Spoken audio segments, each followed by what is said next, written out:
Our daily live stream start with many.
All right.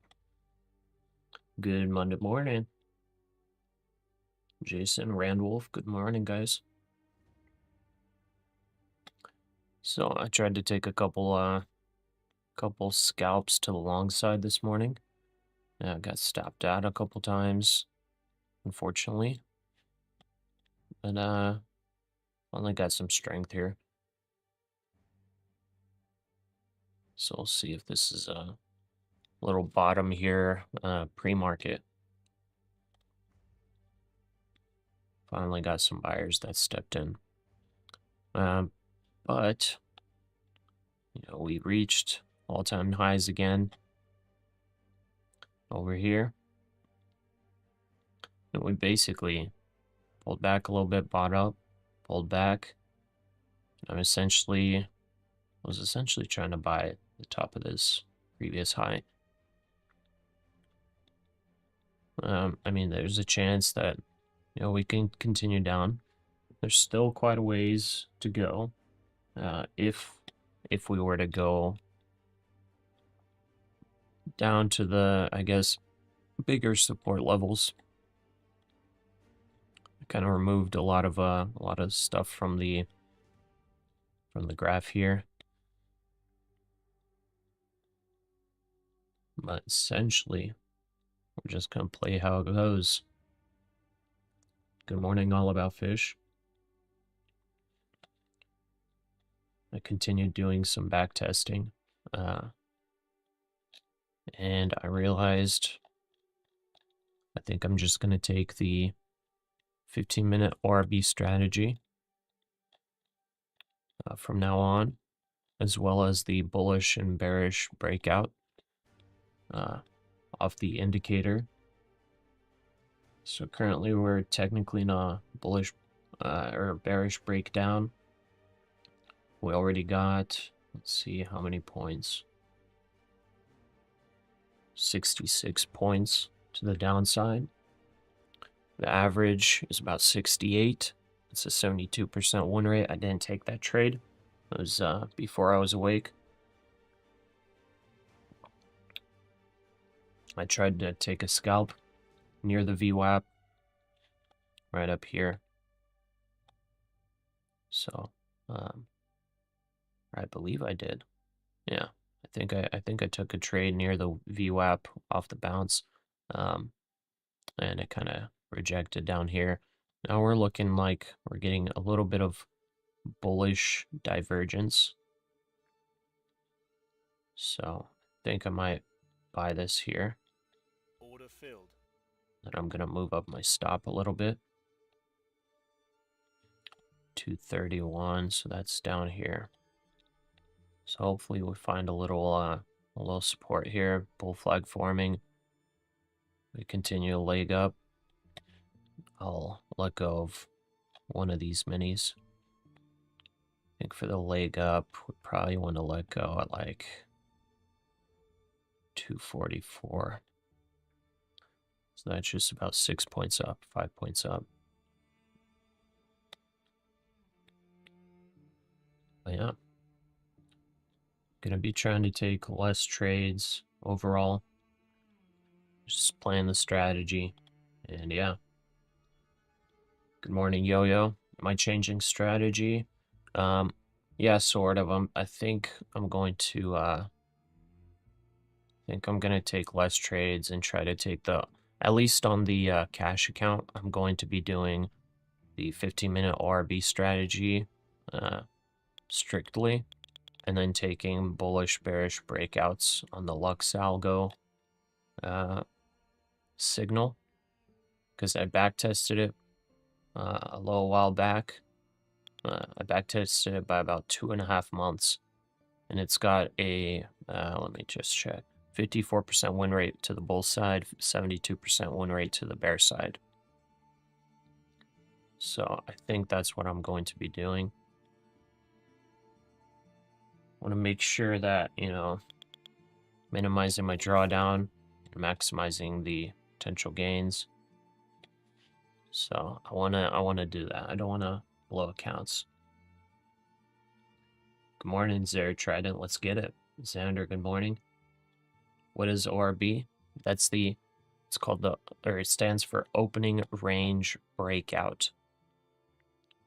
Good morning, Justine, right? So opening range breakout, it's what a lot of traders play. It's not really a strategy that's like foolproof, or I guess fail-proof on its own, because there are market conditions where the 15-minute range strategy fails. So you could get some pretty big drawdown with it for, you know, several weeks at a time. But you kind of have to watch for that. So I'm going to keep back testing it and everything. Essentially,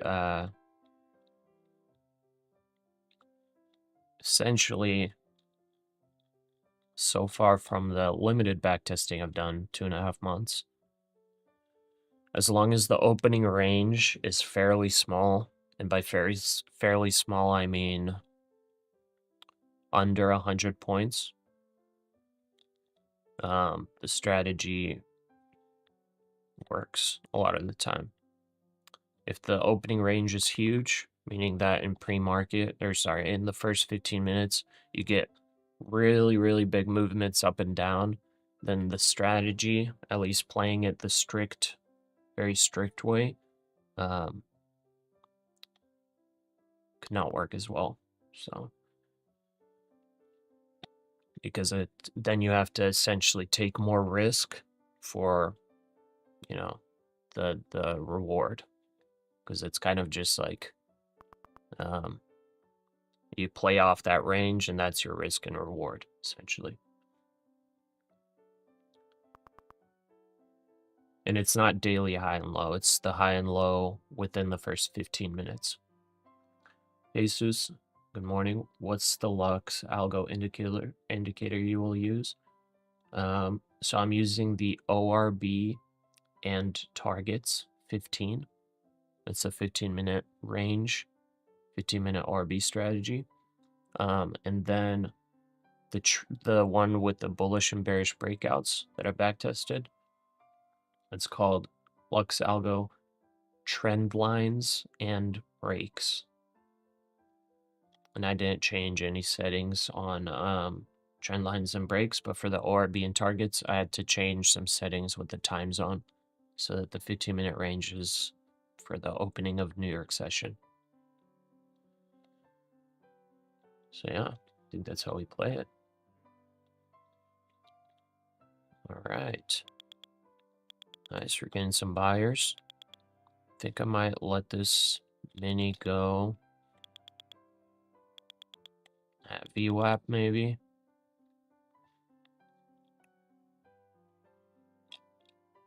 That'll bring us green into the day. Had some failed scalps, so a little unfortunate. But I think we'll go view app. That's 63. Let's just go right there, plus 500. And then once that fills, or if that fills, we'll go to micros, because with the 15-minute opening range, I'm going to be adjusting my risk. Which, by the way, on my little backtesting spreadsheet, let me see, I can show you guys right here. So this is the little bit of backtesting I did. I basically am checking what the risk is. So the risk is basically 2 times or 1/2 of the opening range. So the risk is essentially where your stop loss is if you take it at the breakout. TP, 1 through TP 5 plus.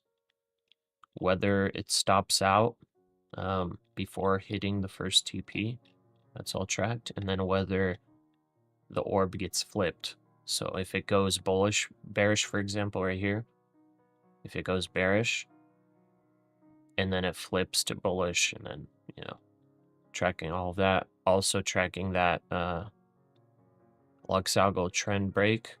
Here are the win rates, average runs. Here's the opening range.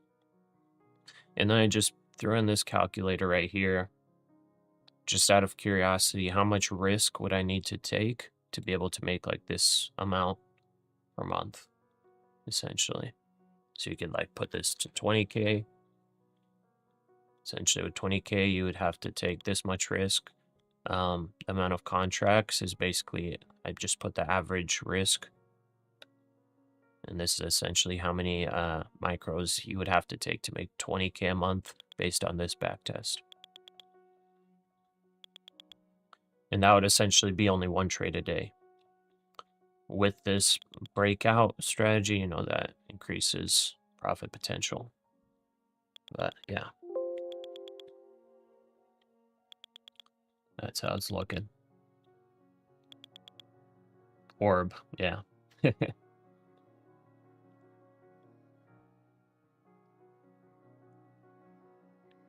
1 minute to go now. You're in to this give you space since market an overview 2021 and imbalance only data. recently. I think it's because it's gone kind of viral. The orb strategy has been around, I believe, since like the 60s. It's pretty OG strategy because it's worked for a long time. Aisha, hello. All right. 1 minute till open. I think I'm gonna tighten here. Tighten here. If it, pulls back, then that's fine. We'll stop out. Make sure we don't draw down too much. All right, we're about almost break even here. 10 seconds. Okay, 5 more points that we need.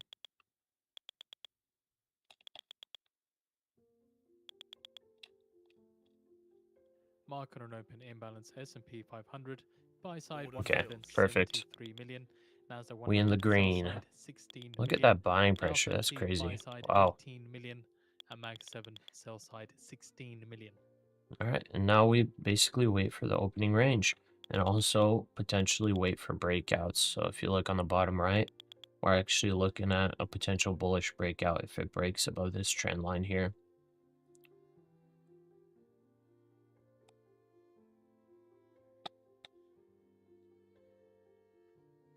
She's a ripper to 85.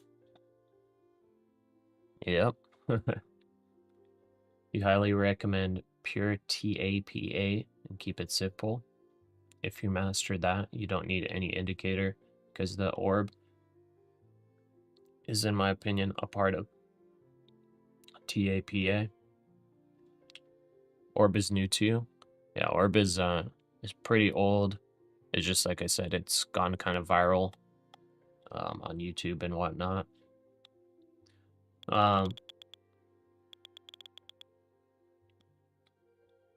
I do like just pure technical analysis and price action. But I sometimes trade with emotion. So that's why I just chose these two, because they're nice, clean indicators, and it'll prevent me from emotionally trading. So there's the bullish breakout. Bullish breakout there. You know, it's kind of scary to take the breakout there. I might wait a little bit. It's like we are essentially going to be fighting for all-time highs. So bullish breakout there. I don't know if I want to take it. Maybe on a little bull flag. Possible. Oh yeah, we're getting crazy buying power here. It's looking pretty nice. Essentially, if we're to go with the average run on the bullish breakout from this indicator, that would essentially be 23,335. 23,335. So that would be 15 points above the all-time high.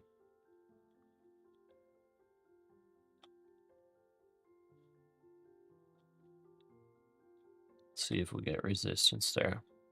But we're waiting for that 50-minute range to be established. So far, we've got about, I think, 50 points of range. So if it stays within this range, that's going to be really good for the orb strategy. We don't want this this range to widen too big, because the wider it gets, if you are to play the strategy, you know, in a disciplined manner, a wide range is not good.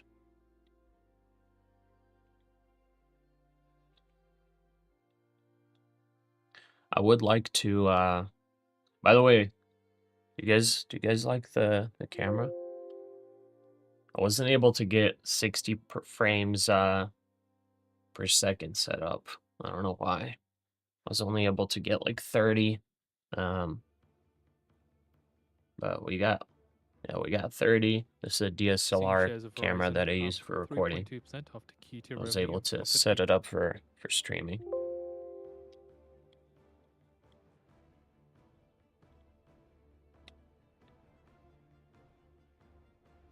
I'm using OBS.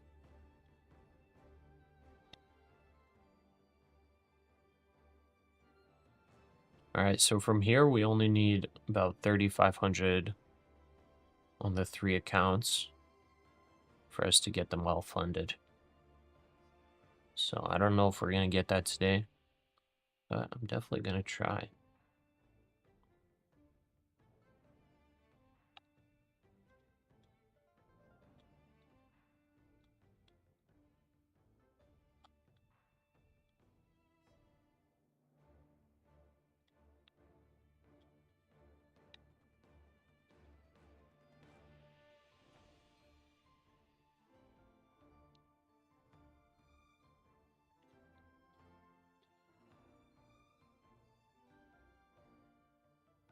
German 10-year yields fall as much as 7.7 basis points to session low of 2.615%, set for the largest daily decline since April.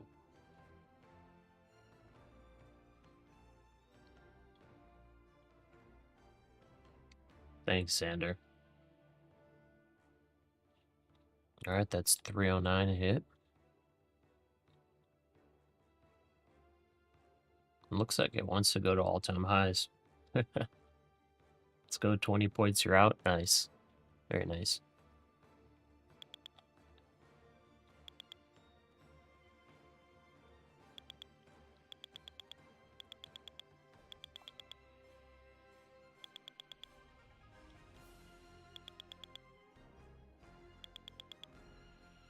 All right, the range is widening.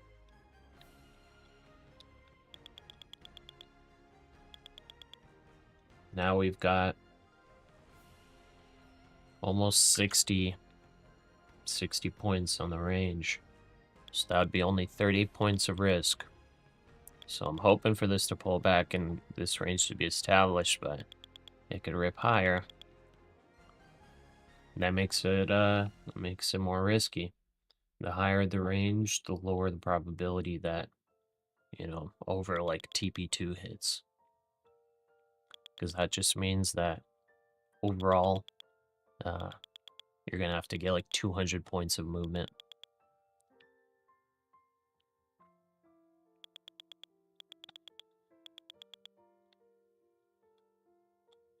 All right, we actually just broke all-time highs. Just like that. And I sold my I sold mine right here. I was afraid we were gonna get a rejection on VWAP, so I offloaded here, but man, it just blasted through. Pretty nuts.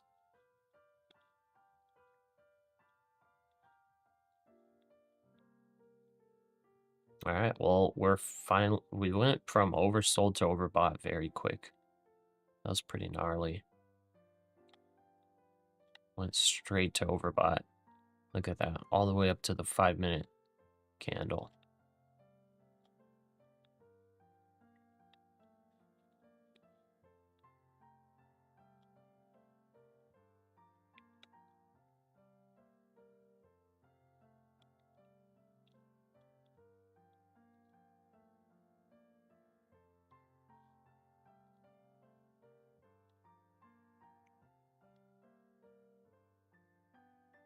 Little 10-point pullback.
Wow, we're going higher even. Nice.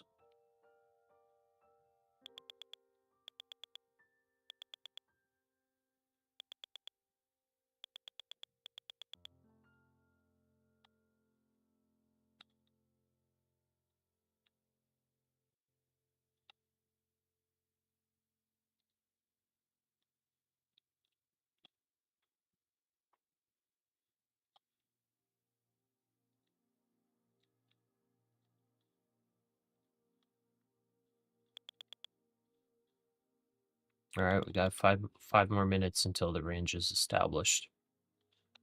Currently, we're sitting at 75 points. So pretty average. A little less than average, which is good. Could break higher here, make it even wider.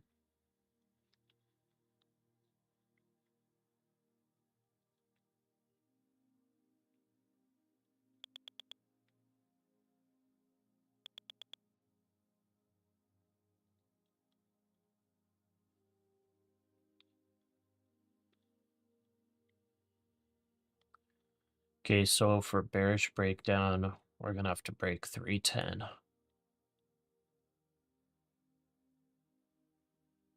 So essentially, if we start moving down and we break 310, the bearish breakdown signal would essentially be an early entry into a 15-minute orb position.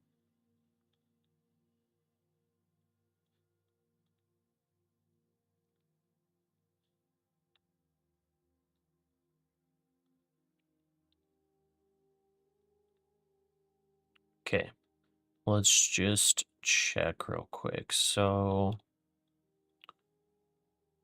cash position. All right. So in order to make 5K a month, I need to take about 5 micros on the cash position. So that's going to be the goal there. 5 micros. And that would be an average risk of about $420. TP2 is the best expected value based on the backtest. So TP1 is positive, TP3 is positive, but TP2 on the 15-minute orb is the best expected value. How do you develop a real vision on the market going higher? I have issues with the psychology of all-time high areas because your brain tells me it needs to go down. Yeah, same. I don't even know. I guess the only way I think about it is well, inflation's continuing to exist. Oh, by the way, we're hitting this trend line, just so you know. So this is probably going to be some resistance. So there've been a couple times that we hit a little higher and then come back down, but overall, over the past 3 all-time highs, they kind of established this little trend line. So we'll see how that reacts. But yeah, it's honestly hard to long all-time highs. I agree with you. Because I'm the same way. I'm like, dude, market's so overvalued. For it to be ripping higher consistently, it's crazy. But then I'm just like, you know what? Inflation exists. Inflation means equities continue to get more and more expensive. The dollar's less valuable. So every day that passes, the less potential of a really big drawdown. So for example, like these lows back here, when we were like in this area, you know, there was possibility of this being a dead cat bounce and us continuing lower. But now that we've like rocketed so high, it's like we're probably never gonna hit this low again, unless like the craziest thing happens, like a recession. I don't know, probably won't even let us hit this low.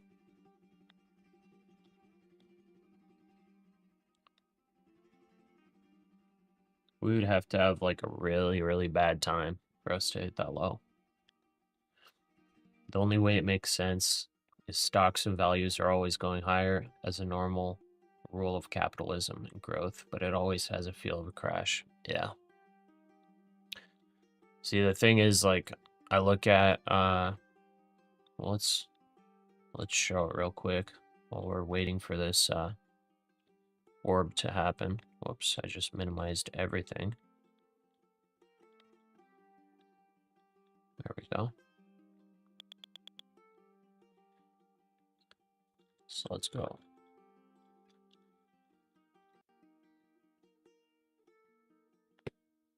So right here,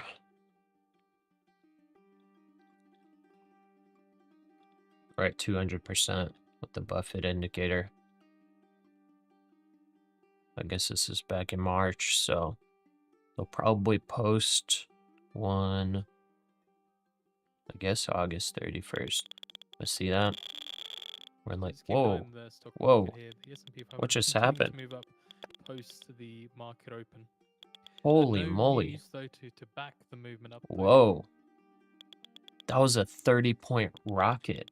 Of course, if there is any sort of news that has come through, we'll relay that to That you as soon was- as we can. That was a 30-point Shrek candle right there. My goodness.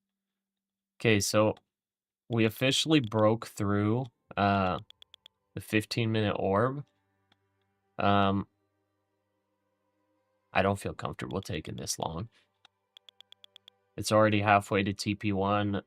Yeah, I'm not comfortable taking this long.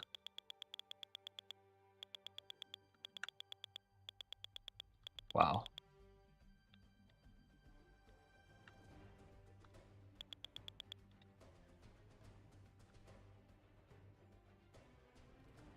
Where we fix our little clock. That was pretty nuts.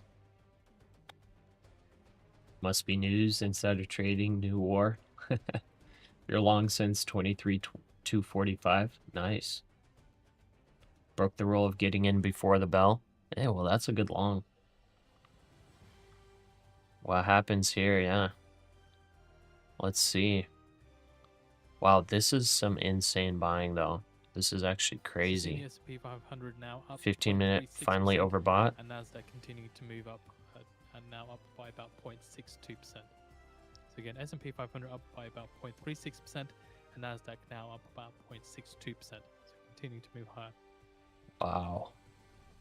That's so gnarly, So guys. S&P 500 and NASDAQ 100 hit intraday record highs. That was actually a 40-point, just like boomer. All right, what's our range? Okay, our range is 93 points. So that is 47 points of risk. It's a little higher than average. Okay, 47 points. Okay, let's take a look at the back test real quick. On the bullish side, if we're going that crazy. Okay, wow, 3 hit TP3 plus TP4. Okay, it's pretty mixed results, but it does look like bullish days busting through do hit TPs at a pretty high percentage. But I'm not comfortable entering this because I'm already late. I'm already late on this. Could be a trap for bulls. 4-hour RSI might be a bearish divergence, yeah. I definitely would not be surprised if we see a nice pullback from here. You know, I was expecting, because, you know, we got waves. I was expecting this to potentially, you know, bounce up from that oversold and then, you know, come down to these levels, but it did not. It just rocketed. Definitely a bit unexpected there. Interesting rocket. Still haven't taken a trade after the initial couple. But isn't that crazy? I sold the mini right here. So could you imagine just holding through this? That would have been an extra 2K. Shoulda, coulda, woulda, huh? But we are probably getting close to an area of pullback. All right. Anyways, what I was talking about earlier. 10 minutes ago, until we get the US. So U.S. stock market value to GDP. Forecast minus 0.3%, prior minus 0.1%. So this will be for the month of June. Obviously, the stock market's value goes up. GDP obviously goes up. But this ratio is quite overbought. Stock market's very overvalued. If we were to go down to the average, that'd be quite a big pullback. So this is like the only reasoning I would see that we bust below that pullback a couple months ago. I hear some sellers coming in, but here, I'll show you this one as well. Schiller PE ratio. This is July. We're at pretty high levels. Not at .com bubble levels, but we are at, you know, the 2021 bubble levels right now. So pretty interesting, at least to me. I don't know if you guys find that interesting. But that's something I look at.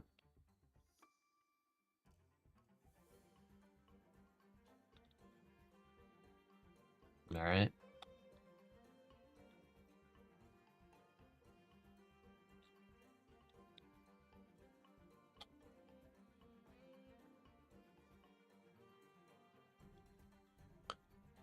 So if we pull back,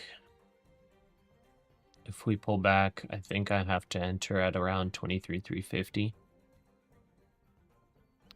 And then the stop loss would be 23,300. It's quite a wide stop loss. But essentially, if we want to play the 15-minute orb, that would be the play. Also, if we were to break 23,310, I would have to flip to the bearish side because that would be a bearish breakdown on this trend line. But it does look like it's just gonna rocket higher. Still, you know, no position for me.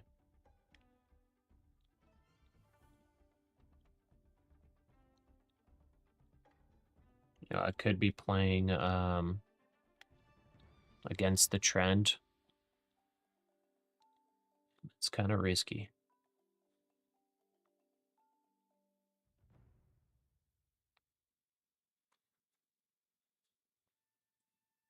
So, not going to be forcing anything.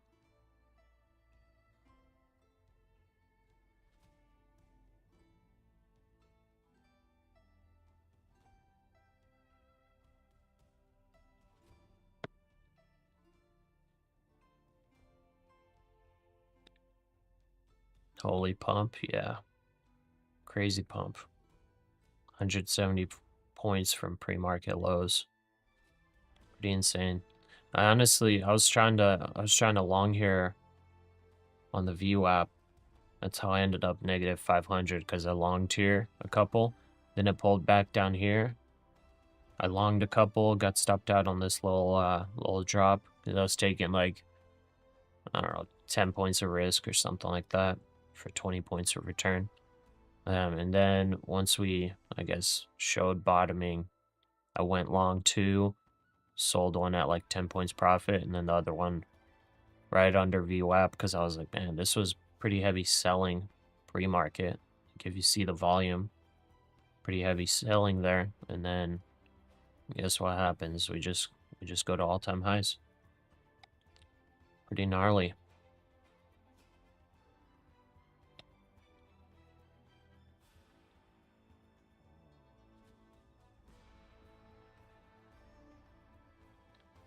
All right.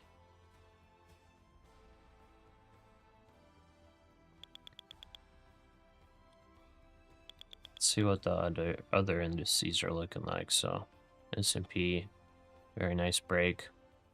I guess I could. What is this trend line even? Yeah, I could get rid of that. Okay, so I only have the bottom charted out.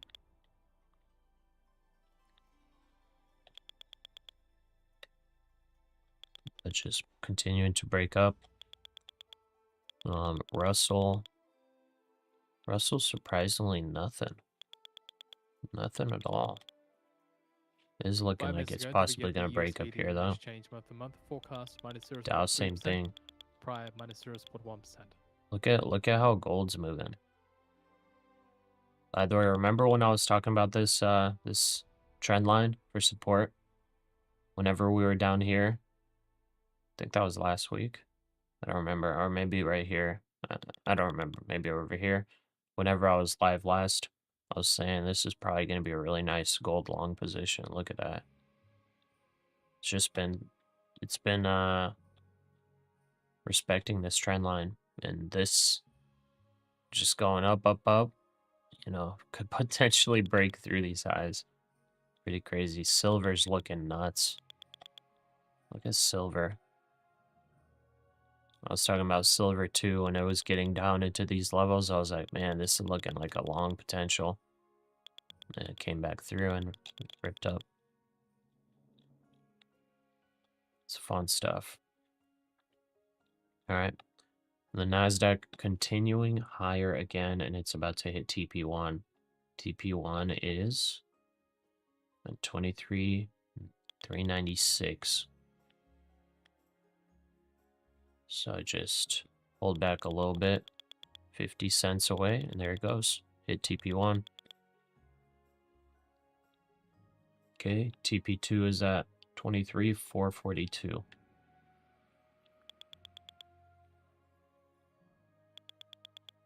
Pretty gnarly. Maybe because of Rocket Lab.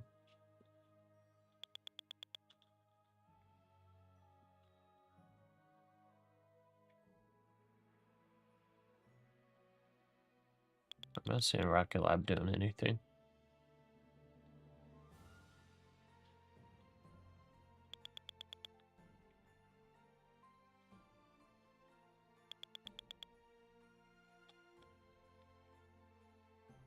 Just went short on NQ first trade on your 150 Express account, Gamble.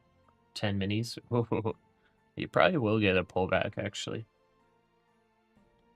That might be a nice position. 23,400, you know, I would think that's a psychological resistance.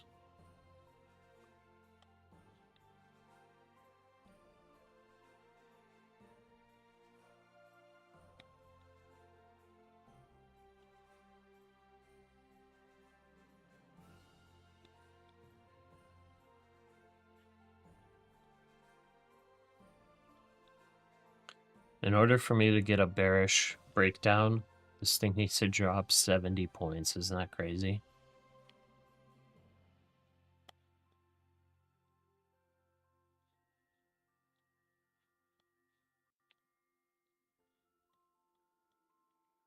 All right, there's the 20-point pullback.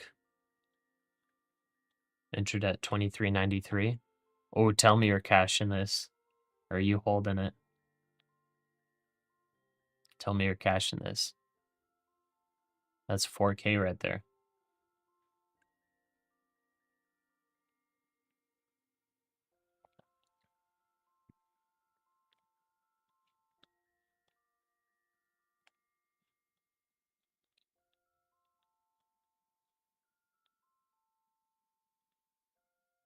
Up 6 grand. Man.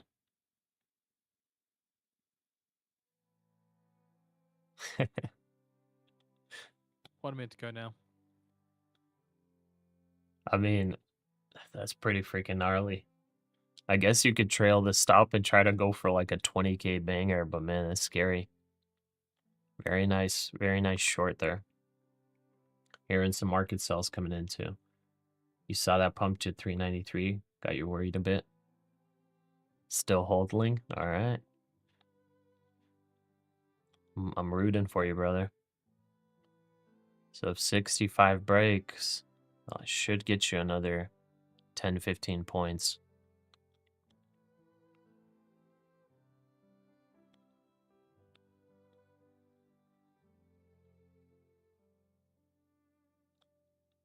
Okay, got a sell signal there.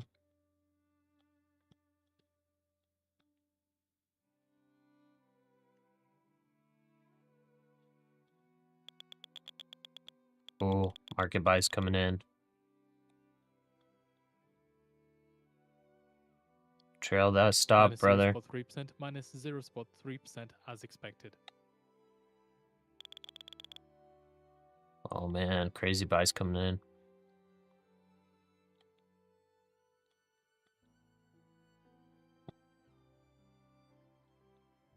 Wow. Prior revised to 0% from the original price, minus 0.1%. Wow.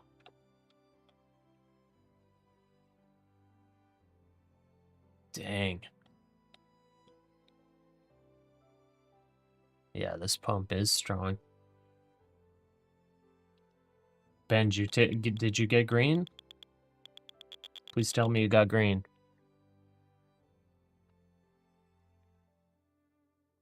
No.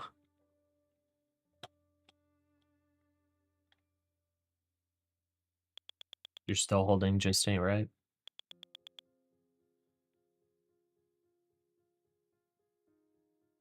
Anyone facing TPG problem? No. Didn't close that break even? Okay. Thank goodness.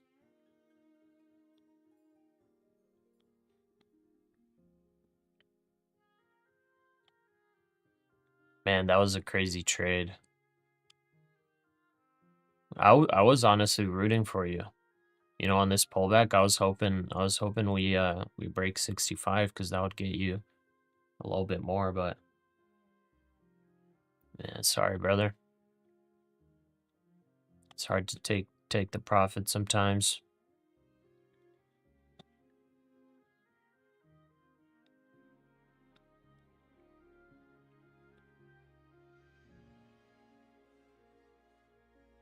And watch this just be a little sweep too. We have posted out the US leading index June 2025 report for you to read through on the feed. Okay, I'm gonna enter one in the cash position. Or in the cash account, sorry.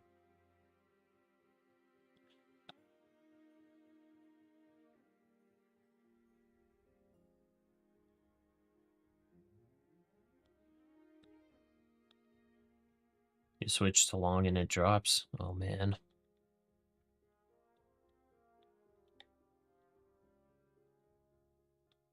It was your first trade on the 150 Express. Yeah. Sorry, brother. Okay. How high can we go? We're getting to overbought on the 4 hour. Overbought on 1 hour, 30-minute, definitely overbought. 15-minute, overbought. 5-minute, super overbought. 82 RSI. Where did we see this before?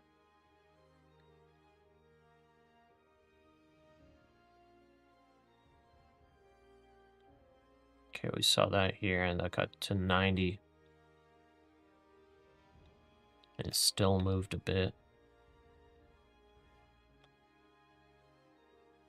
92 there. UK long and bonds gain after QT operation. 30-year yield down by 9 basis points to 5.43%. Just re-entered.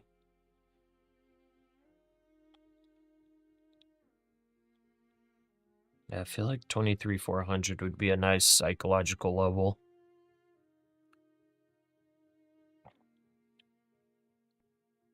Hey, stock news, please watch the language in the chat. But JG, let's check it out. Oh, this is just like some penny stock, no volume.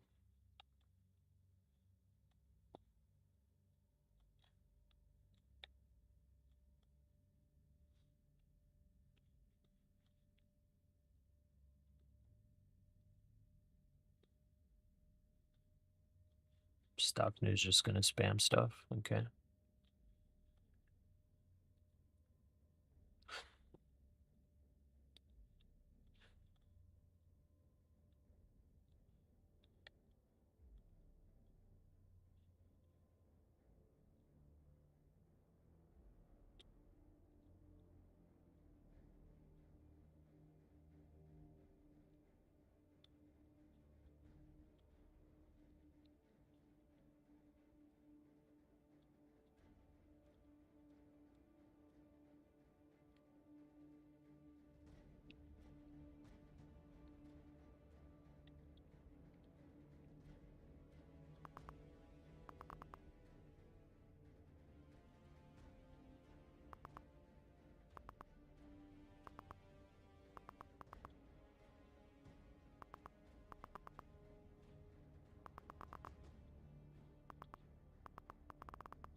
Okay, you re-entered. What level did you re-enter at? Hearing some selling again. Mustafa, how high can it go? I don't know. I would think 23,400 is a nice psychological level for a pullback. We're also, we're above this trend line. We were above it before. We're at overbought conditions and everything.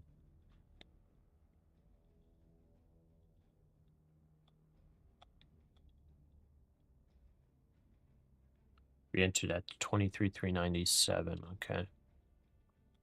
Oh, let's get some sellers in here. Let's get Ben in the bag. It's way too overbought.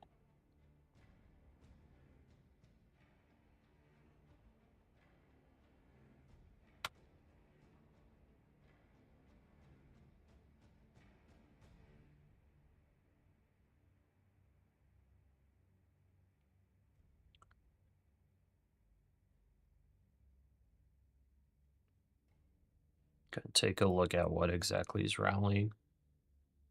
No love for bears.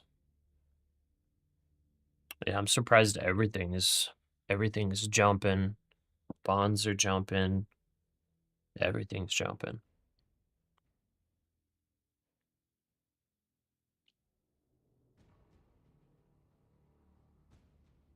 Do you guys know if this is news related? Because I didn't hear anything on financial juice worthwhile.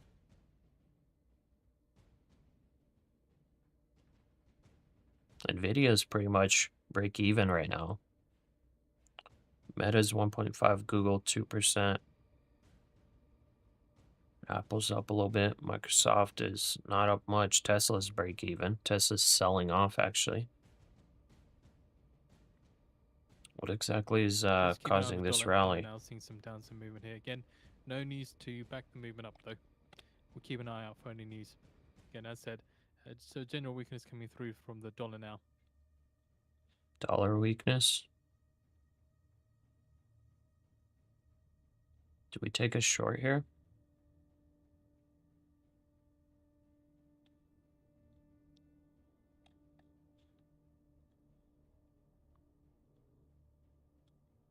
Order filled.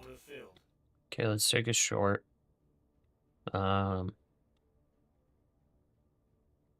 do 10 points.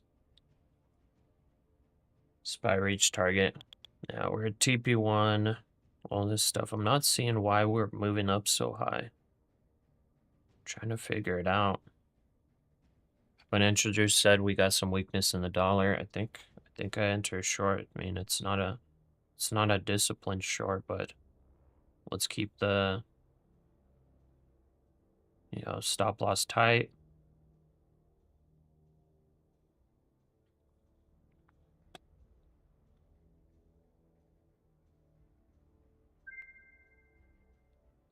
Okay.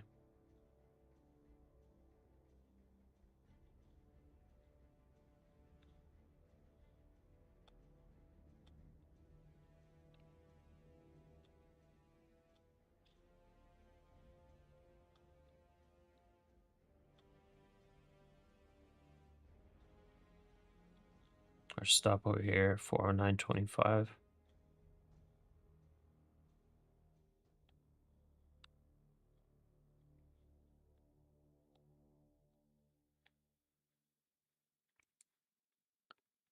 Rocket Lab rise 32%. I checked it, it was showing that it's down. Not news. Gonna walk away for 10 minutes. This kills your account, so be it. Alright, Ben. Alright, Ben, I'm rooting for you, brother. Tried to look it up.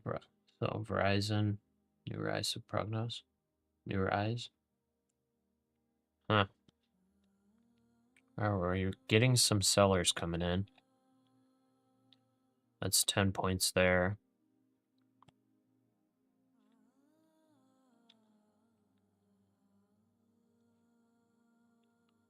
That's 10 points. This could be a bull flag forming.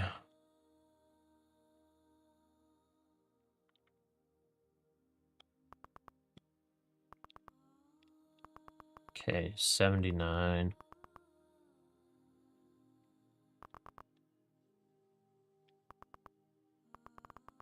Oh, Ben, please be back, Ben. Oh, please be back, Ben.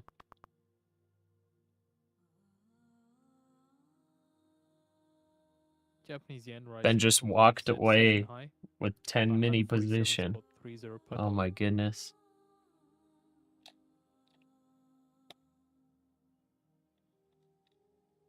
All right, I think, let's see.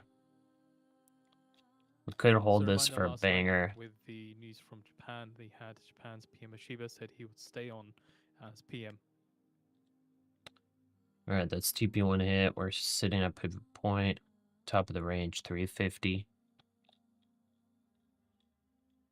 I think that's where we take partial TP. Would be 350. So let's Partial TP.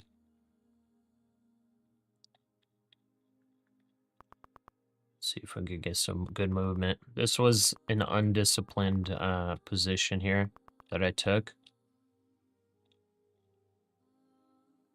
I mean, maybe discipline, I don't know, but it's not with the strategy. So hopefully it plays out. But we just got a big banger there. 15 points, 16, 17 points. No real news for what's happening.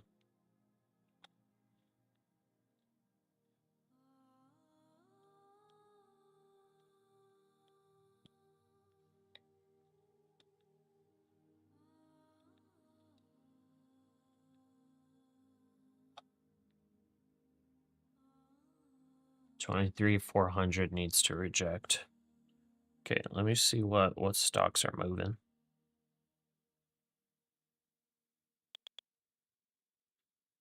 Most active, let's see.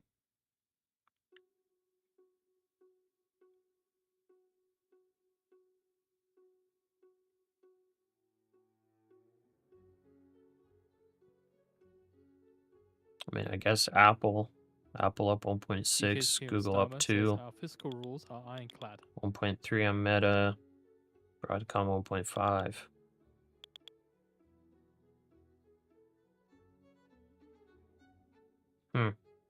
It doesn't seem like there's enough stocks up like crazy enough to be pushing this. AMD's up 1%.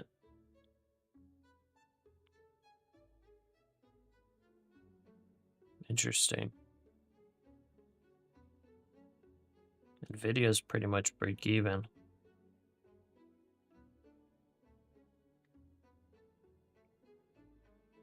Very interesting stuff.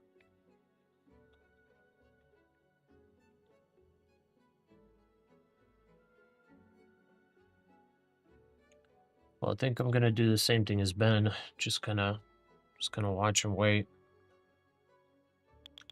So hard to hold a short. Every dip is getting bought up. I know. I'm short right now, but I'm a little bit nervous about it. Well, not really nervous. I got tight stop losses set. But I guess the better word for it would be cautious. Or I don't really believe in the short right now. Cause yeah, it's like it's just being bought up. TP2 could still hit. It's at 23,443. On days like this, with a range like this going up, TP2 and 3 do get hit pretty often. And by often, I mean, wow, we just got wicked up. Extend slide 10-year at 4.35% below the 200-day moving average. Wow, we just got wicked. 200-day average. We just got wicked. That might be a sweep. Order filled.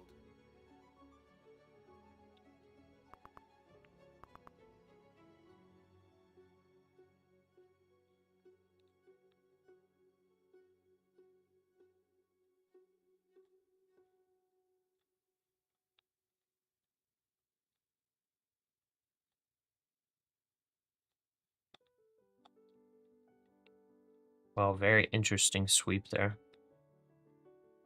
Okay, I'm re-entering same sizing. And I'm putting essentially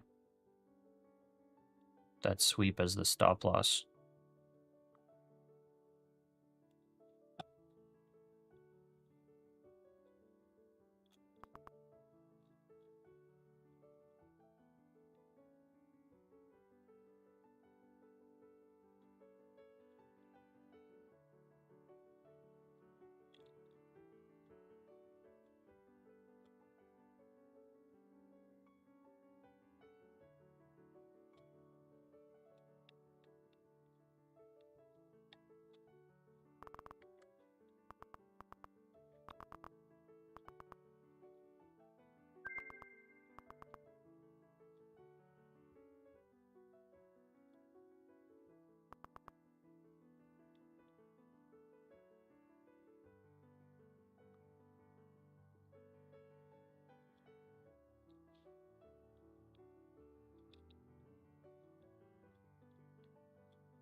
Could have been a sweep there. Let's see what happens. Re-entered into the same position. So again, 350.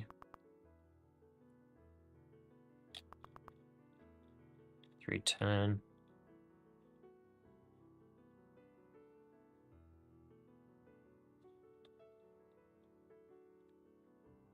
Okay, let's see. Got to catch up on messages.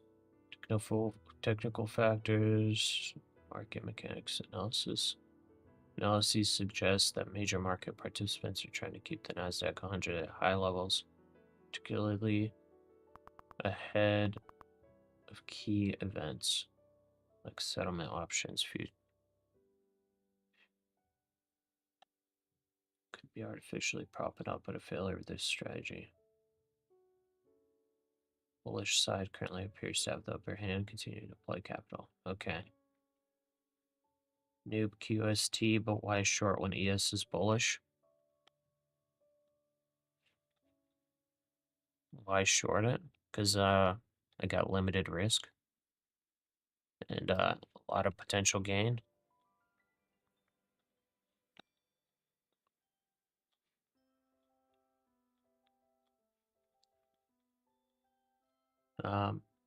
You exit, then enter again, and say it's an undisciplined trade, but enter it again. I'm confused here. Good luck. Because I don't have the entries at all right now. I could wait for entries, and guess what my entry would be? My entry would be all the way down here. My entry would be if it comes all the way down here, I go bearish. Right now I have no bullish entries.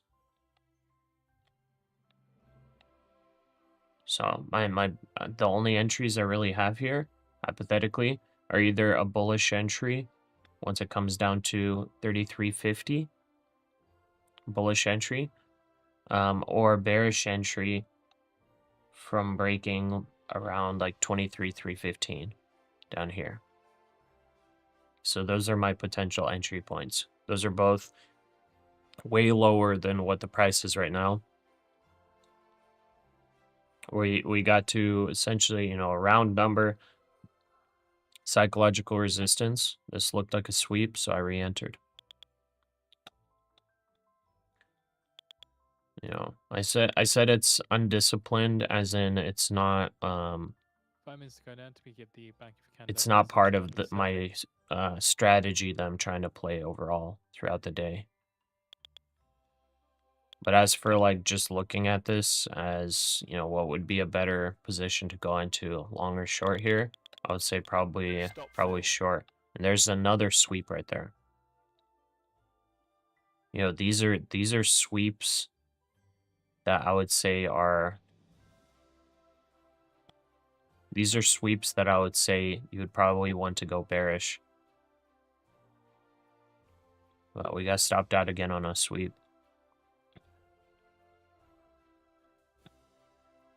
Okay, I've got 2 longs, 1 short here.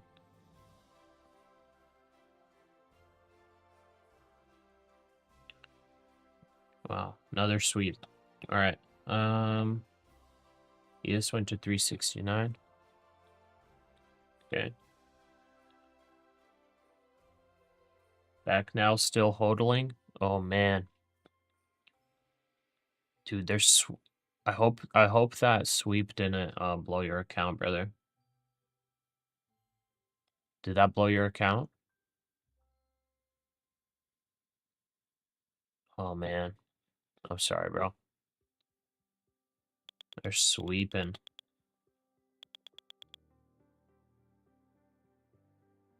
Sorry, Ben. And that was an instant funded, so that's what, probably about 1K, 1.5K. Sorry, brother.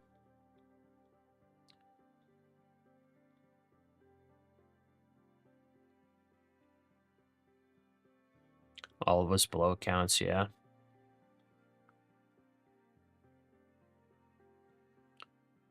Alright, well, I guess we're going higher.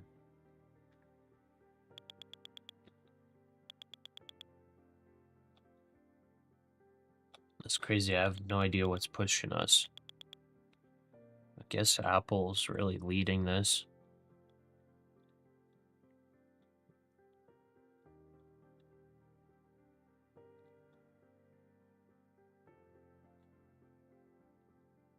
Gold's continuing higher. Bonds are up.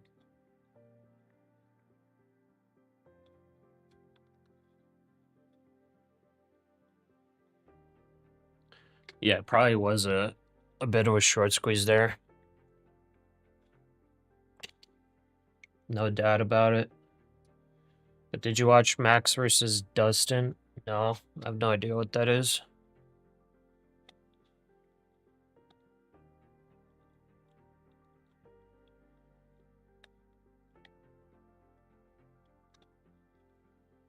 Okay, 4 hour overbought.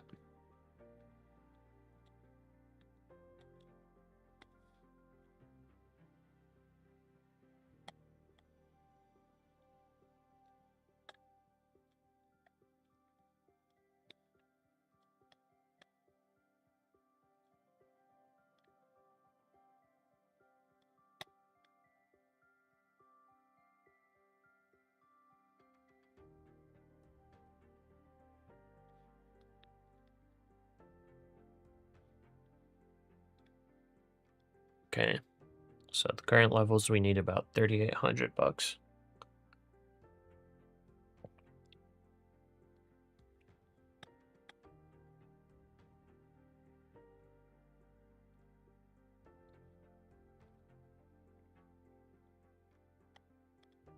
That was a good fight. Man, RSI is so bearish for you, it's crazy. Yeah. The crazy thing is it could easily go higher. That's a 25-point rejection.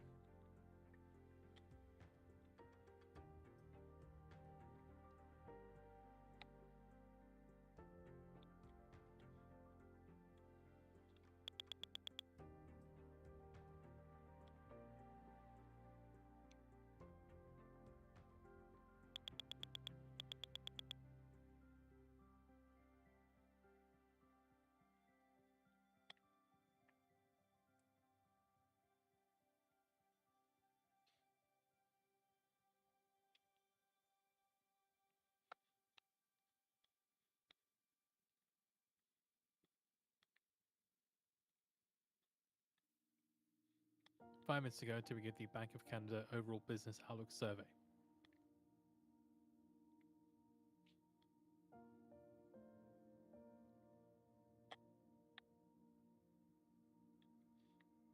Okay.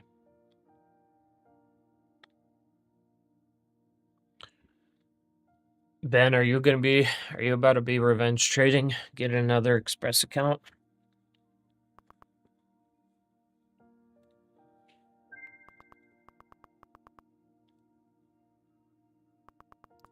$23,235. Let's see. Little bounce there.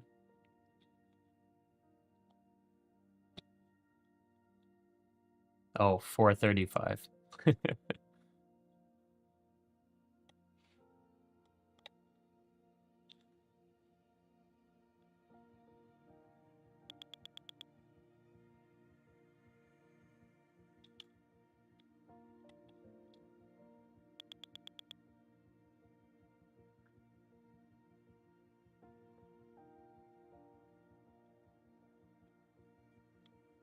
Order filled. Okay, I'm gonna just start averaging up. So with the tiny position, average up.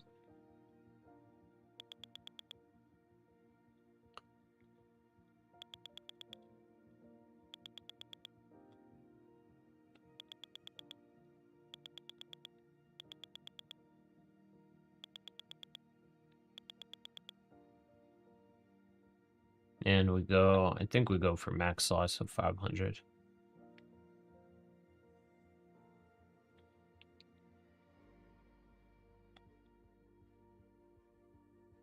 On the cash account, not the prop firm accounts. With prop firm accounts, I think we're fine with 1K drawdown.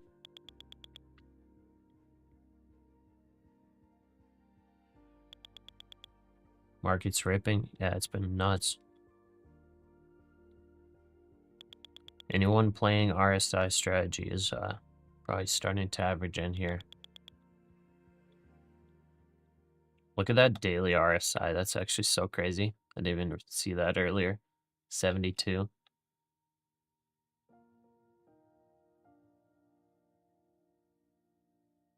That's about the same that we hit the last one. Wow. Yeah, we're due for a pretty big pullback. Weekly's still not overbought. But man, this is getting interesting.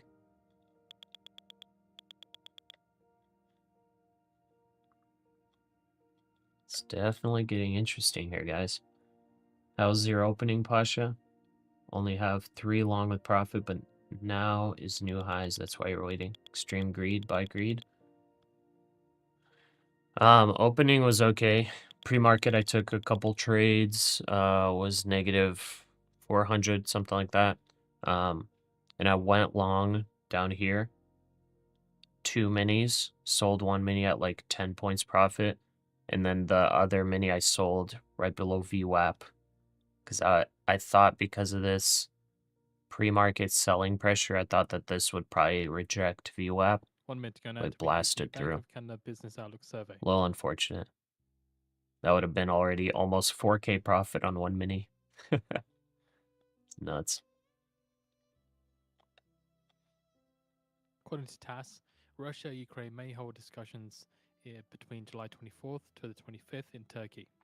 Ready for this generational short on your last 2 50s? Oh. Alright, I'm rooting for you, brother. I'm hoping it happens. I'm in the same boat.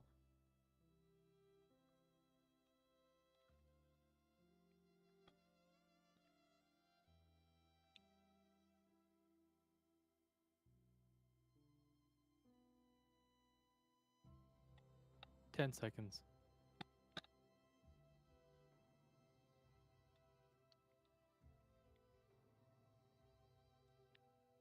Order filled. Okay, now we're up a full mini. So the Bank of Canada second quarter business outlook survey shows the direct impacts of tariffs are having on firms' outlooks are less severe than in the first quarter. Tariffs and related uncertainty continue to have a major impact on businesses' outlooks. Most firms expect to maintain current staffing levels and limit investment to regular maintenance over the next 12 months. Separate Bank of Canada business leaders POS says fewer export-focused firms expect the worst-case tariff-related scenarios that they envisioned in Q1. 23% of firms expect inflation to be above 3% for the next 2 years, unchanged from Q1. 43% of firms expect lower labor costs over the next 12 months, and 9% see a higher labor costs. Bank of Canada Consumer Survey shows expectations for 5-year inflation have risen to 3.45% from 3.39% in Q1. 24% of firms, the reported outright decline in sales over the previous 12 months, down from 28% in Q1. 28% of firms expect Canada to be in a recession over the next year, down from 32% in Q1. And balance of opinion on indicators on future sales dropped to -6 from 22.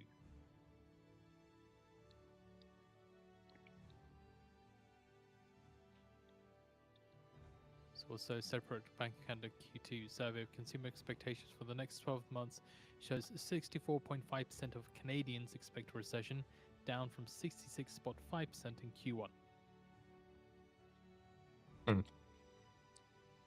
Interesting stuff. People are starting to get a little more confident in the market, in the economy.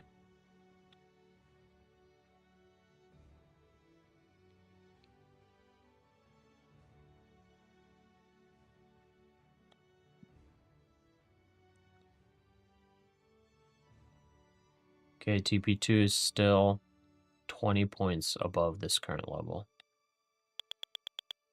Now we got a pivot point at 458. So could still see 30 points above.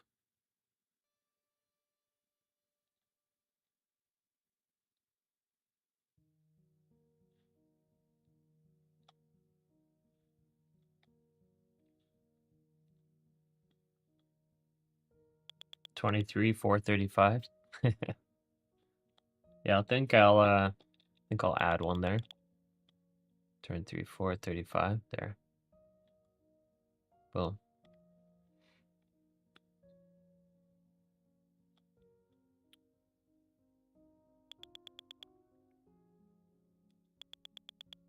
I'll put that on the cash account as well.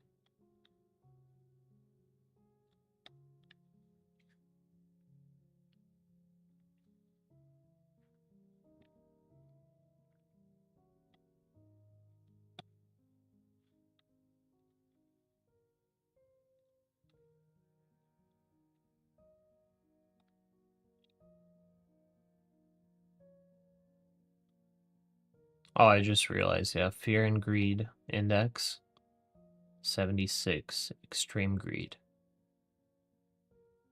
So last week it was 76 extreme greed. Previous close with extreme greed. Very interesting.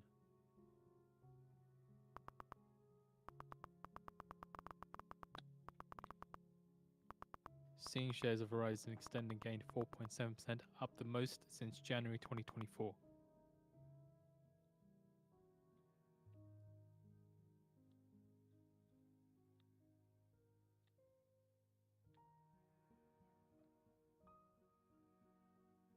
You're in, but just 5 contract minis. Just 5 minis? 5 minis is a lot.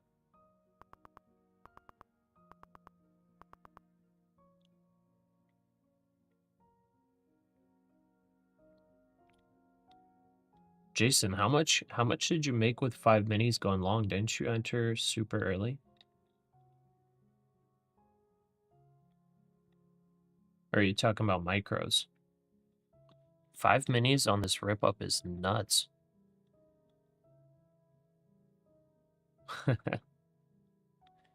Cause yeah, 5 minis, even like entering here, you're up. I don't even know how much. A lot. Like 20K.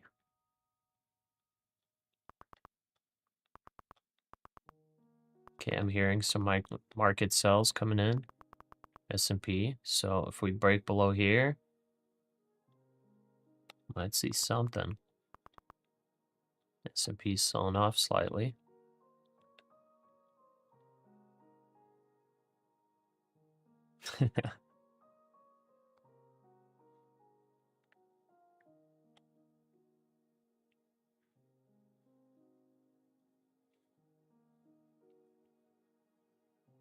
You're in short at 398. You feel a big short opportunity coming?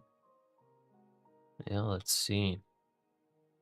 We're super overbought. Extreme greed.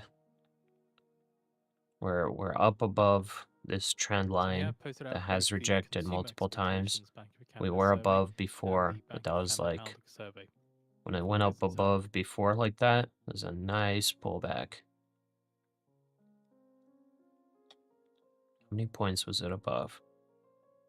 23K. It was about 100 points above. What's this above? 339. So about 80 points above. Went to about 90 points above.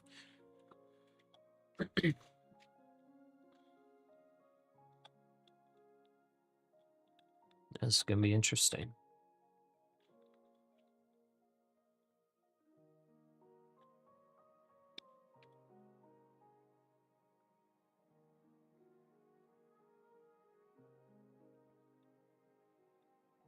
So just keep an eye on gold.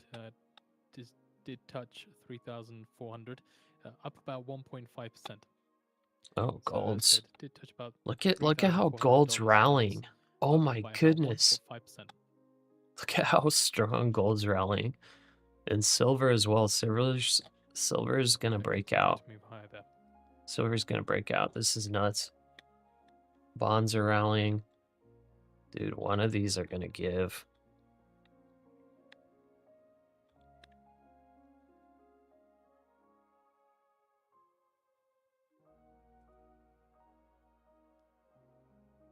Something's gonna give soon.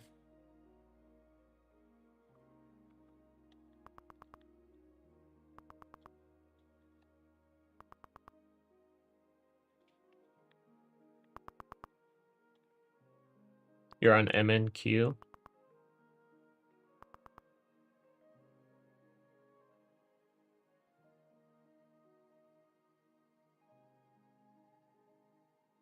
Our accounts are going to give. Oh, you entered at 23,404. So you did 5 micros.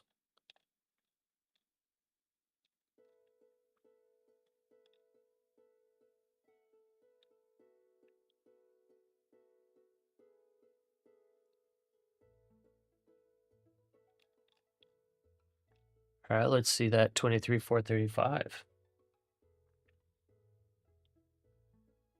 The user markets are frothing. It's going to roll down soon, right? Right? Right? I don't know. I hope so. We're in shorts.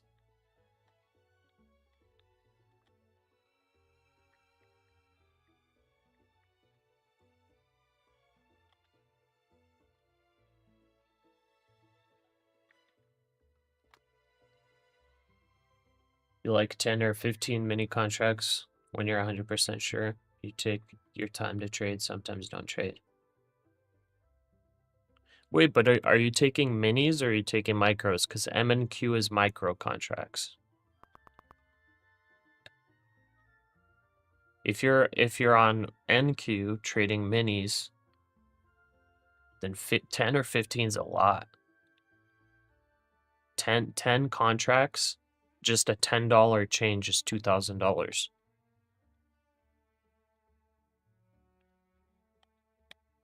But that's definitely the best way to trade. Very, very carefully. Might go down after 20 minutes. Need some crash helmets.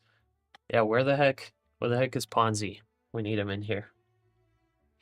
Stop loss is activated. If something happens, you're out for today. Oh, okay, your micros. Okay. Got it. Okay, so that's not too bad of risk then. Because I thought you were saying like 10 or 15 minis.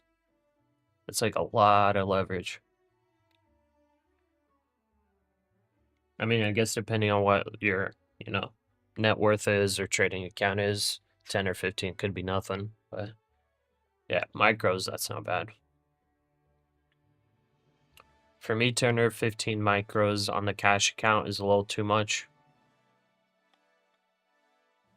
On the prop firm accounts, it's pretty good size. Okay, hearing some sells coming in. NQ's impossible. Don't have that much money yet. Yeah. Yeah, that's why I was surprised, because I thought that's what you were saying.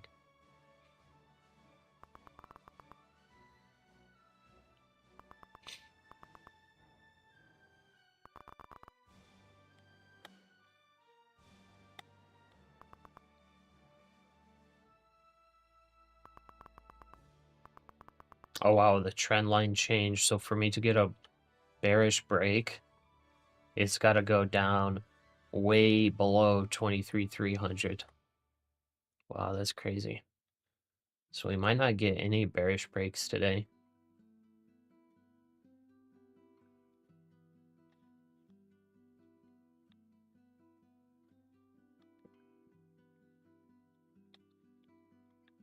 Had a bunch of market sells, and then we bounce 15 points. So 23,400. Got some support here for now. If we break 23,400, I guess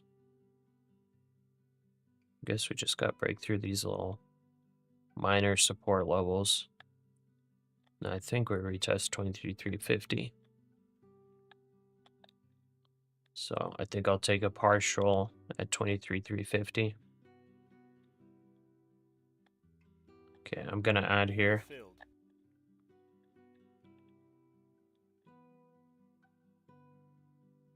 Added a little bit on that bounce. 5 minis minimum. 50, 200 minis is a light morning for you. Man, could you imagine? That's some institutional level stuff.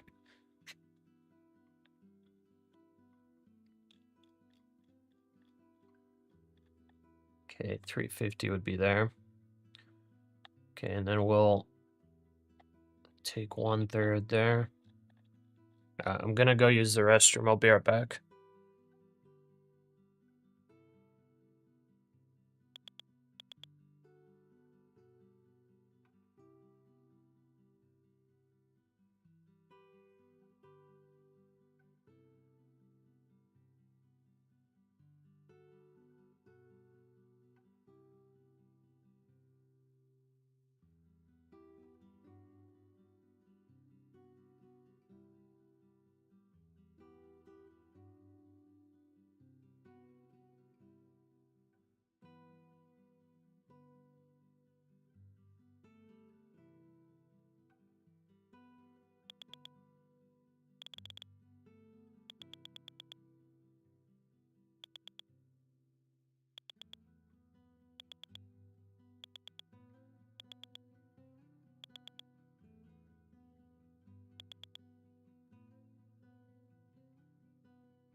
All right, what's going on?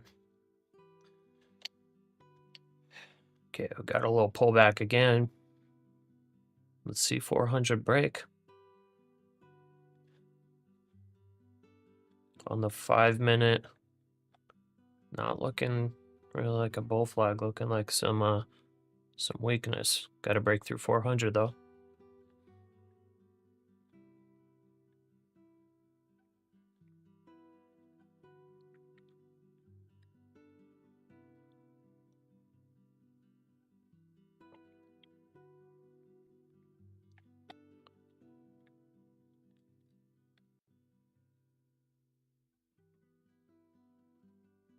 Already 2 bounces off the 400 level.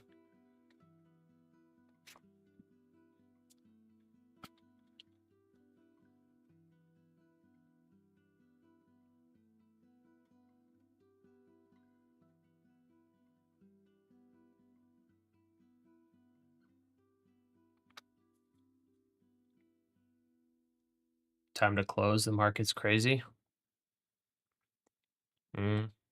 I'm going for the moonshot, brother. I'm far away from any entries, so I'm just playing this top. Got some market sells coming in.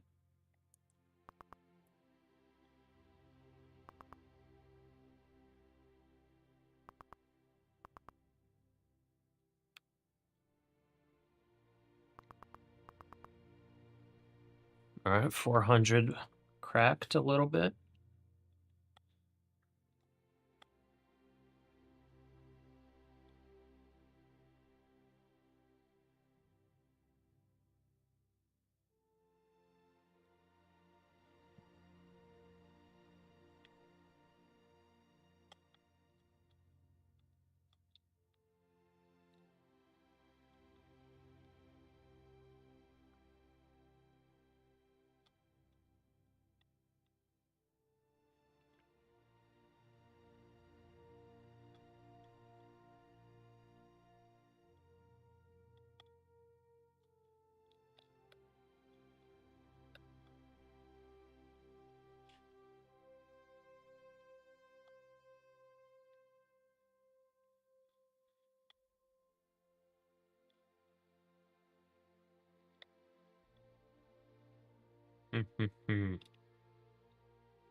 They could take another partial right here. Maybe right here.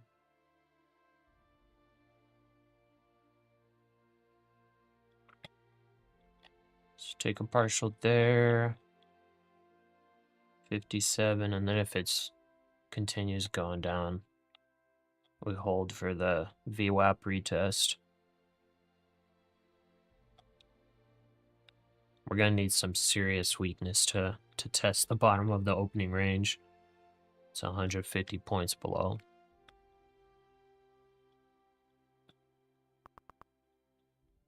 But we're finally getting a nice low pullback.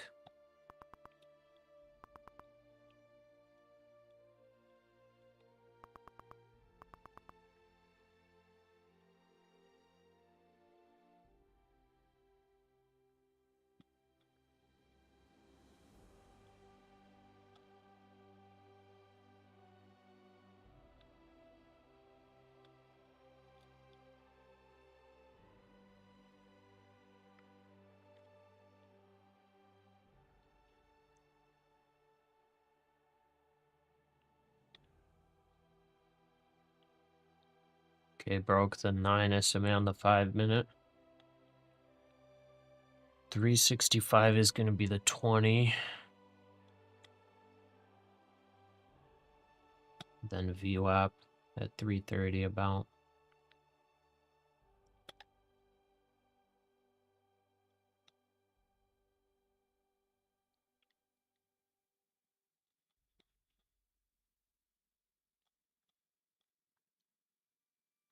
Short times. Guess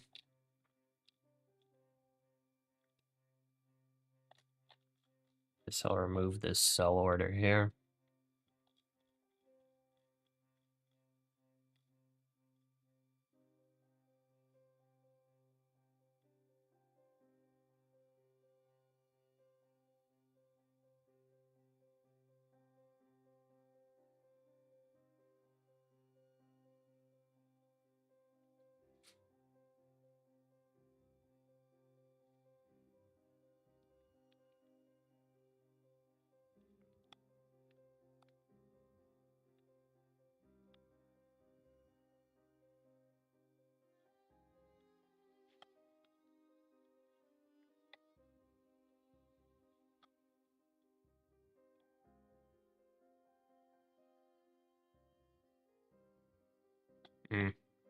Not liking that we're not selling off quicker. I'm not hearing any market sells really anymore.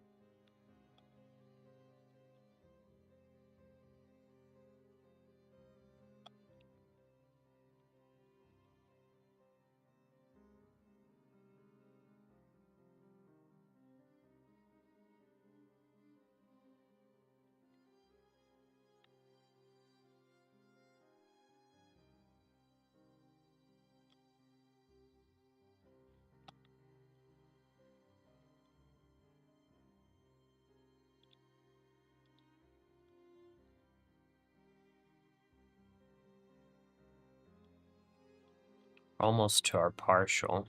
There's the bounce. What that bounce off of? 390. Okay, that shouldn't hold.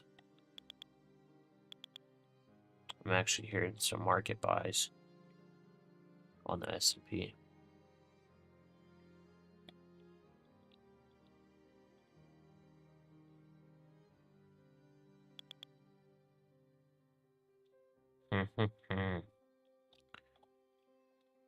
Well, do I take the partial? Because either it bounces here or it comes down lower. I think I won't take the partial there. Take it a little lower. Because it already bounced. If that's kind of the bottom, then we're not going to be able to take the partial either way. If it gets to the partial level, I think we retest 380. Well, I guess this could be support. Maybe the partial is valid.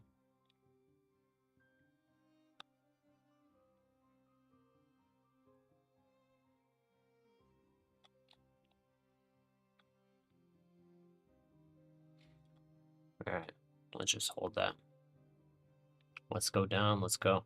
Fair value gap's at 375, so we should be going there.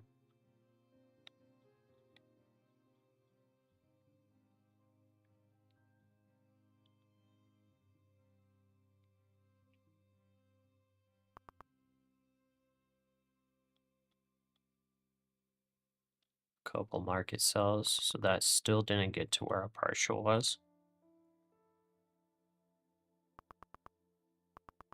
Still hasn't gotten there.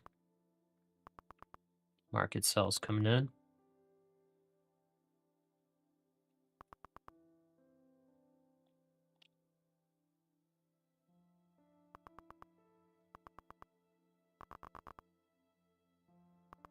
Okay, that would be partial right there. See if moving down was the right decision. That would have tagged partial.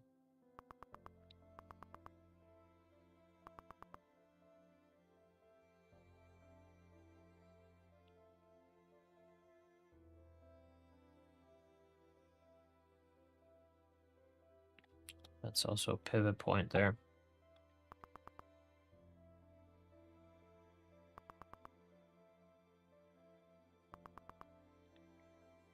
Okay, sitting at the partial taking, or the partial profit spot.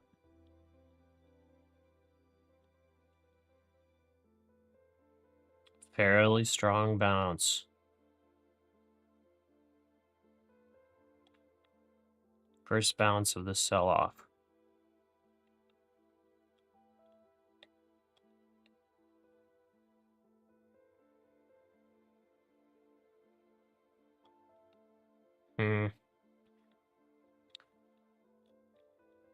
Well, that should, I guess that was a good partial spot. Didn't take it. 3.4K on 2 accounts. Entered 24,411. Redemption. Very nice. Open for both of our sake that this sell-off continues. Kind of want to add here. If it lets us.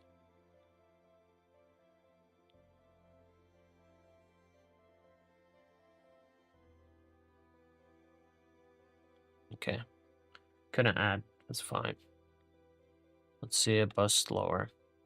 Get the next leg down. If I didn't take the partial there, I probably would have added back in on that bounce. I'm in a short, brother.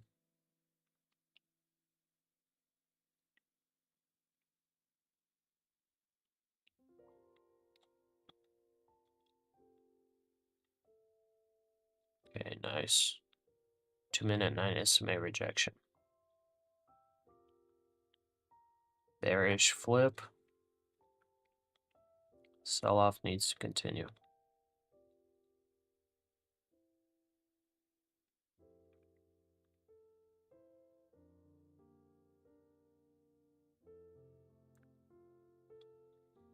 My, oh, looks like the camera just shut off.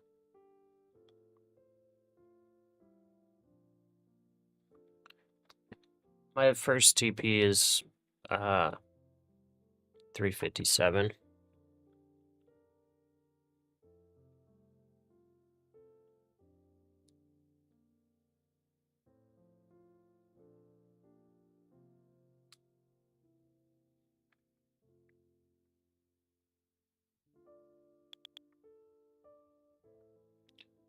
Well, for some reason the camera stopped working.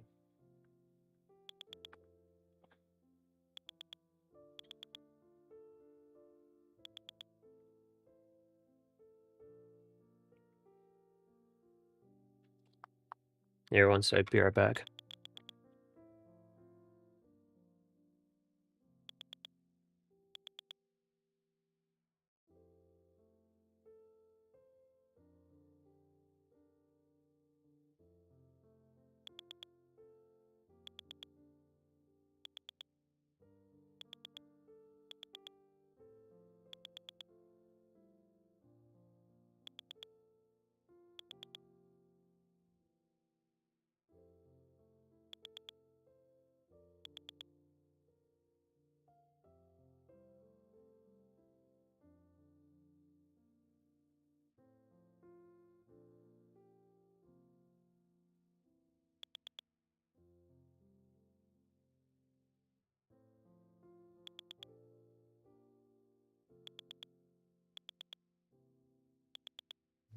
Okay, there we go. Our camera's back.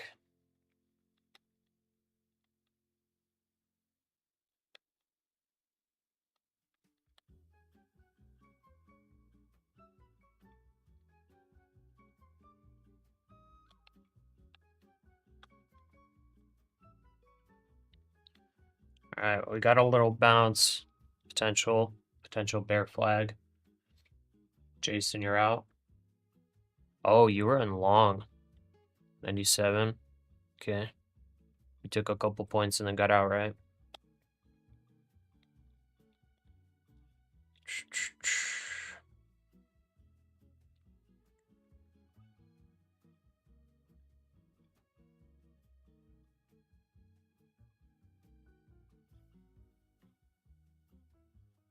Oh, sure. Okay.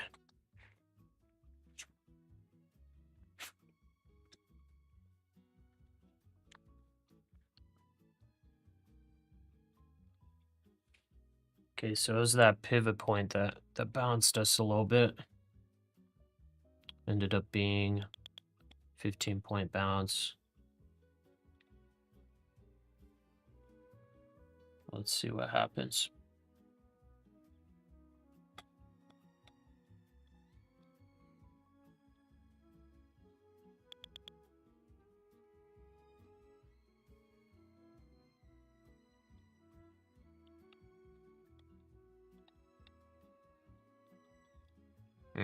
Hopefully this wasn't a bottom, because this is potential bull flag forming here on the 1 minute.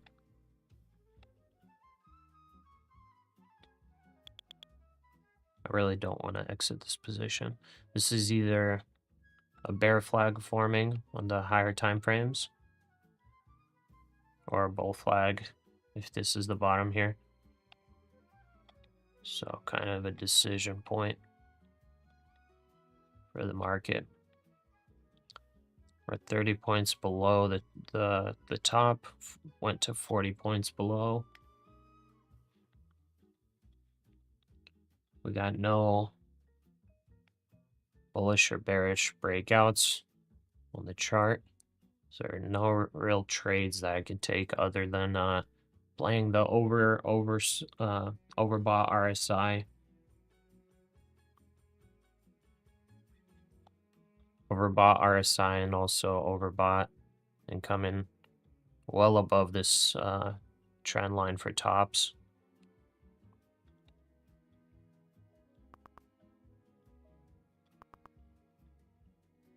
All right, let's make the next leg. I wish I didn't, I moved my partial. I wish I didn't, because I would have taken it and then re-entered at like 400. That would have been 12 points difference. That's fine, I guess.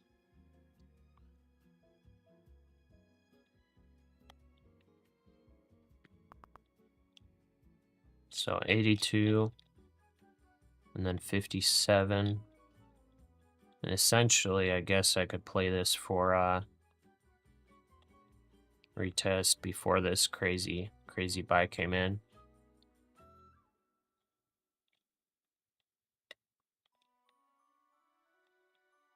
This would be a 9 SMA test on the 5 minute.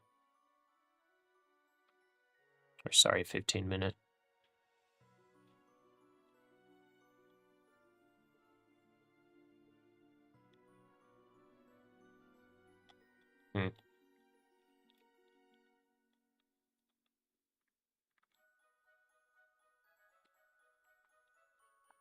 Let's go down. Let's go. Sorry, Jacob, Mr. Message. You don't look at ES. See other traders always looking at it. Personally, don't understand it. It's just because, you know, these two indices are going to track pretty closely. So sometimes you might be able to see a sell-off, a preemptive sell-off in one before the other. I think that's why they look at it. But for me, I'm just like, I don't know, I'll sometimes take a look at gold, but I'm not sitting here with like 10 monitors looking at all of them. You might potentially get a little bit of an edge doing that. I don't have the gear and all that to do that. And I honestly don't even know if there's any real edge seeing one move before the other. I do have tick strike, so I have the audio cues for market buys and sells on the S&P, so I do hear the order flow for the S&P. So whenever I hear the market sells, I'm like, okay, I'm expecting the NASDAQ to start moving if it hasn't already. So 23,386, we win. Yeah, if it breaks below that, we're probably going to see next leg lower. We got some low resistance to get through though, or support.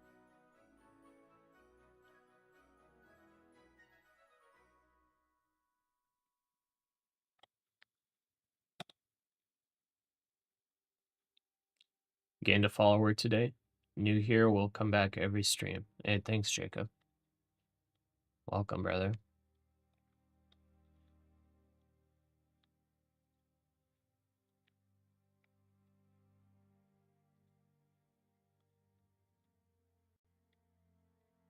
Yeah, we try to keep the stream nice and chill. Try not to have any profanity in the chat or anything like that. And yeah, try to get our daily bread.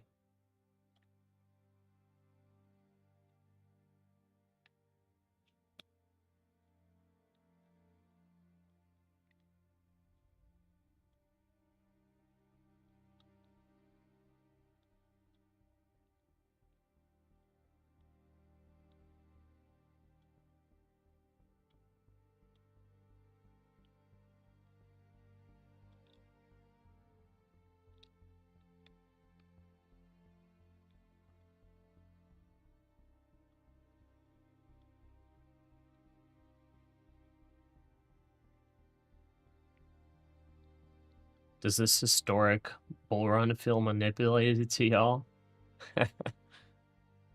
Definitely a bit. Amen. Yeah, I mean, this run's been nuts. See, like, look at the daily RSI. Ever since here, we've just been sitting at the very top of it. Pretty crazy. No real pullbacks. So one of these days, could be today, who knows? But one of these days, we will see like a 5% down day. And man, we're going to be eating good.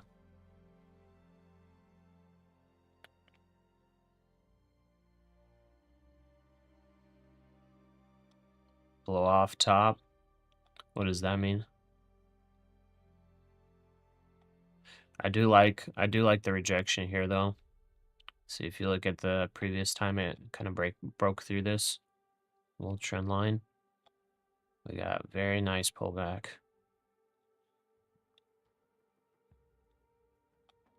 So, like, I'm gonna take a partial here on the cash account.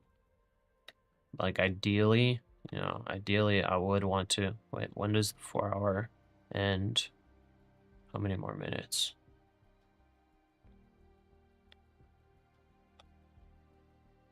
Forgot, does it show? Oh, the countdown doesn't show for some reason. Anyways, ideally, I would want it to come, back to 300, test 300, come down lower to get, like, a nice pullback just for the hourly and 30-minute and all of those charts. You never know what could happen. Wow. 10-point bounce off 83. It almost got to our partial, man. How I wish I didn't move this partial down. Would have re-entered another one here and then probably taken another partial on this dip. Man, that's unfortunate. That's about 30 points lost there. That's why it's important sometimes to take partials at those somewhat high probability bounce zones, because then you could get nice scalps, you know, on the way down. We finally hit our partial here, though. It's hard to predict everything, obviously. But we took our partial. Let's see if like 75 bounces or something. We're finally getting the leg down. Let's go. Maybe we'll have lunch with beef and wine, or maybe beans. Who knows? Parabolic end to the cycle. Man, I would love that. This bull run is the initial signs of the collapse of the USD.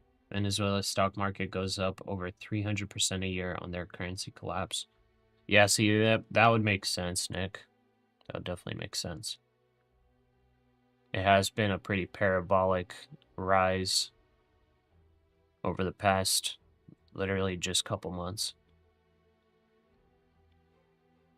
So, yeah, like, being bearish and hoping for, like I was saying earlier in the stream, hoping for a revisit of like these levels, it may never happen. Just because of things like that.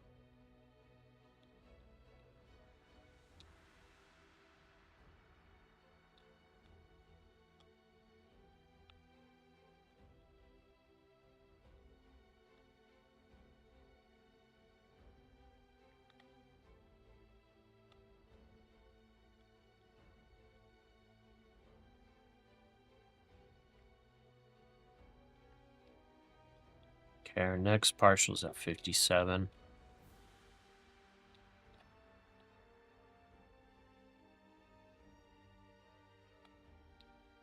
At 57, that's just above the 15-minute opening range. 72 is probably a bounce zone. We saw 80 as a bounce zone here.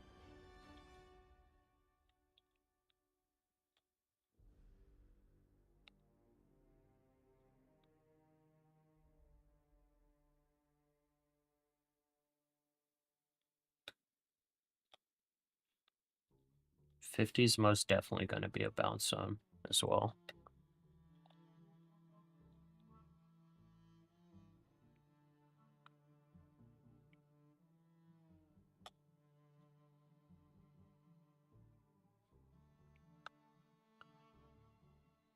Bigs are dumping their USD into assets like it's a hot potato. I know, it's kind of nuts.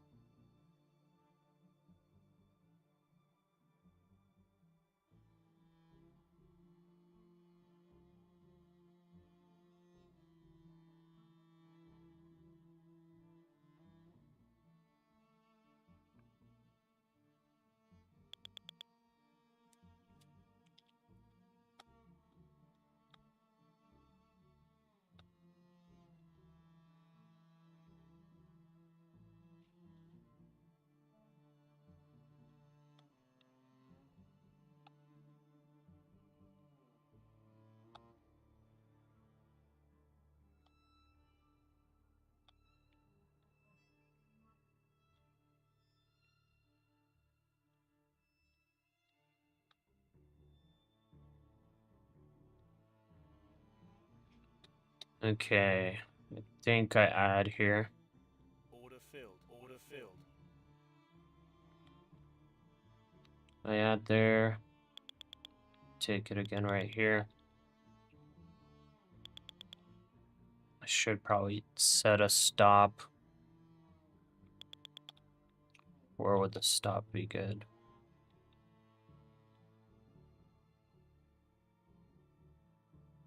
Yeah, probably right there. So let's set up our stops.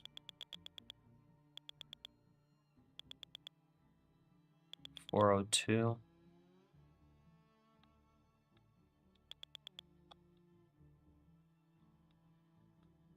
Okay, I'm gonna enter one more Order right filled. here, and then I'm gonna stop right here. 1, 2, 3, 4. So I need 400 to reject back down. That's the 20 SMA on the 2-minute. On the 5-minute, it's the 9 SMA. So it's a bunch of moving averages.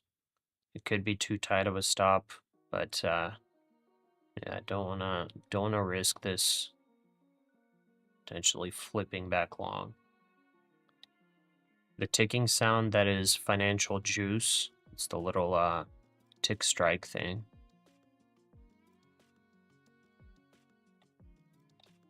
That basically indicates market buys, and then like a plopping sound indicates market sells.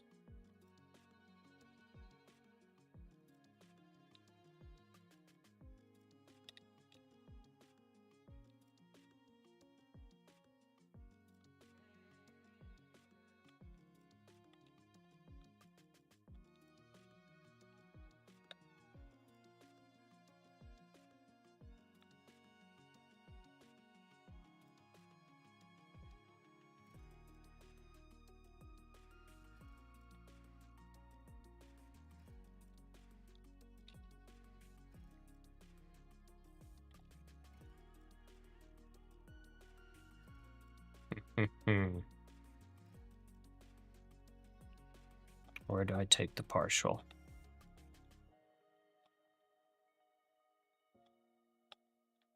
Bounced on 90. That doesn't look good.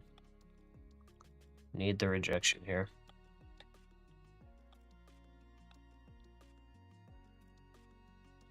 I think I'll take a partial at the previous partial area, 87.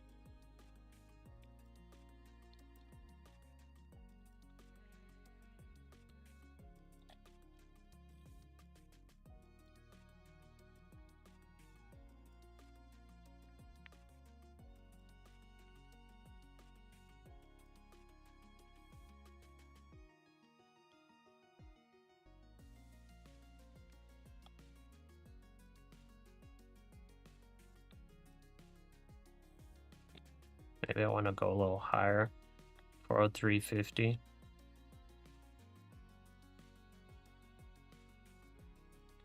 For the stop.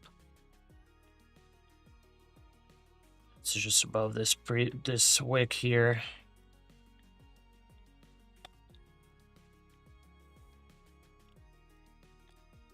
Fed bids for 3-month bills total $3.2 billion, and Fed bids for 6-month bills total $2.8 billion.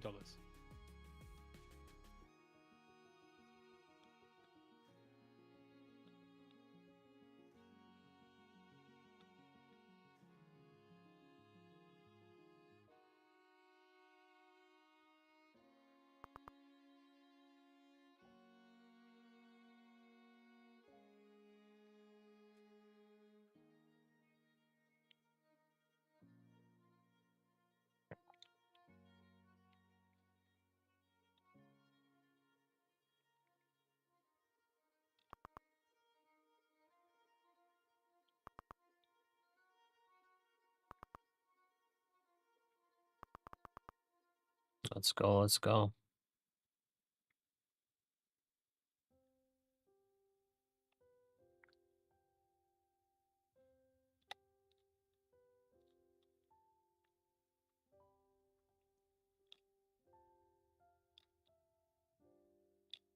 $87, and that would keep us with basically one mini size.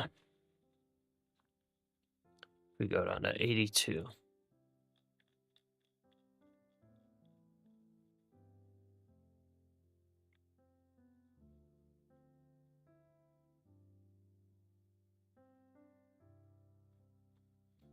Don't get me bullish divergence, please. It's got to break below 90.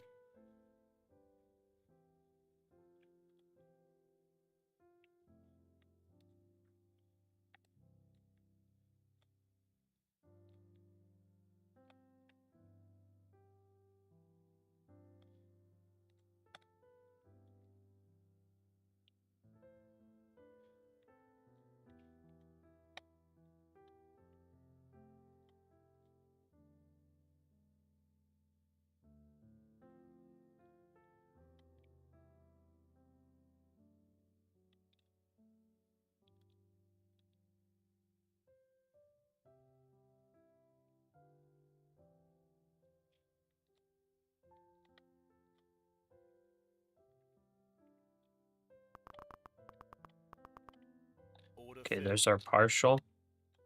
1, 2, 3. 82 is our next partial.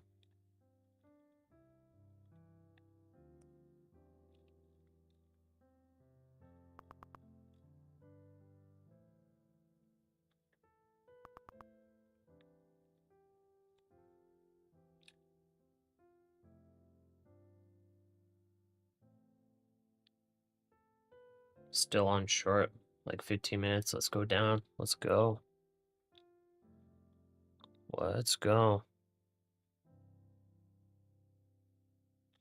I don't really like this movement very much. This could be I guess a little bear flag, but it did come up a little too high. Don't like it. I don't like this movement. This is like, kind of looks like bottoming movement. Really needs sellers to step in.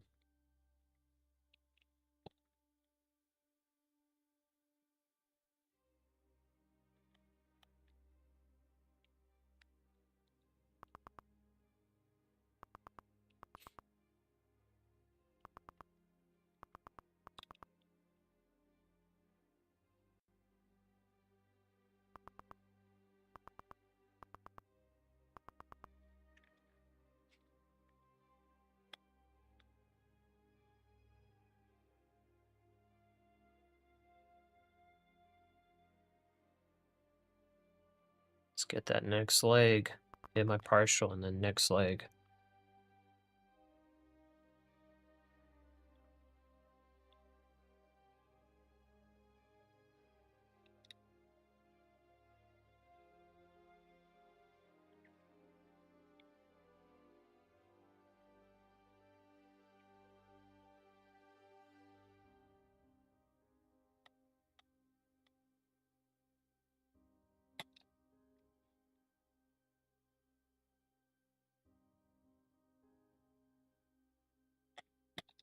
Minutes away Almost from there. the bottom of the hour, we get the 3-month bill auction and 6-month bill auctions.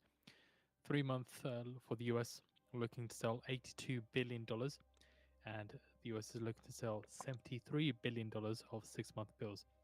Prior high yield for the 3-month of 4.245%, prior bid cover of 3.1. 6-month bill prior high yield of 4.125%, prior bid cover of 3.1.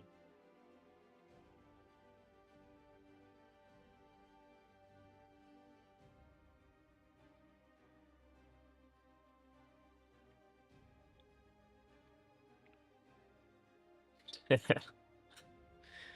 let's go down. I mean, I'm hoping for it, but anything could happen. Anything could happen here. I think I'm gonna move down to stop.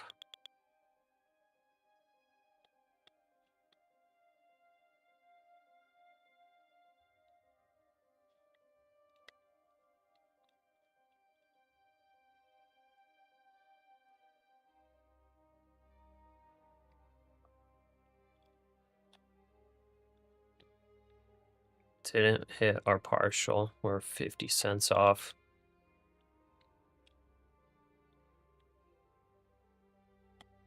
Did I scalp another? No, it's not big enough bounce for me to go for it. It's not good risk to reward.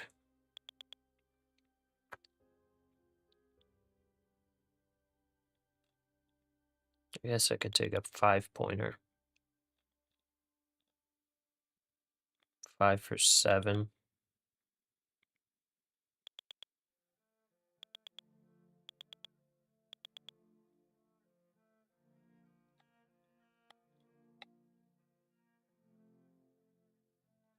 Order filled. I only filled one. Whoops.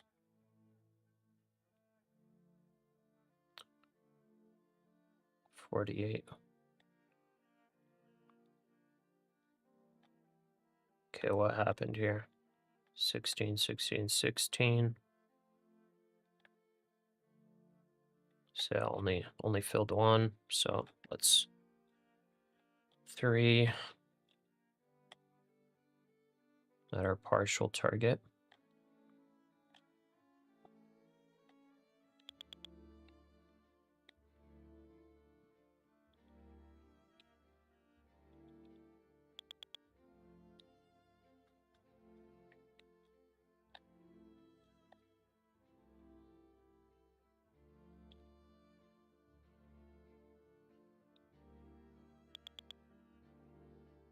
Hey Ahmed, it's going pretty well.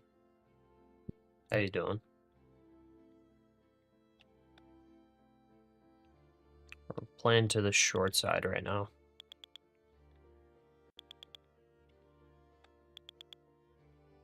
This is very wide, pretty crazy movement. Okay, I think I'll bite off on that one. Order filled. That's a full position. And I'll take 5 points.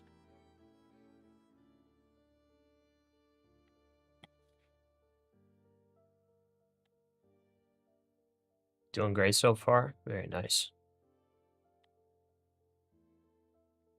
Yeah, I'm going short, but it's this movement, I'm not liking it very much.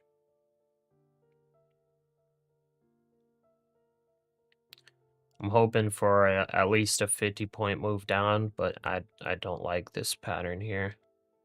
I don't even know what technical pattern this is, but this doesn't look too good to me.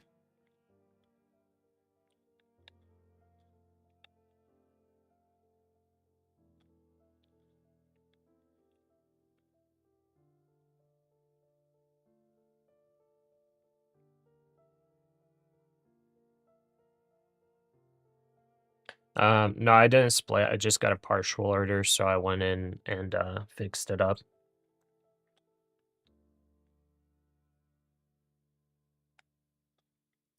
So no, I didn't split them.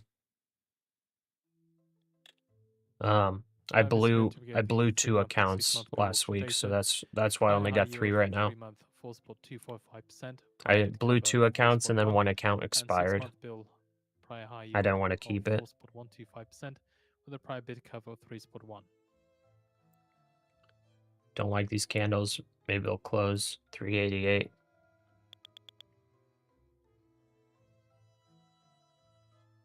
Yeah, I don't like this movement. Sellers kind of gave up here.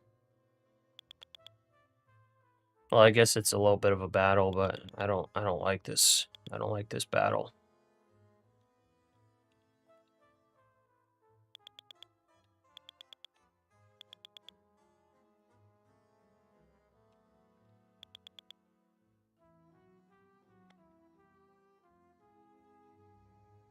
So if we break 400, we stop out.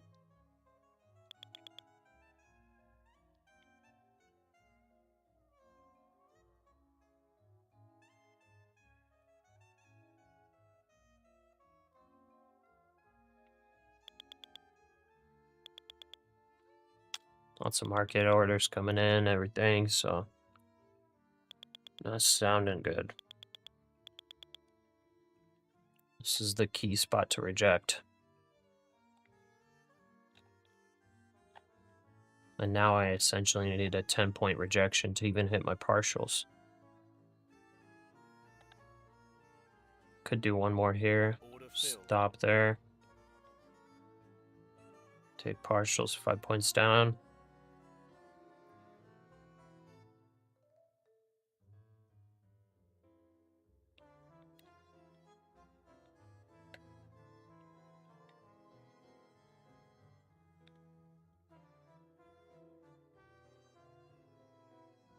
This looks like it wants to break out though. Wish there was just normal wavy movements during the first 1 to 2 hours. Yeah. Looks like it wants to break out. Could be a sweep and drop. Don't know.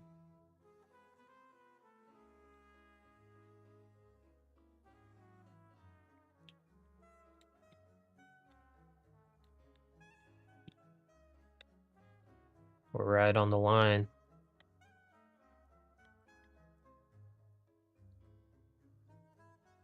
Right on the line.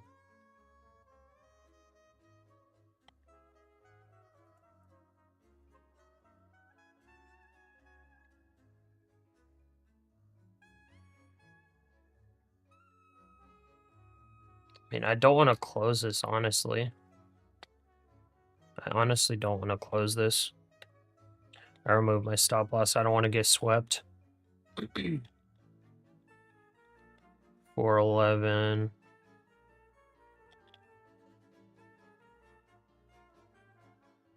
I wouldn't have gotten swept there. There's the little rejection.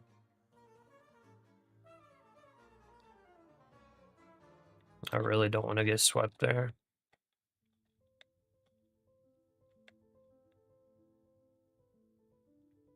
And let's see what happens. On the cash account, let's go. Let's go back to our plan. Just go right there. Hearing some market sells coming in.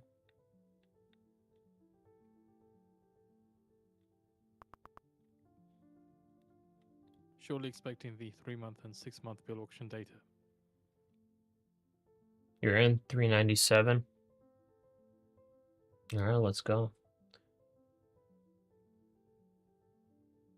5 points, really? Yeah, it's just like the quick scalps while we're chopping around. Because I've got my core position, so that's like kind of what I want to stick with. But like anything above, I'm trying to just take quick scalps, you know? Because I know we could chop around here for a while. We could chop in a 5-point range for a while. So I'd rather just take those quick entries, exits, instead of like continuing to leverage up, and then possibly not get filled. If this, if it doesn't reach these lows. I'm also like adjusting my average as well.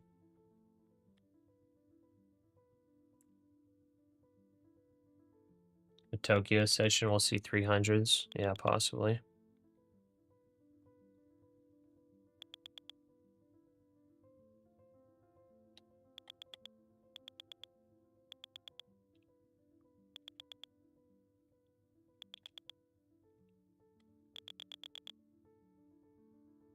Okay, our stop's at 407.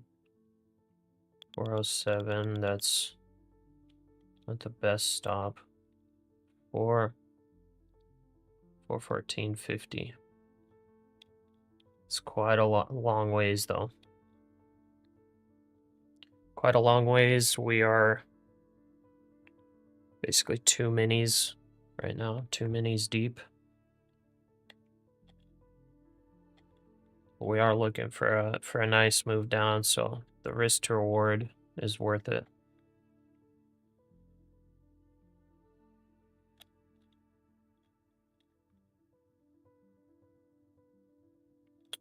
If we hit 80s, well, if we hit 82, then we keep our core position of 1 mini essentially. So we need 12 more points.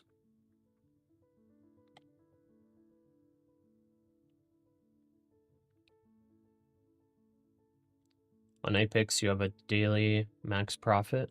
How do you get an account without a limit? I'm not sure.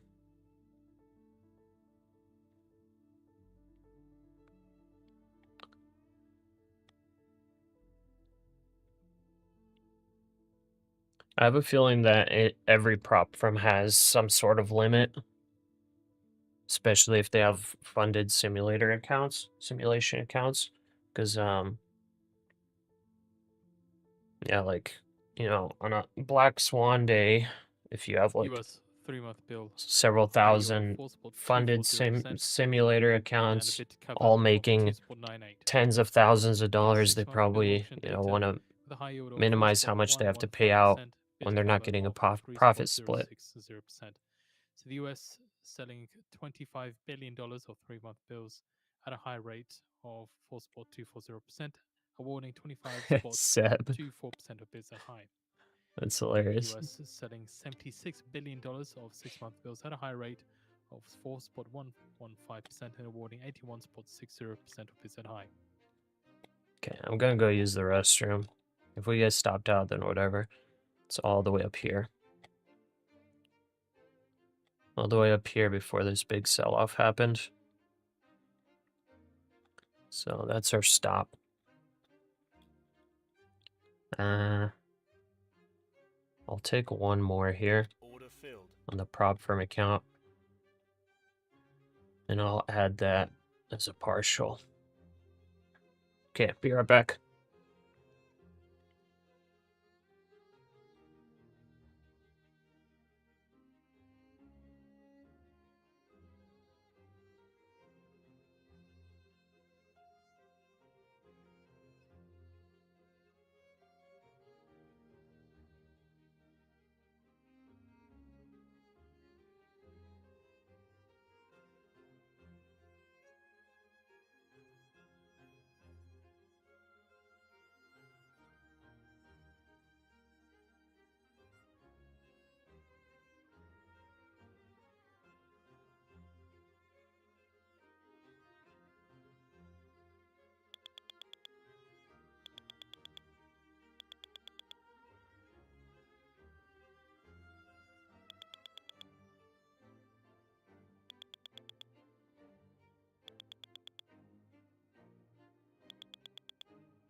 All right, what are we doing? Still sitting here. Okay, got a nice rejection candle, same level as this one. Looks like it wants to run higher.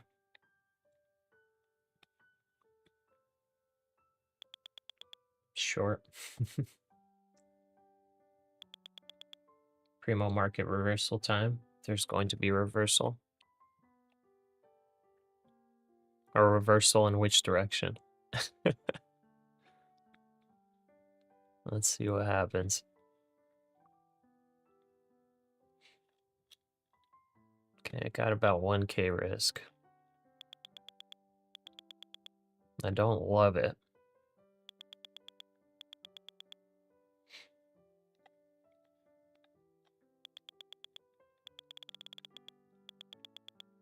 Okay, wicked up. That was a nice big 5-point wick. See it. S&P is breaking higher. NASDAQ's kind of chilling, so this would be a nice time for S&P to pull back. Whoa, I did not even realize Dow's moving like crazy. Wow, it was not moving before. Russell's kind of ramping up for the next leg. Wow, everything is kind of moving way different from each other. Gold, just a tiny pullback. Silver, ramping up. Bonds up. Guys, very interesting movement. Everything's like off. Everything's different right now. They're all kind of like taking turns moving.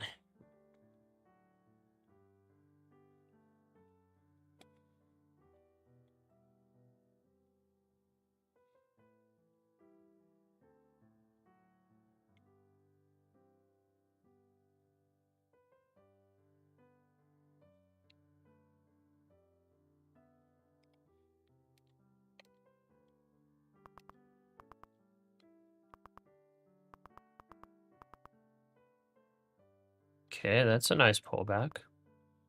That's about 10 points. It's kind of a good sign after a sweep, I think, right?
Man, I don't love it.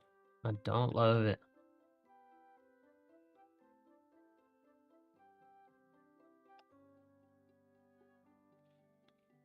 Don't love it. But that is a nice rejection. Then held at the top of here. So 400 is kind of holding now again.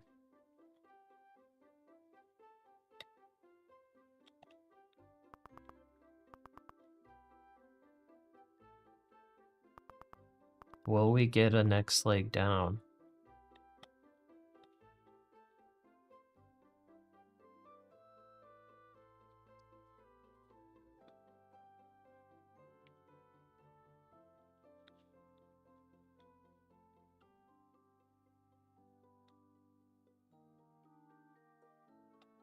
Got some ES and NQ diversion. Or divergence.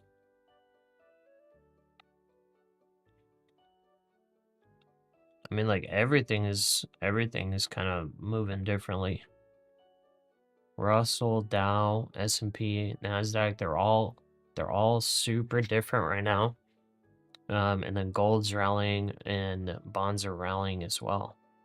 Silver too. Something's coming, but who knows which direction it's gonna be.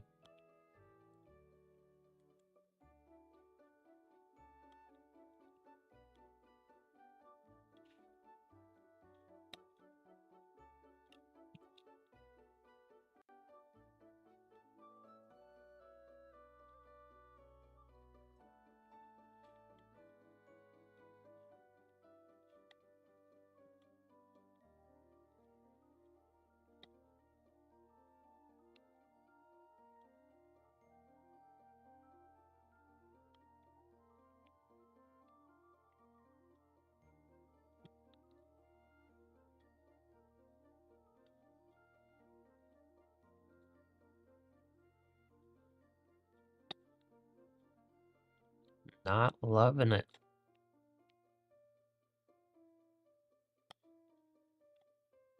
It's the opposite of McDonald's, guys. I'm not loving it.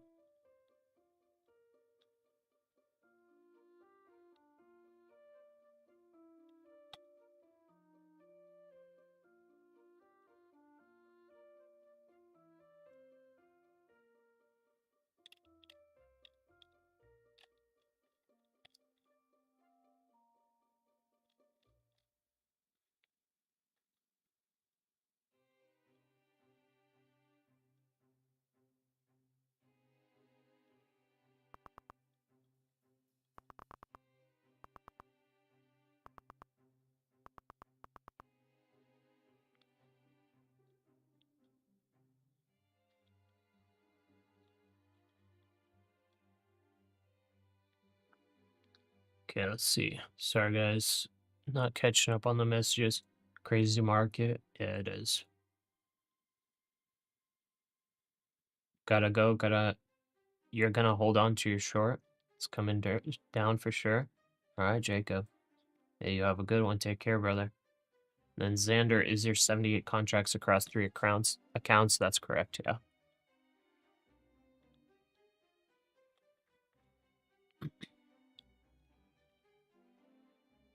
All right, let's get our partials filled. Come on now.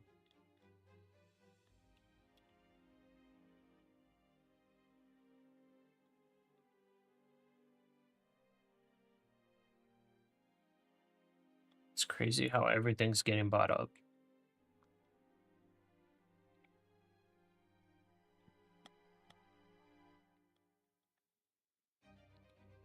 Okay, new trend line. So if we get a break above 410, then that's a trend break. All right, I guess I'm gonna move down my stop loss for 1250. $900 of risk.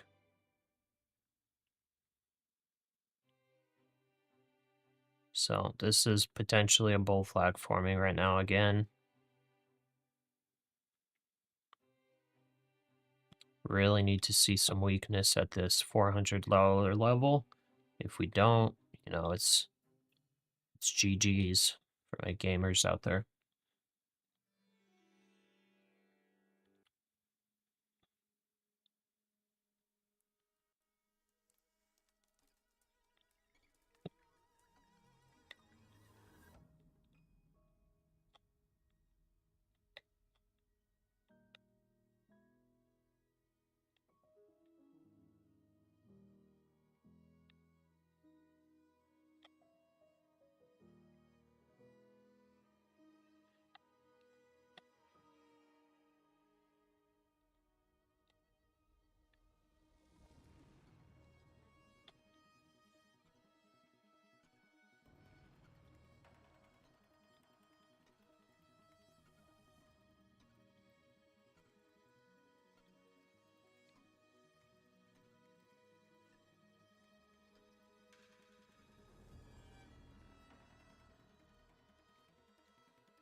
Okay, hearing some market sells. Let's go. Don't just buy up every dip.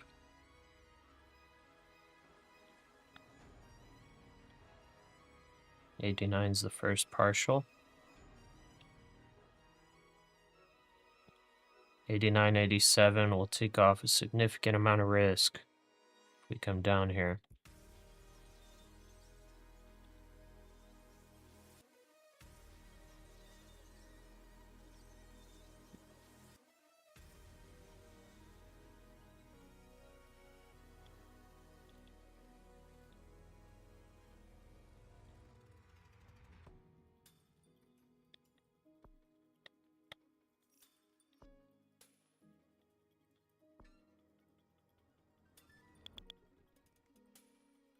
Market buys coming in now.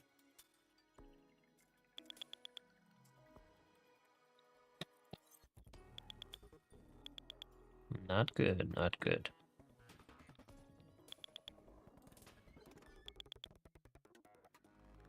Don't break out of the bull flag, fail it. Need to see the fail.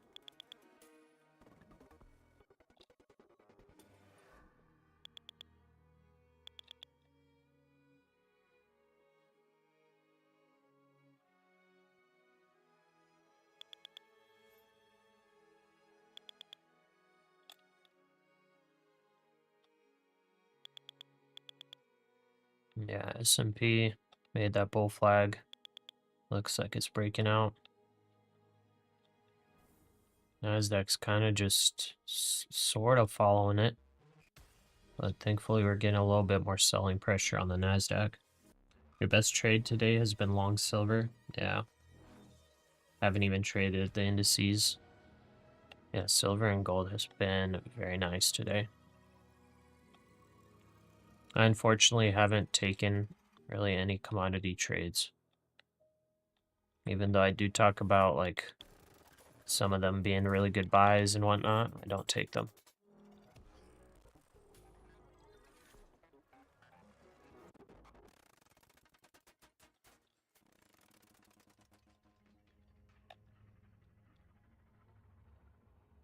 Okay, I think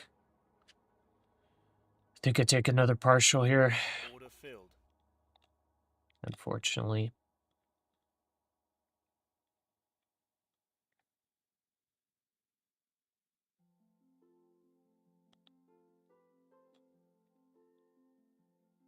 392.50.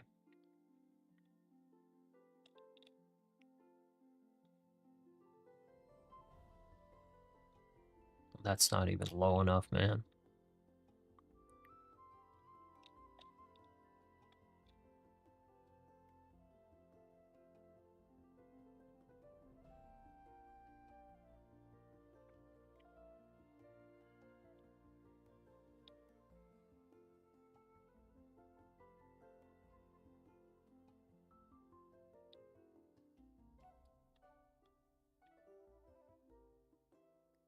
I'm surprised we've literally only moved like 20 points for the past hour.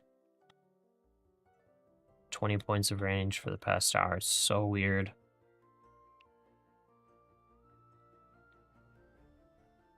So weird past hour.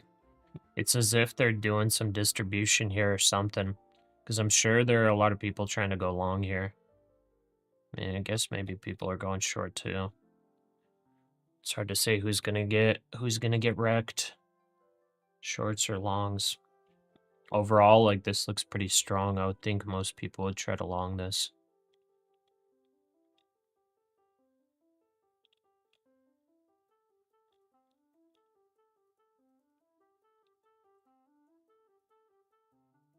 Used to be big into live hog trading. Haven't touched it since Trump destroyed the market during his first term.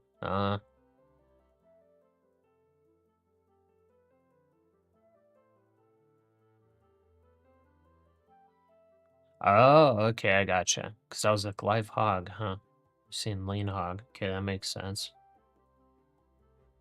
What got destroyed about it?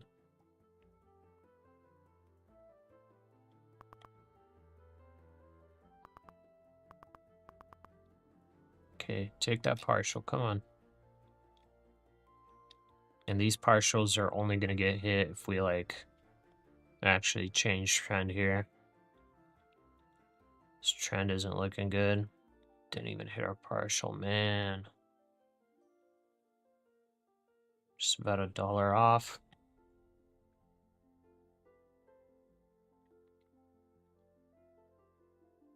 Come on, hit that partial.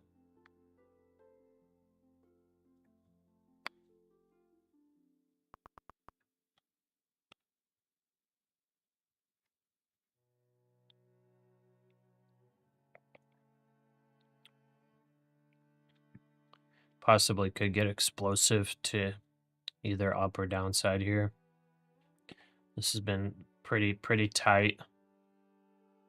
And it's kind of surprising for being so early in the morning after so much volume came in. You're long 10 contracts and Trump shut down trade with China. Oh, wow. Cost you a fortune. How much did 10 contracts hit you for? Because how much does one contract control? Is it like 1,000 heads or something? Or 100 heads?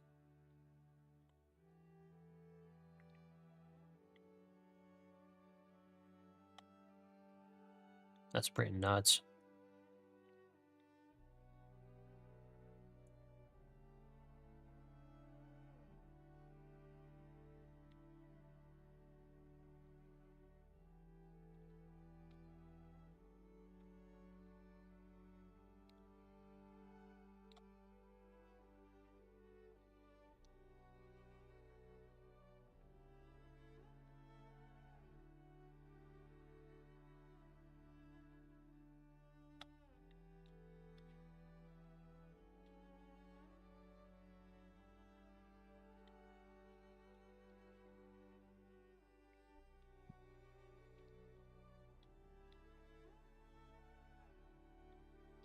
Man, this unfortunately looks like it wants to break up.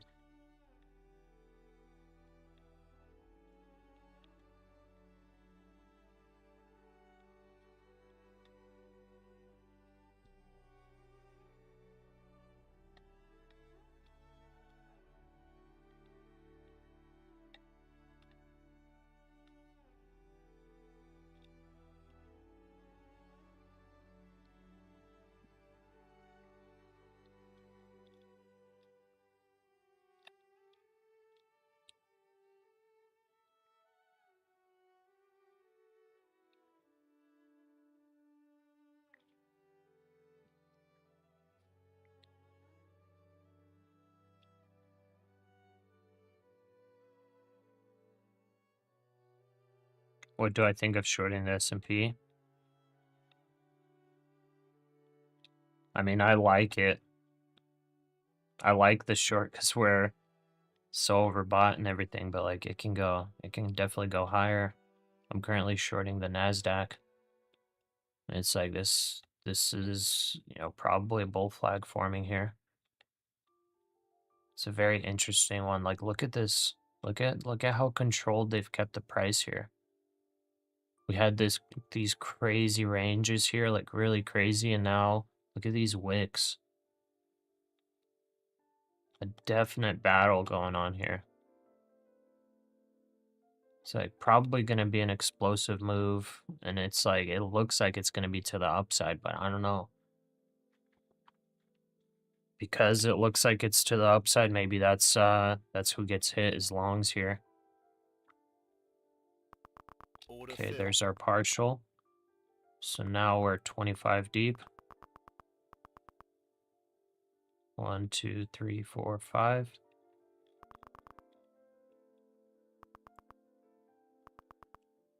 Forming SMT divergence with NQ. Limit down, limit down, limit down. Hog market used to have a 3-point limit move with its $400 per point. Oh, wow. Once limit down, the market locks up and can't get out. Wow. Dude, that's rough.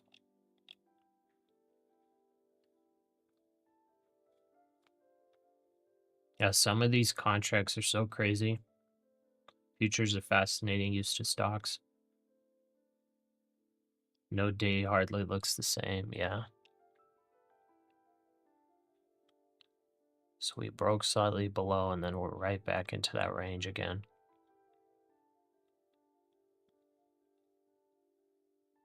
Like, what does this look like to you guys? After like so much control, looks like bottoming, like this looks like a bull flag. I feel like a lot of people would be longing here. I feel crazy for shorting here. But maybe that's a good thing. Maybe it's a good thing that I feel that way. Alright, I think I need to shorten the stop. So 407.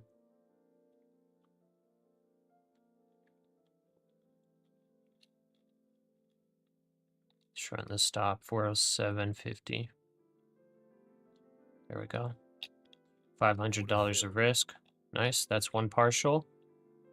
Let's see if we get the second. I'll cancel this. 1, 2, 3, 4. Then we'll get second and third partial, and that leaves us with a good amount of contracts left. Order filled. Okay, that's more. 1, 2, 3. Okay, and then once we fill this one, that leaves us with basically 1 mini. There's an order block on 4 hour. I think it'll go down to it. This 4-hour candle is going to close. Order block where? Morty, are you short? Yeah, I'm short. Where's Mr. Ponzi? I know, dude. He usually jumps in. He usually jumps in when it's coming down a little bit. Bulls look to be losing their momentum. Let's see if they can regain it. Yeah. This was looking bullish, you know? I was starting to feel crazy for shorting this. But like sometimes that's a good sign when you start getting a little nervous about your position based on whatever. Sometimes that's a good sign because that means that people that are long are possibly feeling good about it. 1, 2. Okay, well, now we're basically 1 mini in. We're taking off half here. And then the other half, we'll see how far it goes.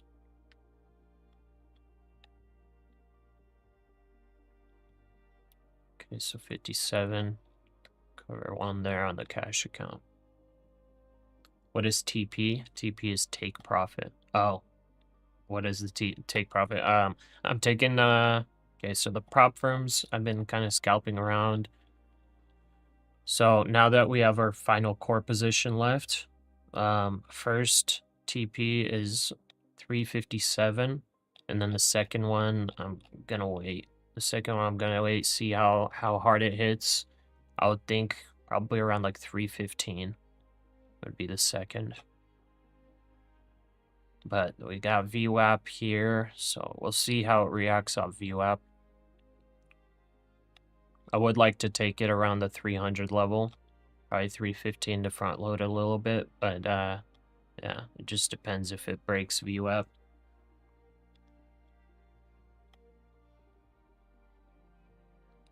So I got a pretty good entry here.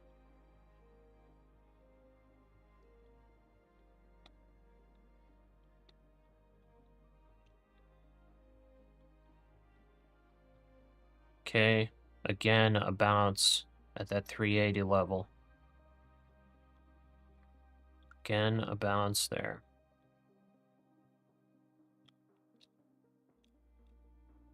I'm probably not going to add. Yeah, just stick to the plan. All right. So we're starting to break that 20 SMA on the 5-minute. About 340, 350 is going to be VWAP.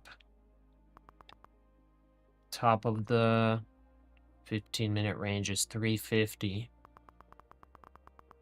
We never hit TP on the 15-minute opening range strategy, so I couldn't enter here because we've shot through so fast. My original plan was to take the 15-minute orb strategy, but we just we kind of blasted out, so I didn't have enough time to get in it, and the range is too wide for me to take the play, because on ranges like this, TP2 is hit, you know, less often than TP1, obviously, and especially on ranges as wide as today's. Things like TP3 and 4 are rarely hit. Okay, so 387. So let's take our stop loss down to like 389.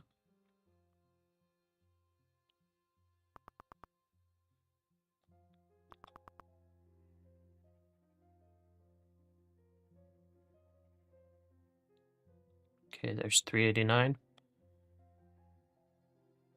And 57 will cover half.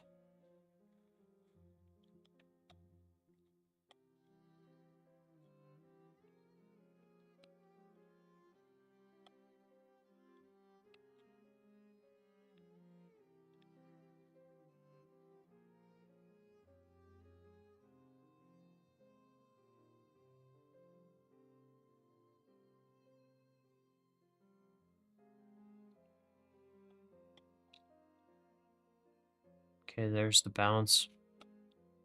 If it bounces above this previous wick, then yeah, that's a stop out. So let's see here. On this bounce, do I enter another? I think right here I re-enter short, or I enter one more short. Add to the stop loss up here.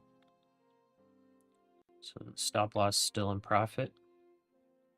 Could hit it, but we'll want to see a rejection here. Maybe 392 would be a better stop loss. 392.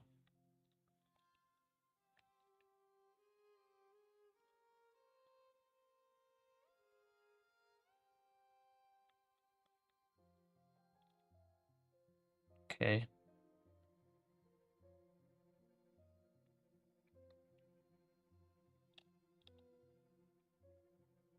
Gonna add one more here.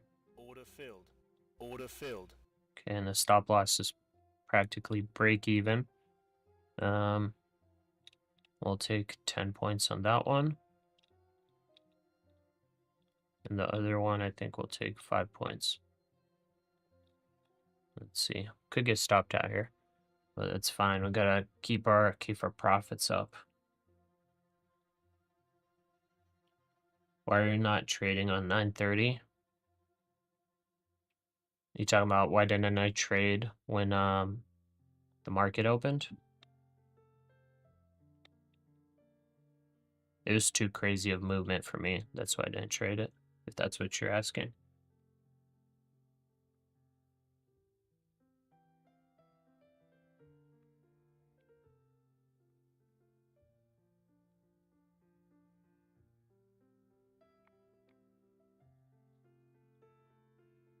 Yeah, it was too crazy of market movement, and I didn't get an entry on the 15-minute orb strategy. It skyrocketed to the upside. There was like literally one 1-minute wick that went up 30 points. So it kind of just blasted off. There was no retest of the 15-minute range. It would be a really bad entry for me, risk to reward wise. So I essentially just waited for a short.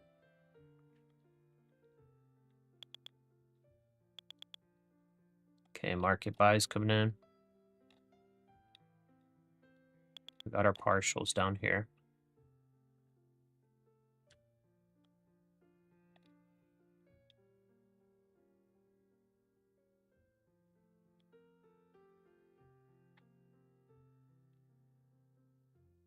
I guess even if this forms a bear flag, we could get stopped out. It's the unfortunate part about having tight stop losses. Let's get our partial here. Come on. 380.50. Okay, there we go. 1, 2, 3. Now we're 15 deep. We got one more partial right here.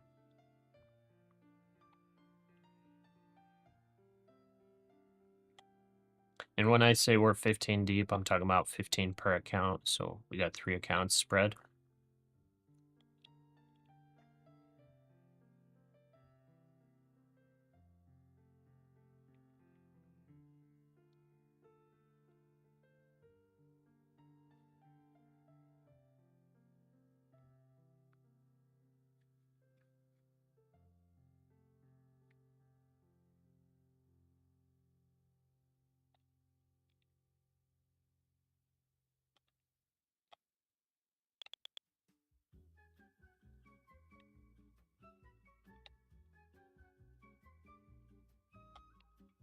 Yeah, we should make the next leg down.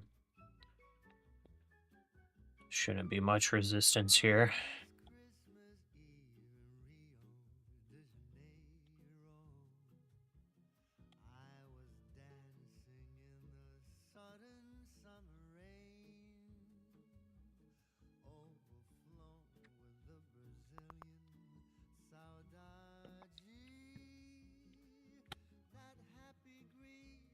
Go on, fill the scalp.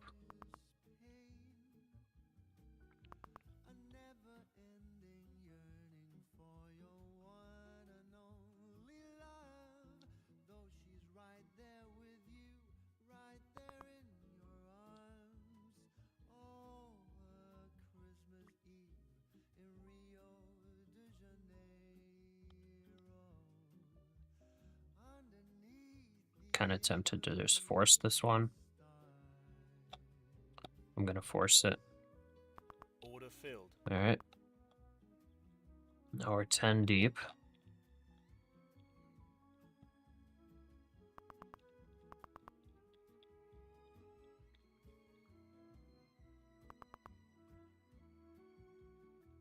Are you every day live? Yes, I am. On Mondays, I usually have Bible study in the mornings about when market opens. So on Mondays, I usually get on just a couple hours late. But I try to be live every day. I got a Discord as well, so I'll post updates on there if I'm not able to make it or anything like that.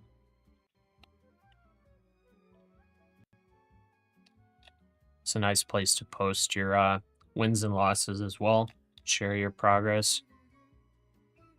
Got a pretty good community in there.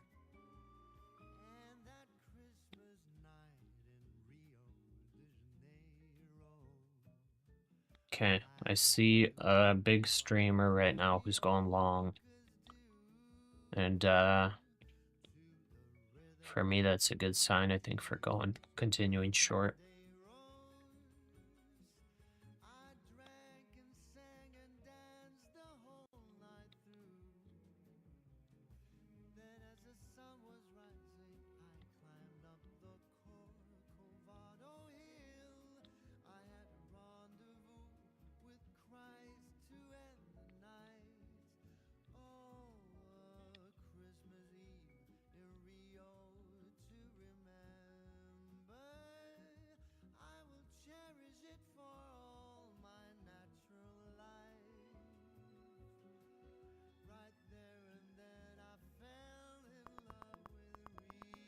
Oh, nice.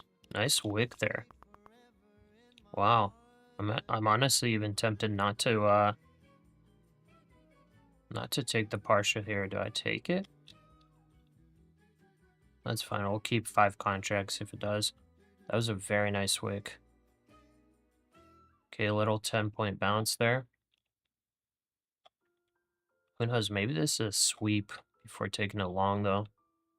Very interesting.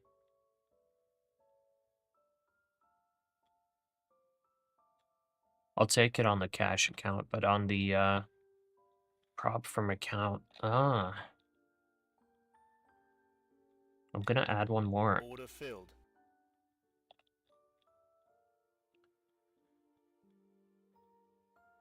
I would like to get to 3K on the day. I don't know if that'll be possible, but let's see. That was a really nice sell-off there. It did get some support, but man, I liked that movement. Like I said, that could easily be a sweep. That could easily be a sweep for them to pump it long. Getting a bunch of people stopped out before bringing it higher.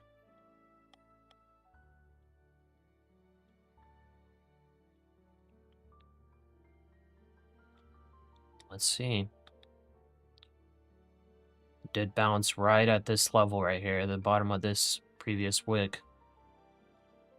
So if it breaks below that, we're definitely hitting 350. It's 15 more points.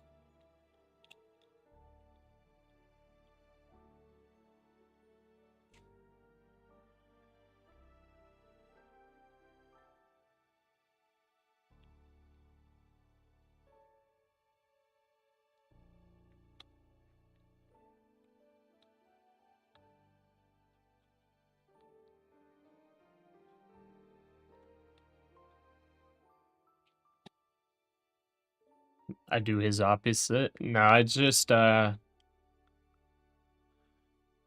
sometimes I just look at it because he's got like 2,000 viewers, and I'm just seeing a report here from Fox News. Fed Chair yeah, Powell I feel like he in doesn't criminal always referral make the best by House decisions, VP so Trump ally. I just took a look at his stream just to see if I'm on the same side or different sides, and I like to be on the opposite side of him sometimes. That was fast, yeah.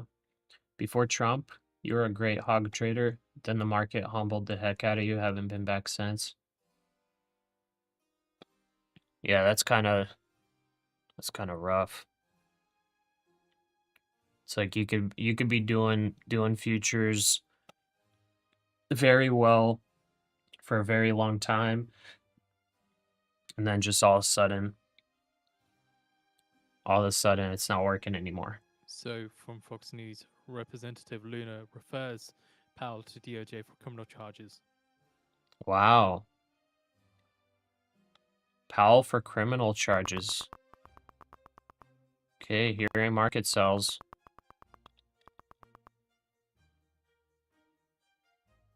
So that's what that little sell-off was. Interesting.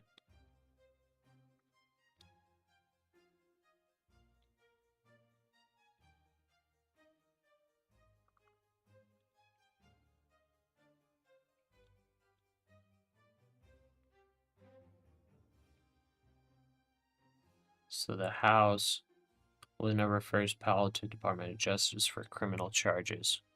That's on Fox News. Wow. That is very, very interesting. Jim, what a joke Washington is. Yeah, I wonder what exact criminal charges they're We have trying to posted get out the him with. article on the feed for you to read through as well. It's very interesting. It's interesting that the president's been threatening him with a bunch of stuff. So further And then detailing all of a this, sudden, Luna is criminal accusing Powell charges. of perjury on 2 occasions, according to a Perjury? letter to the Department of Justice, first obtained by Fox News Digital. Perjury? Are you serious? They're trying to hit him with perjury? Jesse, you offer class? No, I don't. So Luna in the letter said on June 2020, I kind of want to June keep 25th, everything like 2025, free. Powell provided testimony under oath before the U.S. Senate Committee on Banking, Housing and Urban Affairs regarding the renovation of the Fed's SLS building. In his statements, he made several materially false claims. Specifically, she accused him of lying about lavish amenities and the Fed's SLE's building and misrepresenting its state of maintenance. Interesting. See, like, I would think this might be legitimate charges, but the thing is, like, the people in the House and the president himself have been, like, trying to pressure Powell out of the Fed or pressure him into cutting interest rates. And it's just weird timing is all. Super weird. And, like, trying to hit somebody with perjury, you're kind of reaching. Being charged with being a smooth criminal. Renovation of the Fed offices. I mean, like, the thing is, you've got to have, like, some kind of vendetta to be going in there and trying to say, here's the thing, the federal government, the way that it works is, like, everybody kind of supports each other. Like, military, like, all that stuff. You get funding. Like, yeah, the funding's not always used in the best ways, whatever. Like, it's like that literally all across the federal government. Trust me, I know. I was in the military, and I've seen how funds are spent. But, like, you've legitimately had... You have to be, like, reaching and have some kind of issue with somebody to go in and try to hit them with perjury and all that stuff. Like, that does not happen. And the fact that he's kind of the target is not surprising. Yeah, because it's like, it's literally after Trump being like, I'm gonna fire this guy, it's out of his power. So then he's like, oh, whatever, blah, blah, blah, I'm gonna do this and that. And now he's essentially having, like, his henchmen trying to get him some other way. If they went through the military and did that same thing, they would find so much misspending. I mean, the whole idea of military contracts are just a complete waste.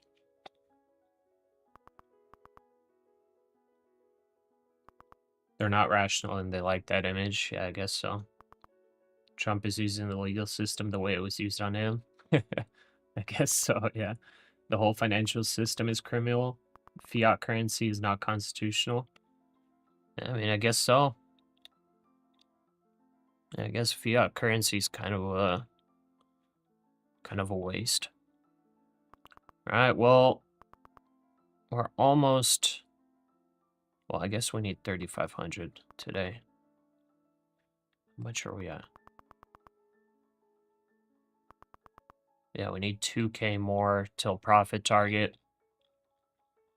That's quite a ways down. We'd essentially have to get to like 23,300 to hit our profit target.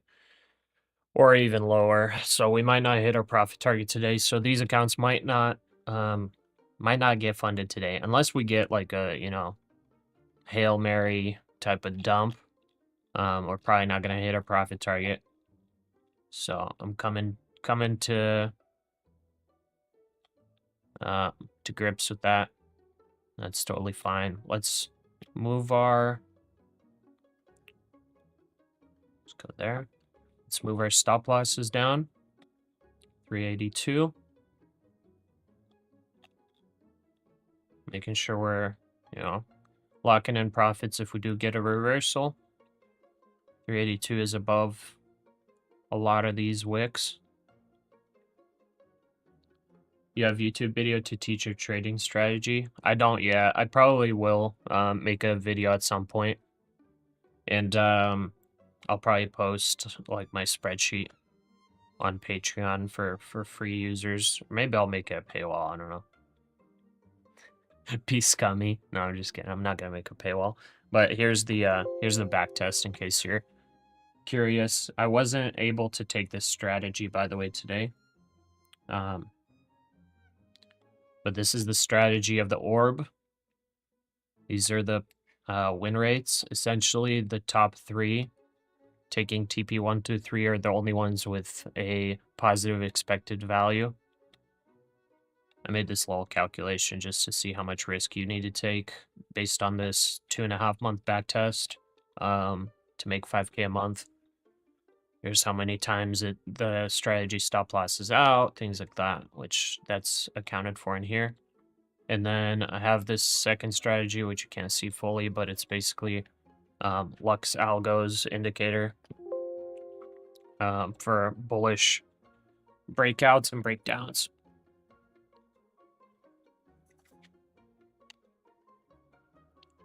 Would a Powell resignation pump or dump the market? I feel like it would dump it. I think a lot of people have respect for Powell.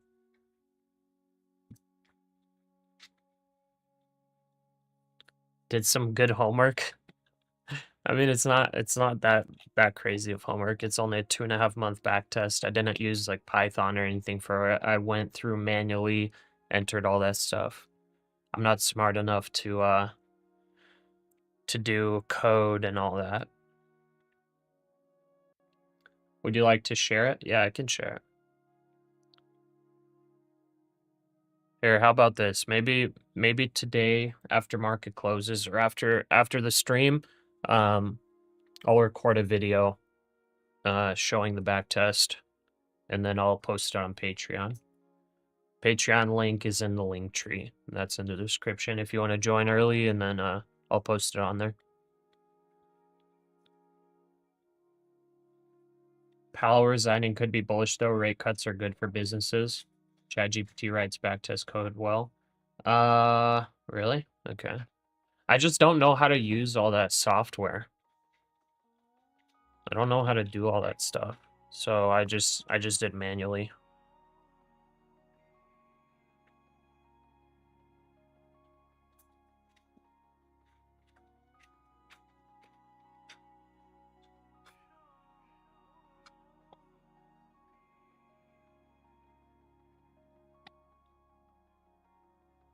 If you ask ChatGPT, it'll tell you step by step.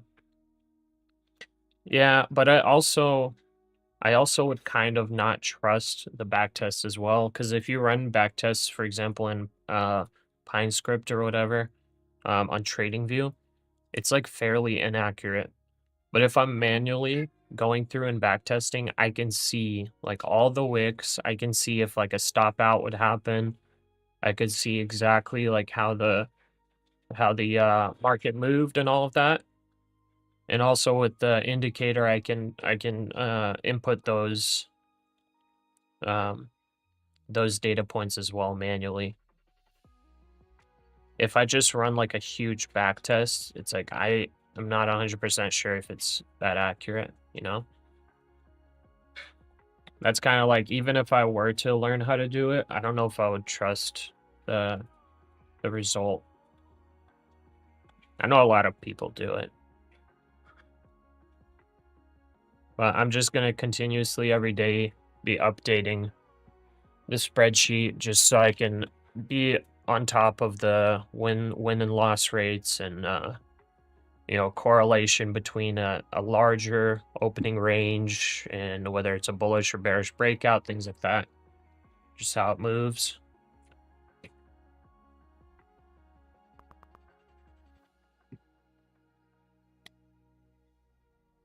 Okay, almost to our, finally almost to our first TP. I did take a lot of scalps along the way, but this is the first actual TP here.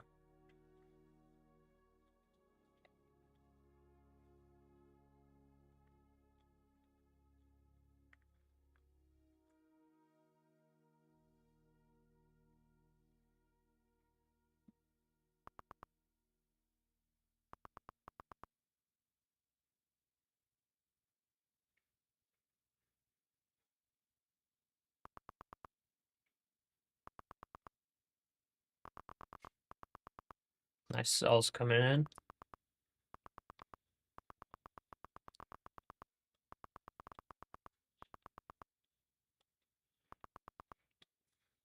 Almost there.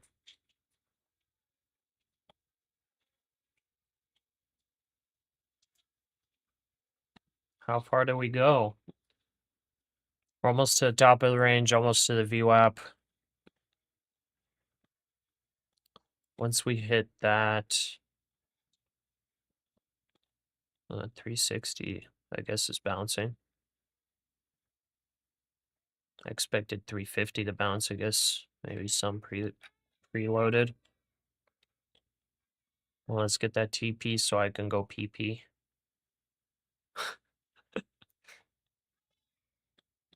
Just getting wider reports now of the article Fox News that Fed Chair Powell hit with criminal referral by House GOP Trump ally.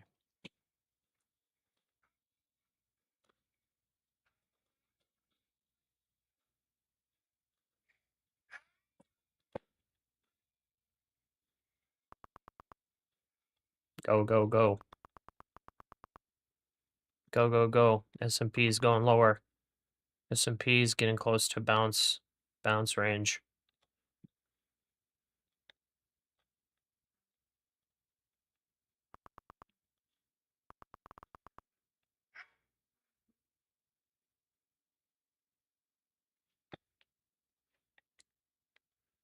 All right, let's get some upbeat music then.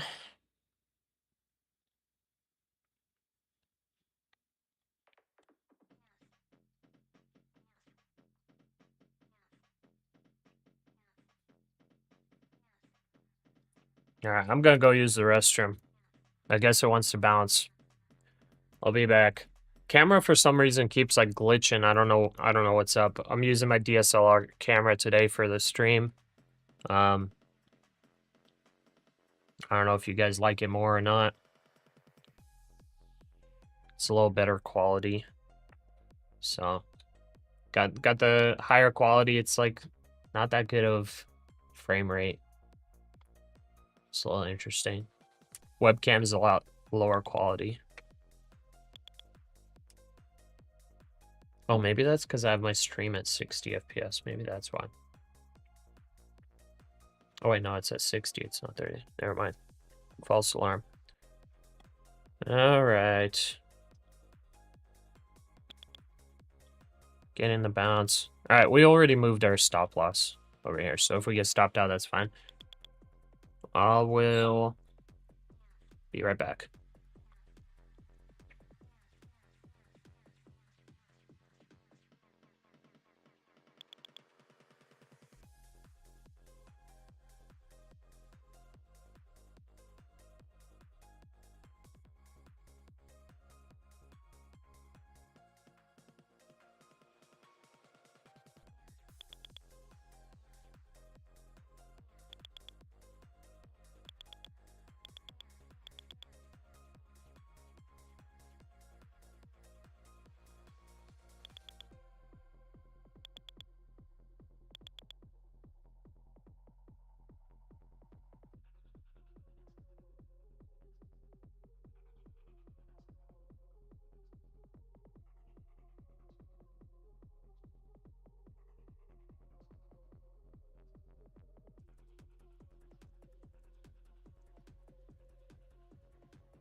I guess the market's deciding to go a little higher.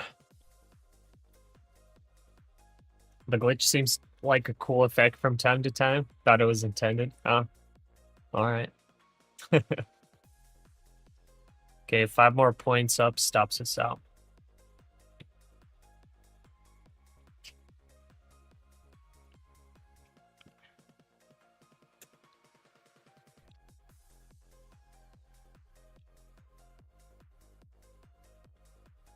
It's quite a big bounce. Could, I guess, add here. Order filled. I don't like it. I don't like the add. But I guess I could add and go for a 5-pointer. Or 6-pointer, whatever that was.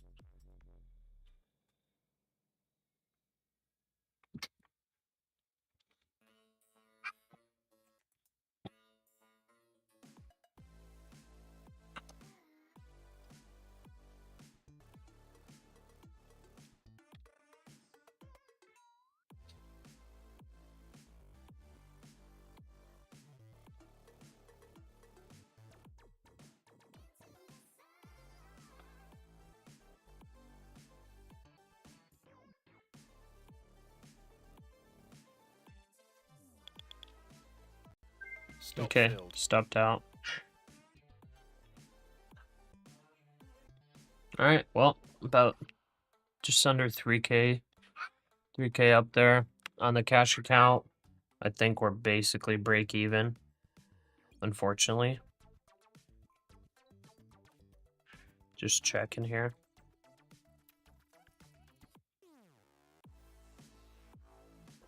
I mean, we're like negative 20 bucks on the cash account. Okay, so what did we do? We didn't even get to 15-minute opening range territory.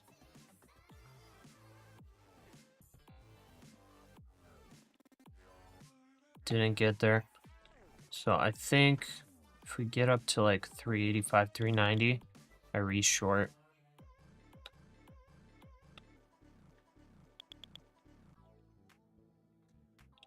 I think that might be the plan.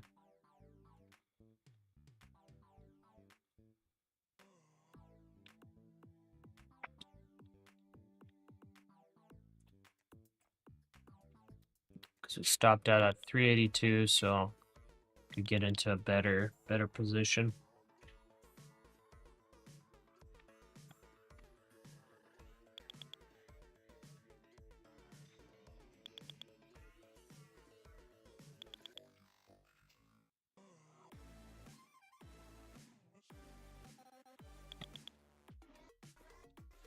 This is looking fairly strong though. I don't know.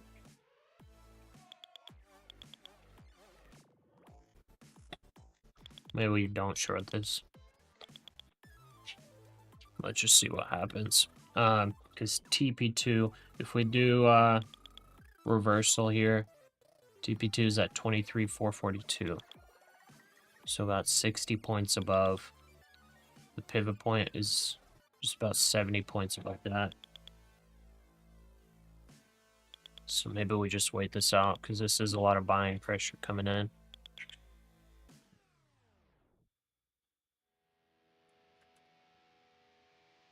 Could obviously reject here. That's about where my entry would be.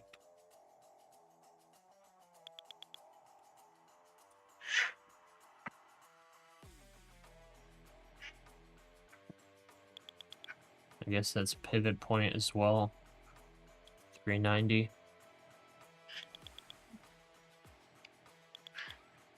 Do we maybe take it?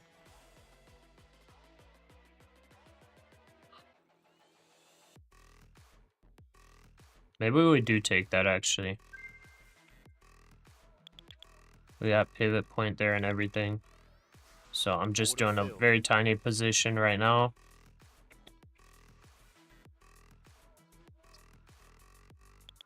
Let's see how it reacts.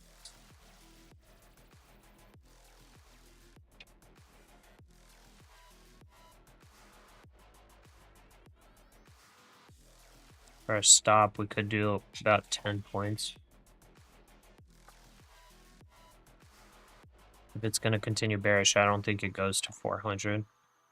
So 397 is our stop, $90 risk.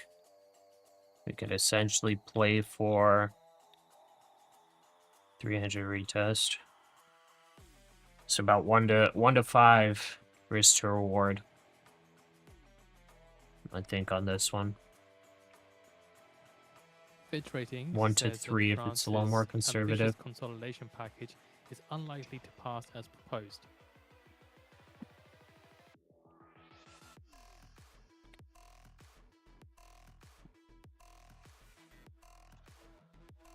Still need 2.5K.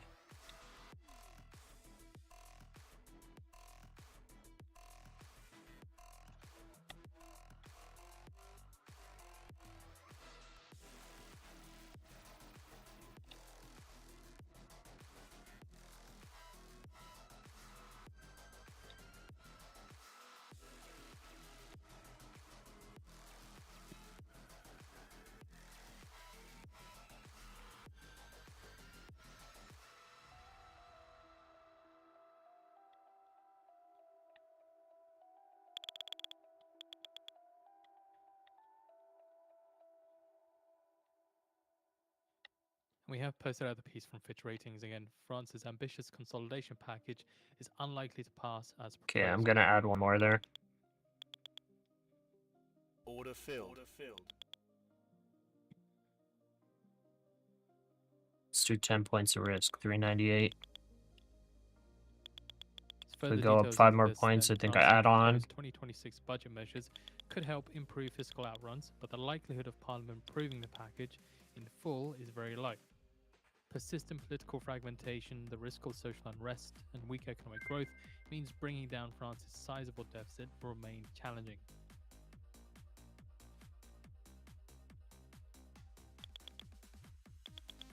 All right, there we go. So we got 10.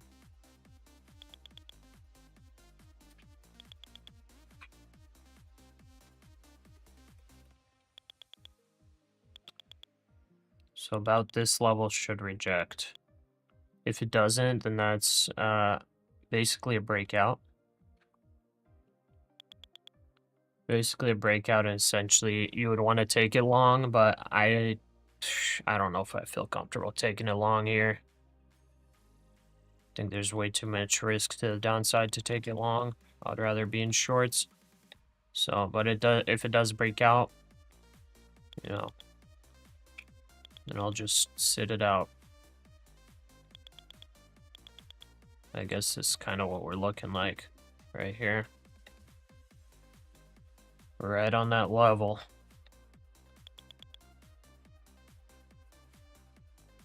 They could do a little sweep, bring it down, a little fake out. That's possible. We're at that pivot point at 390.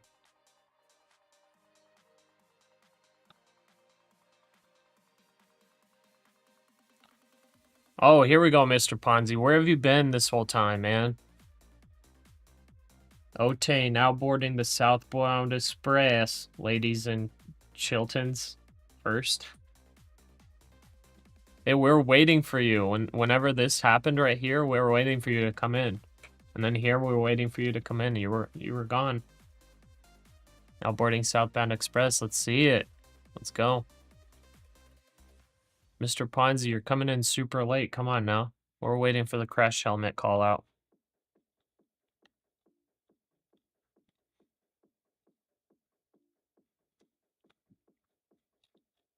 Okay, so we took 200 risk. 350 would be almost a 1 to 4.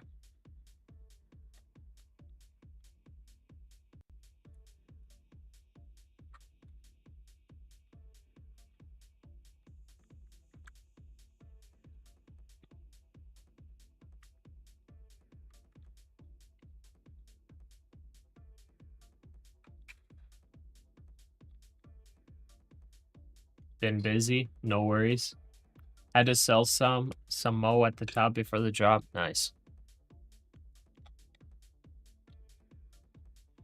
Hey, Mr. Ponzi, it's good to stay busy. That's what I'm talking about.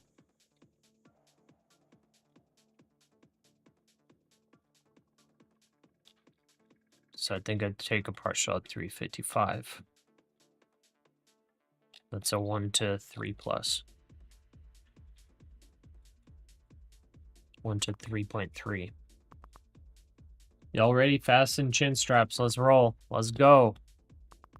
Let's go. Let's break below, make a new lower leg.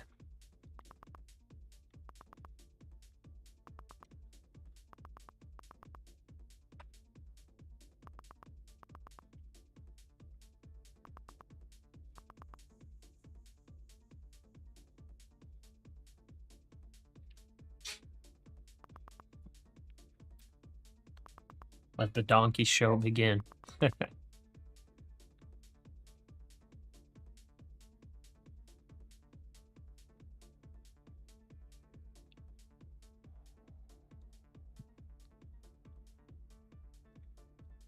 Okay, so far that's only about 15 points down. Not even. Only about 10 points. Got bullish divergence, I think, on the 1 minute. 2 minute bullish divergence. So it's got to bust through here to invalidate it. Bust through like 375. Today's ticker is phase. Oh, Faz. I thought that was phase.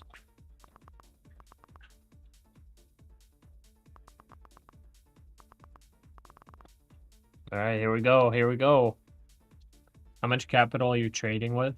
I'm new to this. I don't really get how this stuff works. So right now I got 3 accounts through a proprietary firm. Each account's 150K of buying power. And yeah, you get 90-10 split on profits. These are evaluation accounts though. So you have to get to a profit target. Once you get that, then yeah. Assassin Forever, welcome. Thanks for the sub. DEIA. 1 sec. Oh, you got it? Okay.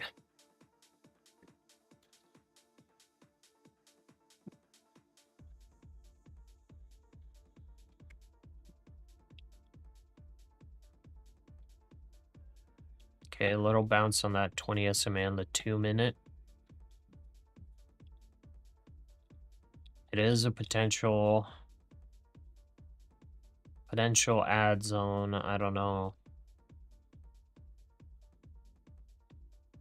Order filled. All right, added to the short.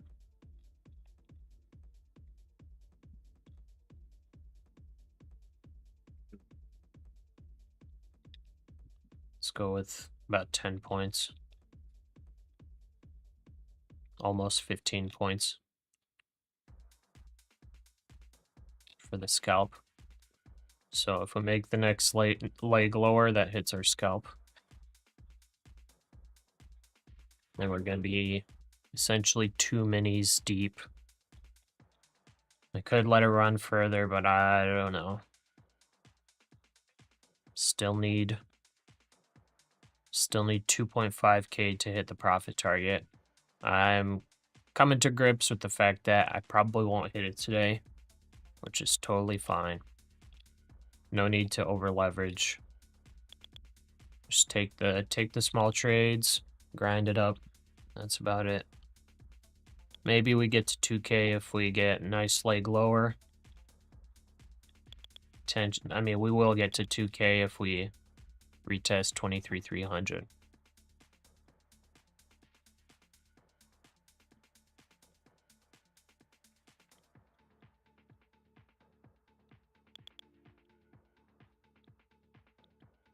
Kind of retesting that trend line again.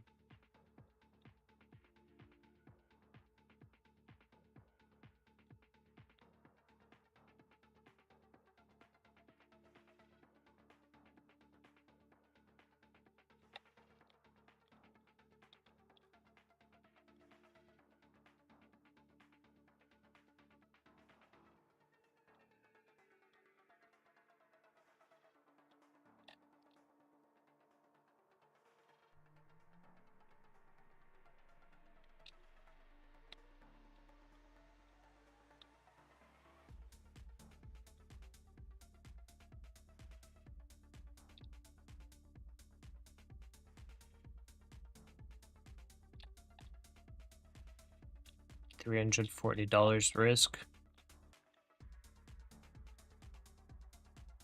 We're taking 1 to 3 approximately.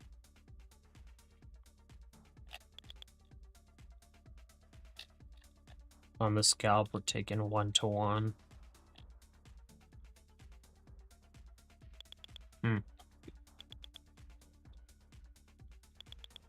Breaking up a little bit. I don't really like that movement. Gonna take one more there. Order filled. Filled us. And then I'm gonna go 5 points. I'll up our average a little bit. Hopefully we get the 5 points. Approximately same game that we were playing over here.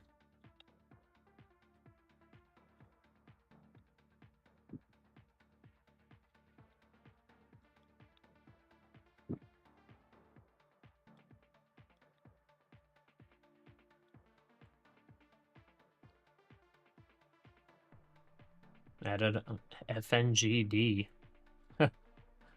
Portfolio is now complete.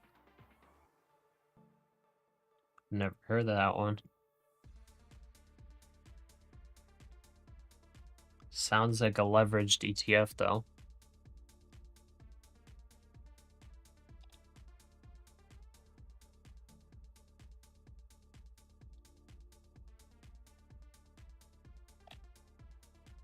Okay, now we have $400 of risk.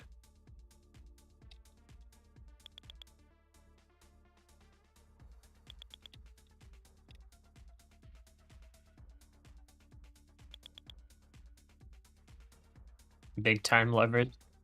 Let's check it out. FNGD. Oh, 3x inverse. Oh my. That's nuts.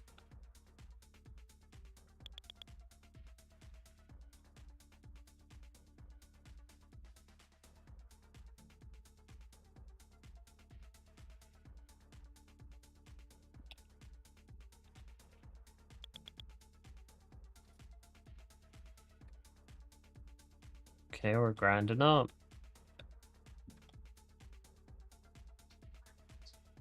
Grinding up.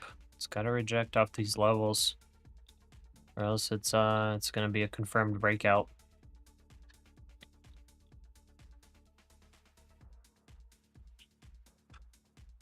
Almost hit our scalp. Almost there.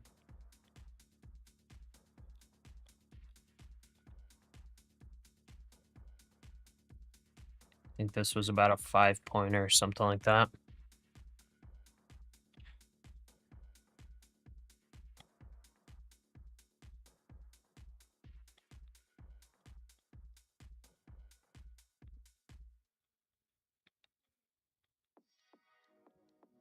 See, S&P, like,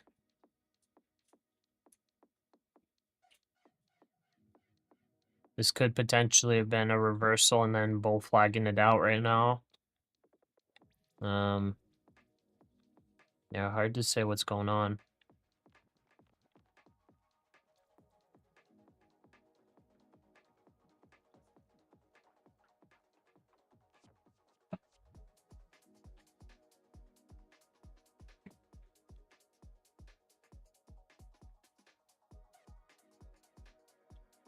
Only gave us about 7 points.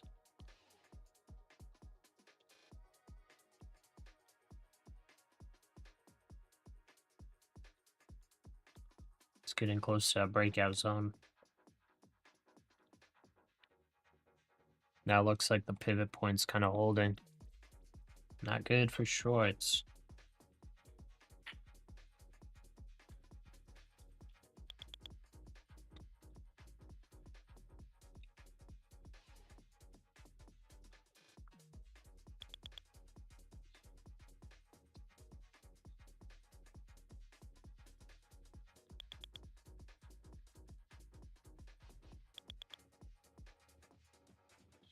Donkeys are coming to the stage.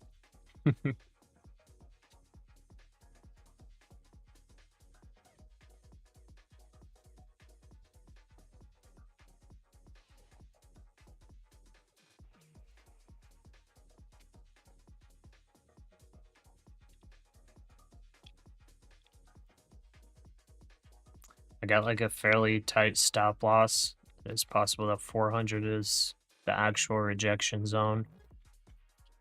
It's very possible. That's why I'm not liking this position too much.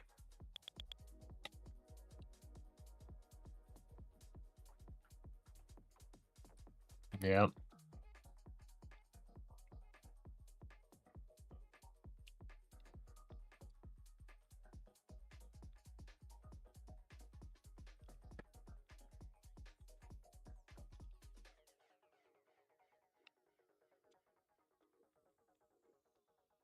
I mean, do we take this like way higher? I guess I can't do that on here. Or we just let it stop out. It's technically about to hit the breakout zone. I think I'm going to bring this one up. 402. Gonna add one. Order filled.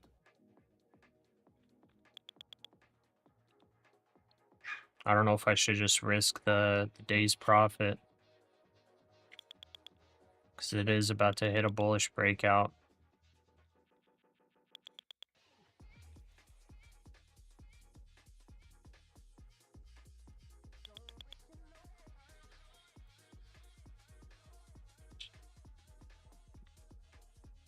But it also could reject this. 402. Let's risk the day's profit. Let's just do it. 409. We got stopped out on the cash account.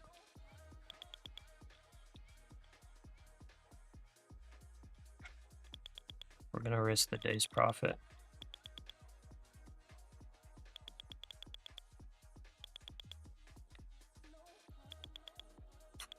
Stop loss is above these wicks here. This could easily be a reversal.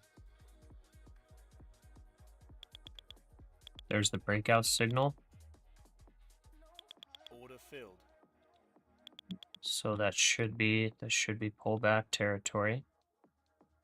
Let's see, 400. Order filled. Gonna double. Order filled. Okay, we're basically 3 minis deep. If we get a 10-point pullback, that's break even. 400 levels testing, so we kind of have to blast through it to stop out. It could happen. I think it's more likely that we have a pullback at 400. Stats Office, Nigeria's first quarter oil production at 1.6 million barrels per day.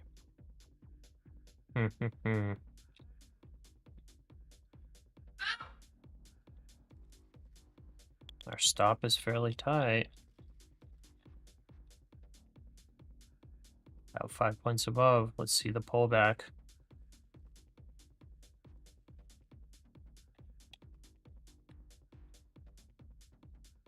Where do we take our partials? Right down here. Hope for a 10-point.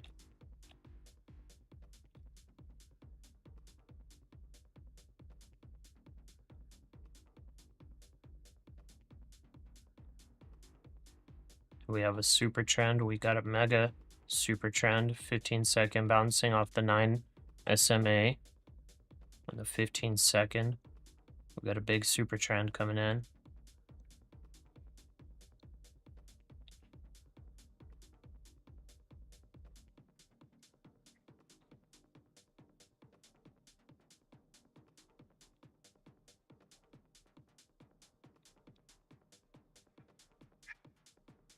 This is our potential rejection zone. It is looking strong though. So where we got to see the rejection. Adding one more. Order filled. Looks like we're going to get stopped out. Needs to reject right here. Our stop is right above that.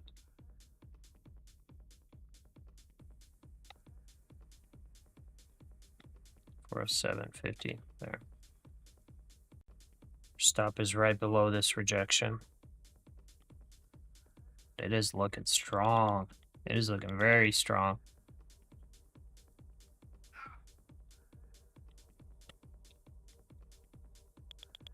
Man, You know what? I'm playing it, guys. I'm risking 10 more points. I'm risking 10 more points. Kind of have a feeling this is a fake out. This is looking very, very strong. But I would not be wanting to long here. We got the bullish breakout. Got all of that going, but man.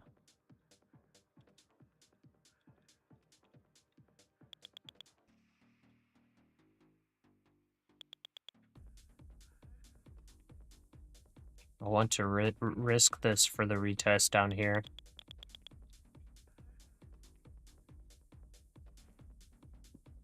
Sometimes you gotta risk it for the biscuit, huh?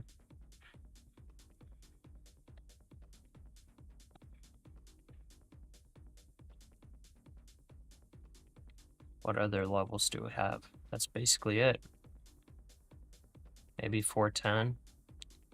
This is basically it. This is the rejection zone we need. 410 might possibly be it as well.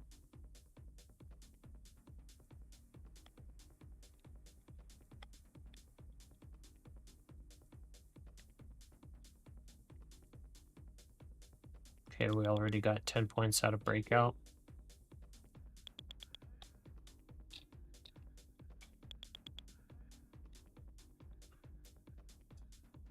Order filled. Adding 2 more.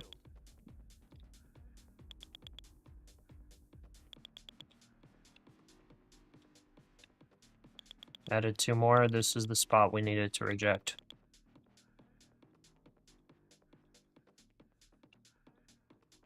S&P grinded higher.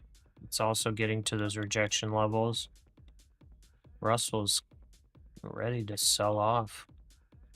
Gold is, wow, okay. Silver, same thing. Bonds. All right, yeah. This is it. Adding one more here. Order filled. We're like super deep right now, guys. Super deep right now on this overbought. 1 minute RSI, 2 minutes, not quite there. But on the 1 minute we are. I think I cover like a couple down here. If we come down here.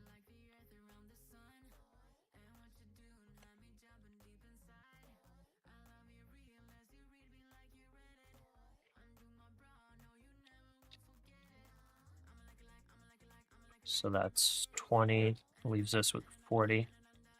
That's 4 minis. And if we get the rejection here, we're definitely gonna get a profit target. How's it going, bro? Caught along this morning. Beautiful, made about $400. Just need about 300 more for your personal limit.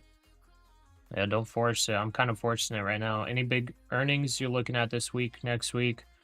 I'm not looking at any earnings, to be honest.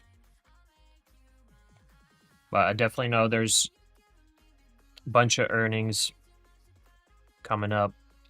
NASDAQ's going to get volatile.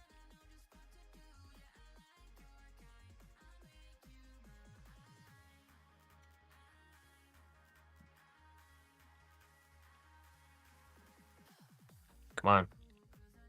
Let's get the 10-pointer down, fill these. Been getting chopped up on your funded, down 1,400 so far. Sorry, brother.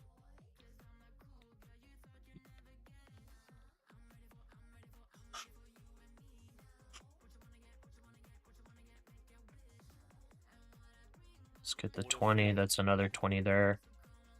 Yeah. If this is going to be the nice rejection, we took like a clutch play. So that's 10 so far filled. Better get 10 more. Order filled. One more.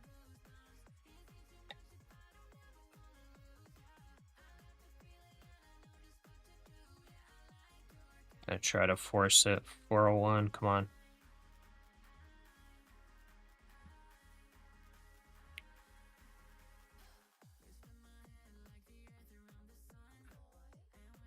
Okay, I'm just gonna force that one. All right, and that's another 20 there. All right, how much do we have? We have 40. 40 times 3, yeah. So 1, 2, 3, 4, 5, 6, 7, 8. We have 40, right, on each one? Yeah. Back to copy trade.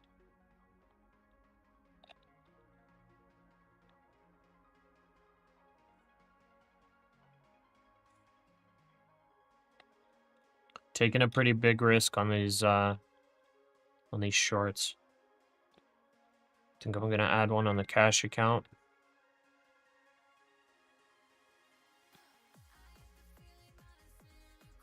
I think I actually add 2 on the cash account. If it goes up, I'll add a third. TP1 is going to be all the way, or TP2 is going to be all the way up here, so it could grind up there. That's the risk we're taking here.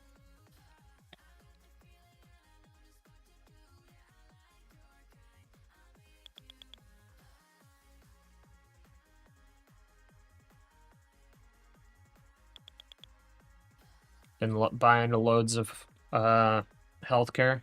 Nice.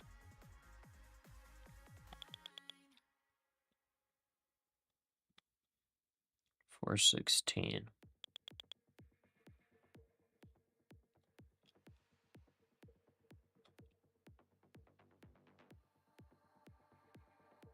So our stop is up here.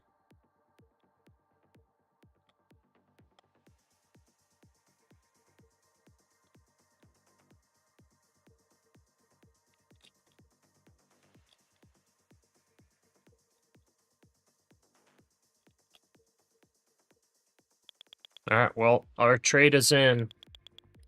I could potentially go stop for all-time highs. I think maybe I do that.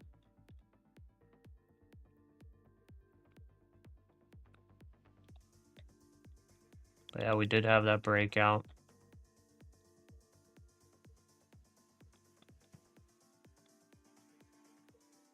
Already short.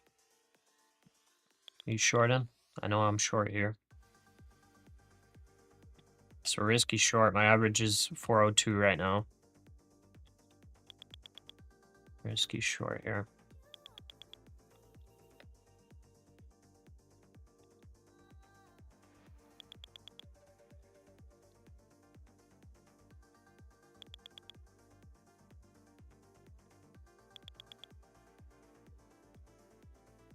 Okay, as of right now, looking for 4K. Okay, adding one there. Adding that.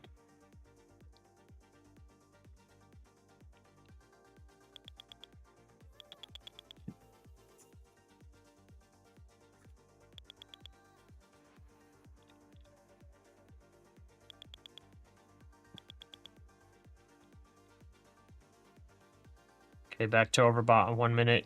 Touching overbought in 2 minute.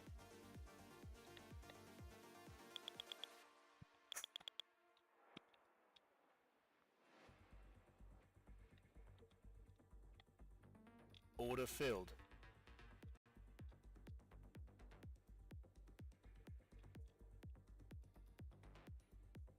We're basically 5 minis deep right now on each account.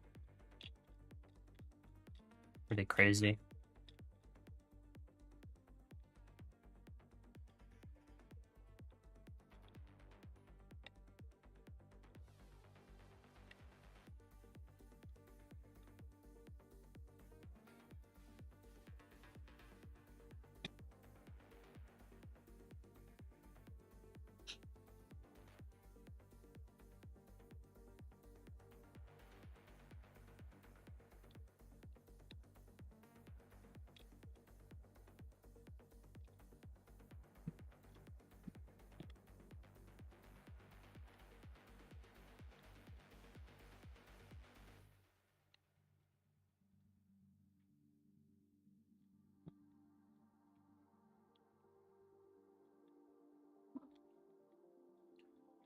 Fortunately, didn't have like any real signals today other than this breakout signal. I wasn't able to hit the 15-minute opening range strategy today because it just busted through. So the strategy today wasn't playable for me. Unfortunately.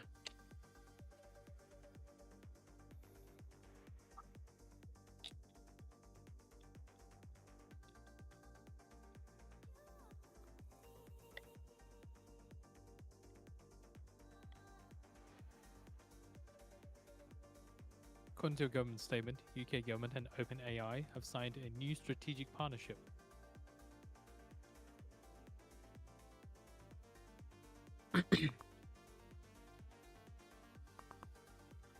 Hearing some market sells for the first time in a while on the S&P.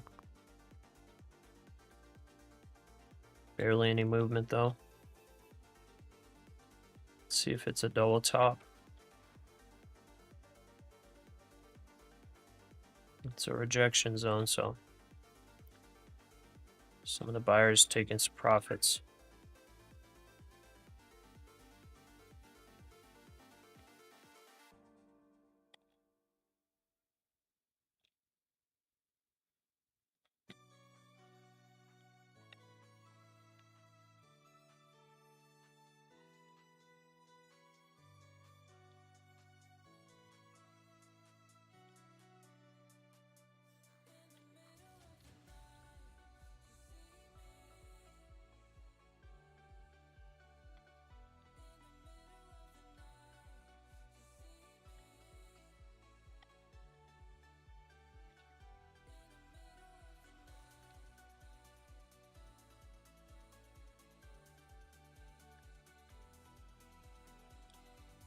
Okay, 2600.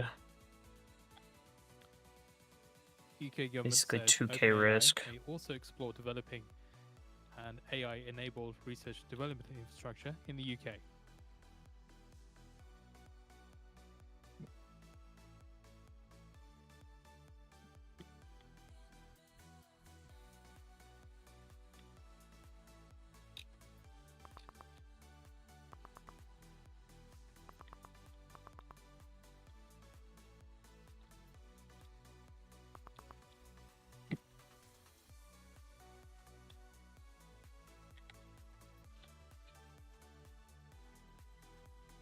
Couple S&P sells coming in. Seeing big buys though too. Really big buy contracts. Wow. Let's see what happens. Wonder if they're gonna try to sweep the highs.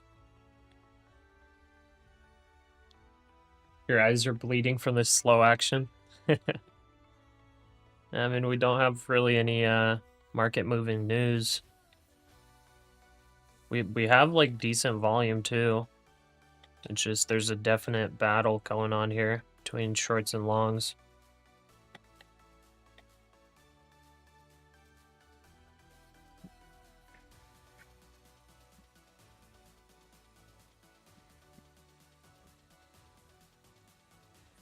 These guys are just now getting their 50 points.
Morgan Stanley just raised its price target for Nvidia to $3,000. No way. No way. That would be absolutely hilarious. Order filled.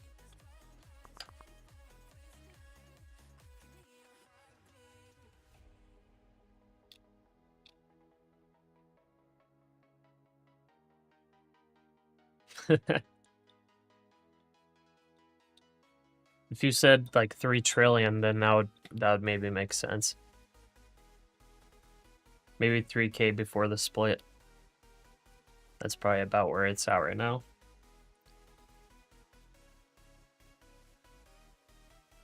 Maybe not even, actually.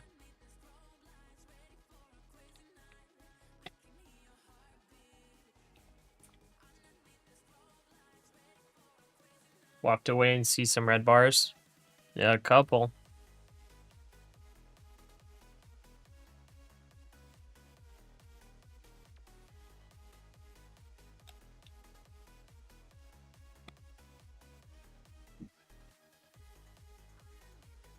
You're short too? Come on, send us lower.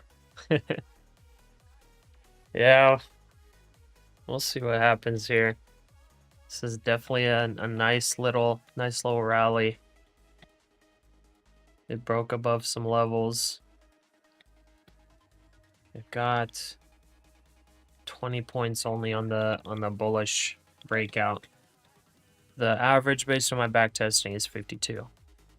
So yeah, I'm hoping and it's a 52% win rate, so I'm hoping it's one of failed breakouts. It's kind of what I'm trying to play it as. S&P bought up right away.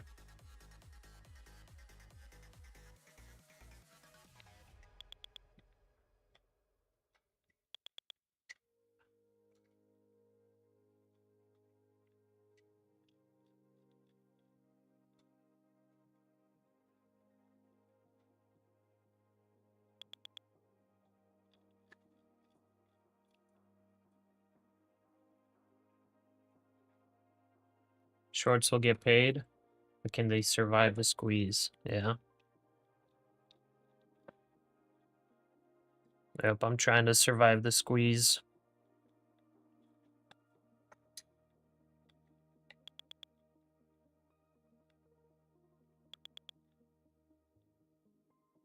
Back to overbought in multiple time frames.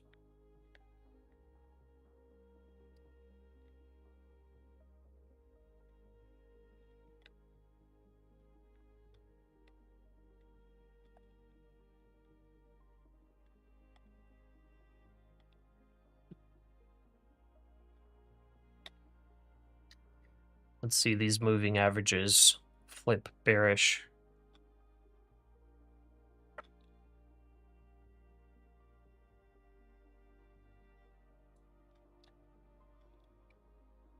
They're starting to tighten a little bit.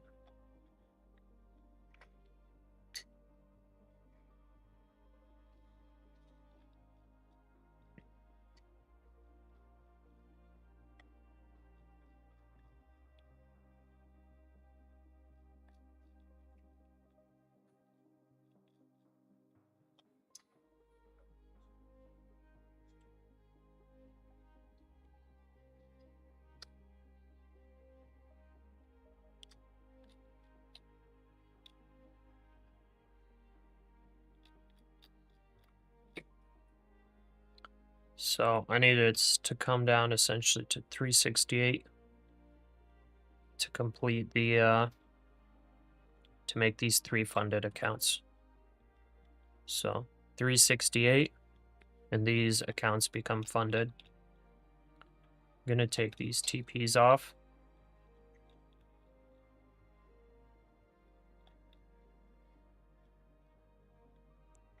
So now that I'm levered up pretty heavily.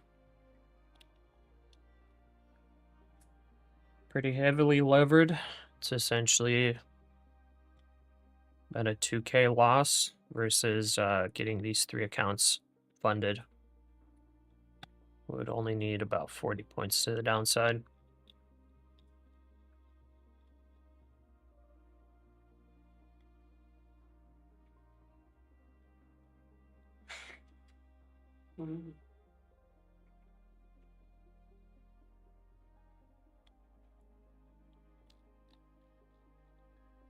A lot of fake out inverse hammer candles. Usually take shorts on those, but haven't today. Interesting.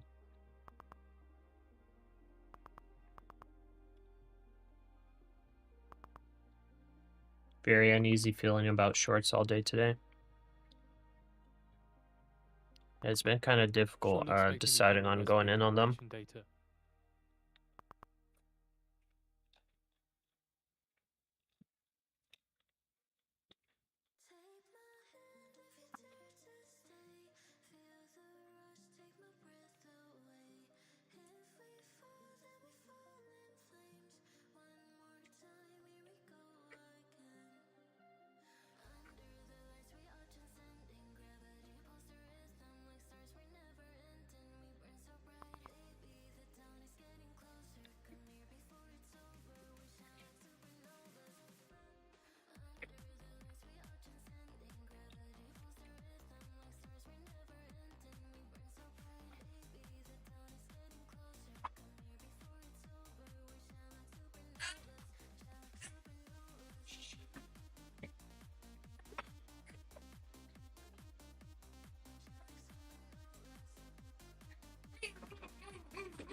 Let's see.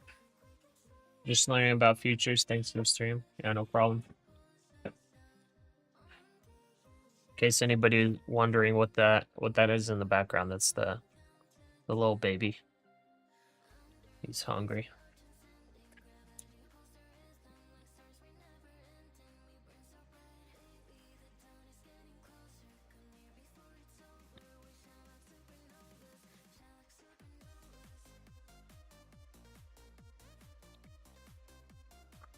Yeah, if you decide to get into futures, then you don't want to really risk your own capital. Make sure you check out the description because I got discount codes in there for if you want to trade with a proprietary firm. So you could learn trading through them and possibly take some payouts.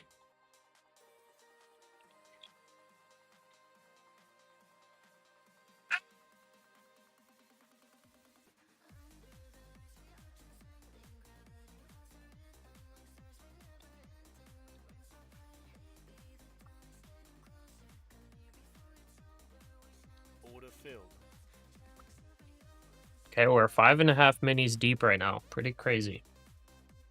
Which firm is my favorite? Out of those, probably Apex Trader Funding. Apex Trader Funding, and then choose the one that has the Trade of 8 plan. And that'd be all the same stuff I'm using.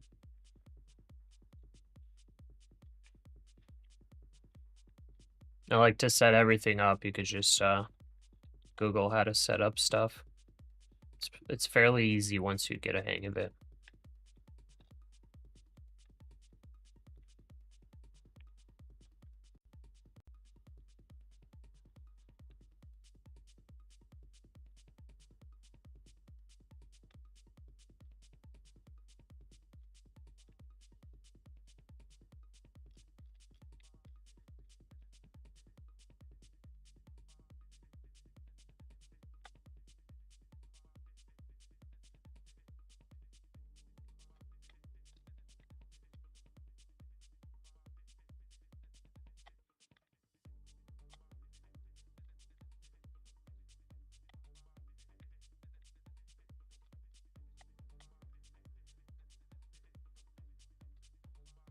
Looks like it's gonna continue.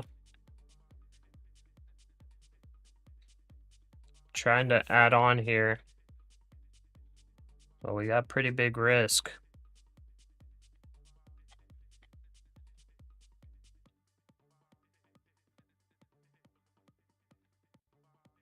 filled. I don't know if they do a sweep here. Order filled.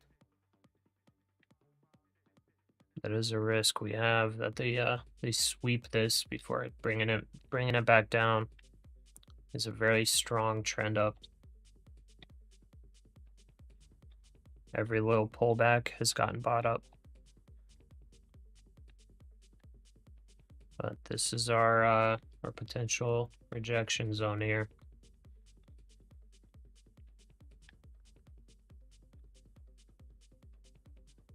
Still shorting, yep. Gonna do Apex with code next week. Heck yeah. Back to 200, what happened? Left for an hour, came back. Yeah, I'm going short. Insane grind up, yeah. I'm going short here. I'm taking the big risk to take these accounts to funded. So, trying to take the risk. We had a big grind up, but I'm expecting at some point for us to get a nice low rejection. I've been averaging up, so now essentially if we only go down to 382, these accounts are funded, essentially. Taking a big risk. We're about 6.5 minis essentially deep right now.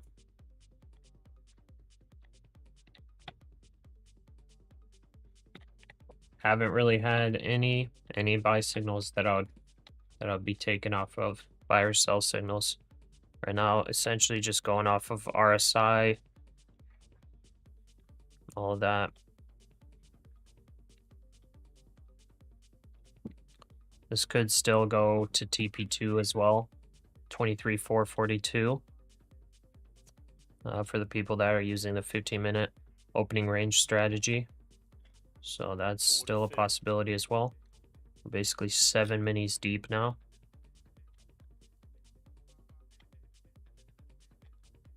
We've encountered a continuation of the super trend. Almost flipped bearish here and buying continued.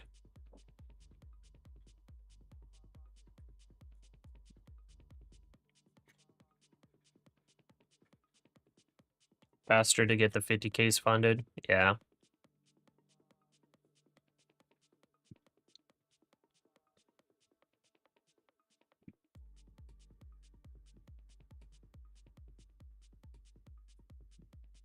Okay, a little rejection.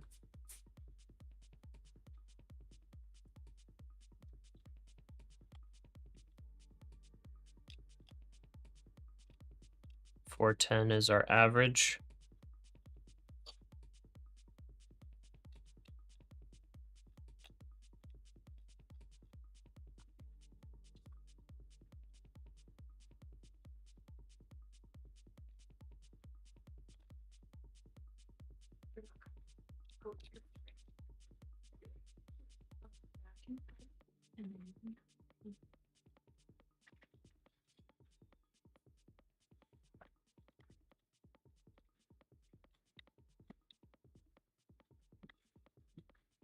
Okay, that's potential bounce zone coming up. 7-point pullback. I don't know. I don't know, guys. We got to see some weakness here.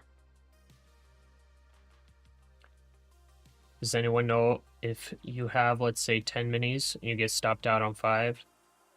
If then the trend continues, can you add to the position, or do you have to sell to prevent some sort of hedging rule? Yeah, you're not able to be both short and long. So if you do it on like micros and minis, yeah, it's against the rules. Which prop firm is your favorite? I like Apex Trader Funding. I like Take Profit Trader. Yeah, I think both of those are pretty decent. I got affiliate codes lined up with Bullinox and Funding Ticks because I've heard a lot of good things about them. I just haven't used them. But they have, they have a lot of trust behind them. A lot of people use them.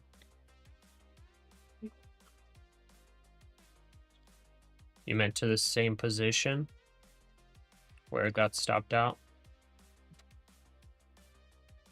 I'm not too sure what you mean, but if you like, for example, this is my stop out.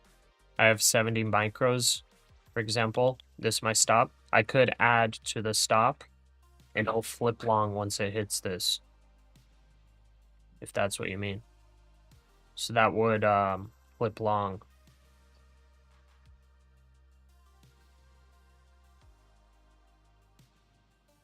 So that would be allowed.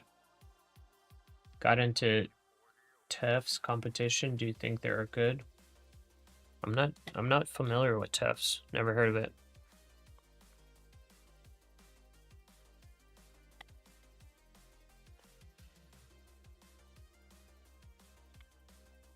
Okay, that's 65 points so far to the upside. Think you're out of the market today? You're about 116 in the red today. Oh, sorry, man. That's right. You could take a break. Tomorrow's another day.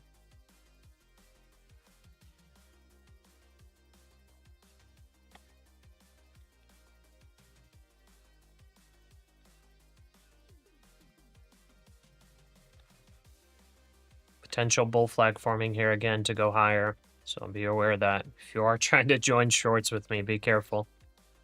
Be very careful. This is I'm basically fighting the trend here.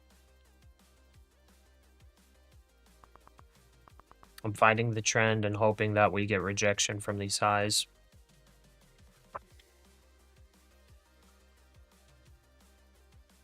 S&P as well, hoping that it rejects from the highs. Russell looks kind of weak. Dow open for rejection from the highs. Okay. Gold kind of trending down, but let's see if we get a pop. Yeah, nice significant pop. Silver looks to be ramping up.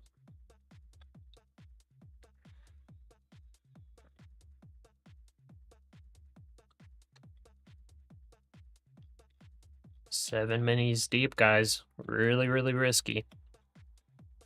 But we're 4K away, so we're negative 700, 4K. So we need 3,300. So we come down to 86. 386. That's right down here. That would probably be the bounce zone on a nice pullback. I mean, we probably will bounce at 400. But 386, I think that's a nice target to hit. I think that's realistic for it to come down here. Maybe it would bounce a little bit higher, but that essentially would get us profit target and we would get these accounts to funded. Bro, when is it going down? Hopefully now. It's just continuing the grind up. Looks like bullish grind up again.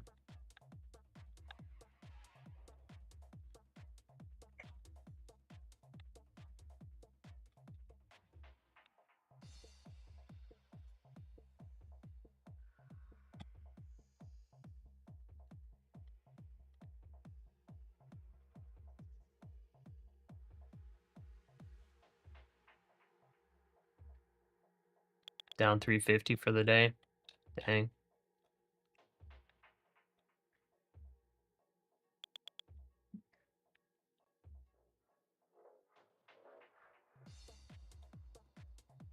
Who is really buying high and selling high? I know. It's institutions squeezing out retail.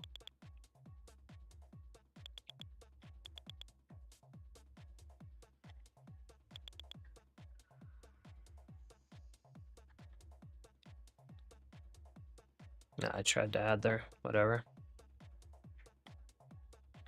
Need 386.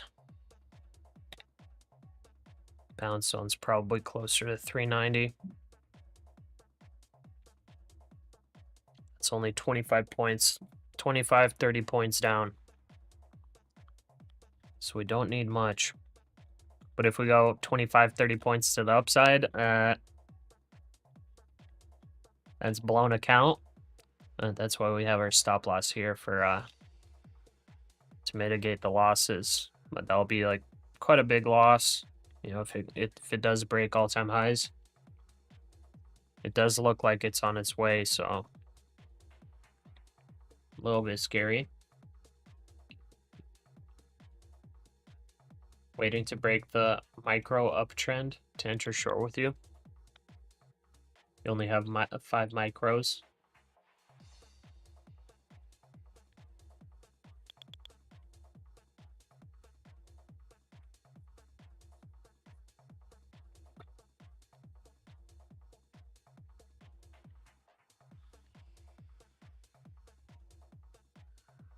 Order filled. Okay.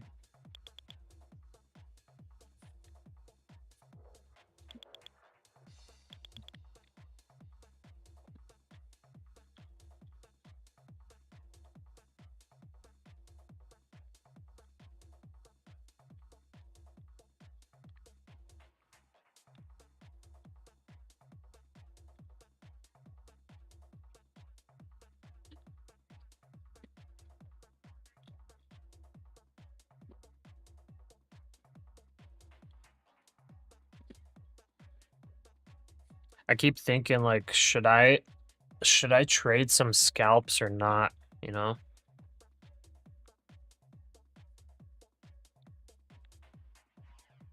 Okay, I think I'm gonna add on the cash account.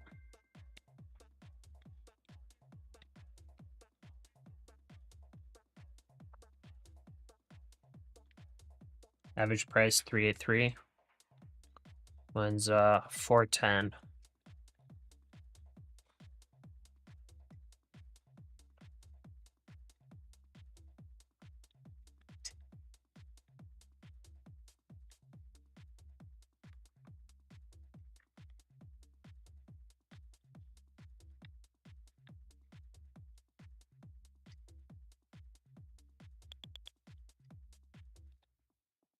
This honestly looks like it's probably gonna go higher.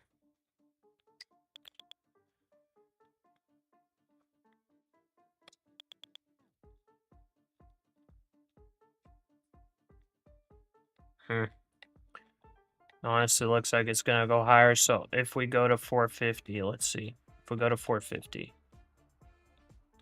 If we go to 450, it's 5,900.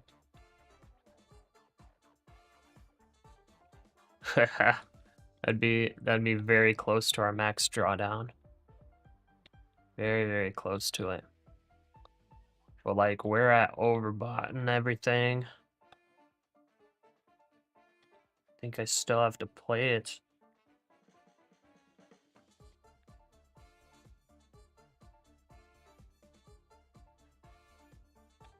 Okay, I'm playing for the blow the account or make it, guys. Either blowing it or making it. You're gonna see it live here. Even micro dips are getting bought up. I know, it's so crazy. Don't scalp just in case it goes up. $666 billion at Fed reverse repo. Bye-bye, Mr. Account. You blew yours? Man. Don't scalp just in case it goes up.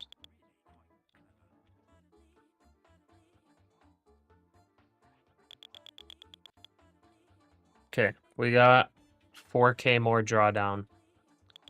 So that's about 5.7K.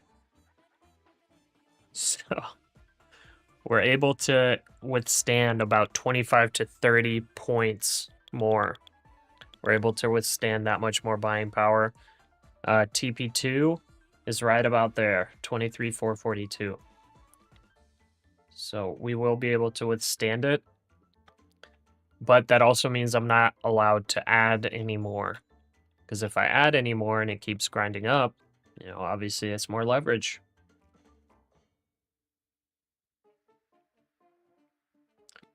Down 130 for the day, trying to guess the reversal. This is nuts. Market makes no sense. Yeah, you got to be really careful on the days when it goes all-time highs. It's very hard to call the top. See, if I'm looking at this, right? Go to the 4-hour here. We were trending within this wedge. And then we started getting overbought. We broke above the wedge. And then we started trending above the wedge. And we broke out only once. And now we're breaking out even higher than this wedge. Like this time right here. This one got a nice rejection though. It broke above by about 100 points above the wedge. And then it rejected and it sold off. So that was about...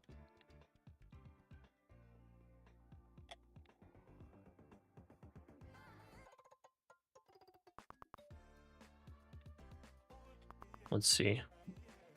Currently we're almost 100 points above. All right, there comes some sellers. A little bit.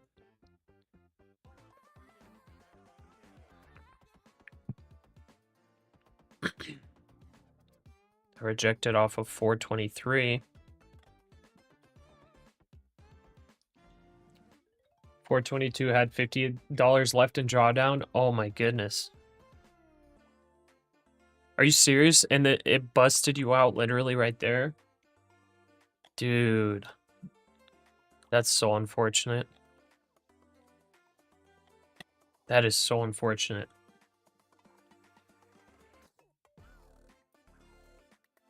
Phoenix, wildin'? Yeah, dude, I'm wildin'. 410's the average for the short. Able to withstand drawdown up to 450 or 445 approximately. Your funded account is still alive? Wait, so you are still alive? Phew. Hey bro, why don't you remove some quantity? Cause I'm going for make it or break it, brother. Can't take another pump or your account is cooked. What's your average? You started pretty low, didn't you? Still alive, okay. Dude, it could pump. It could still pump here. That was a nice little pullback, but let's see what happens here. It was a nice pullback, went below the 20 SMA on the 1 minute. You look like Putin? Yeah, that's my brother. Just kidding. But we probably are related somehow.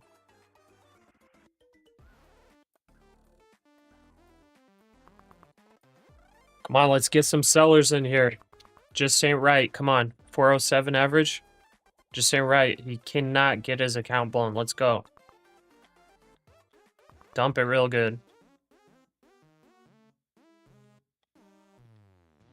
All right, negative 1K. So negative 1K.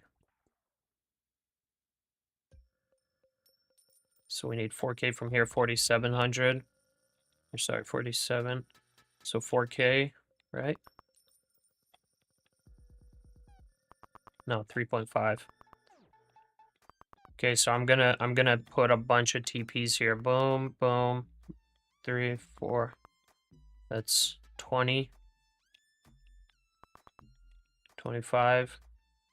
30. 35.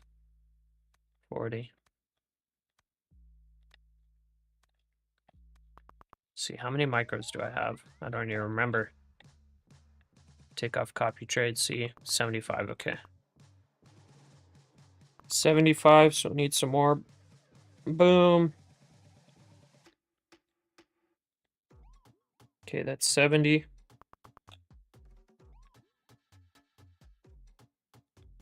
All right, look at that. If we get down there, it'll just be like, order, filled. That'll be nice dopamine. All right. Sellers look to be stepping in. Are you rushing? Yeah, I am. All right, guys. Bathroom break. Let's see a dump and order fill us. BRB.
All right, what's going on? Where are the sellers at?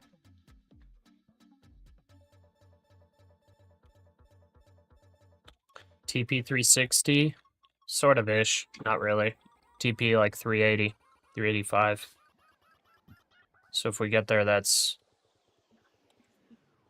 means we're funded on 3 accounts.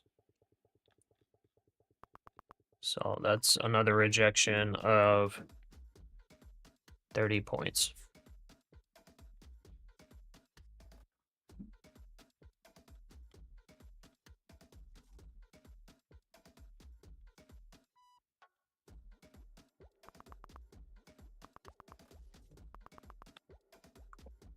$30 from here would be 40 points total. You're right down here.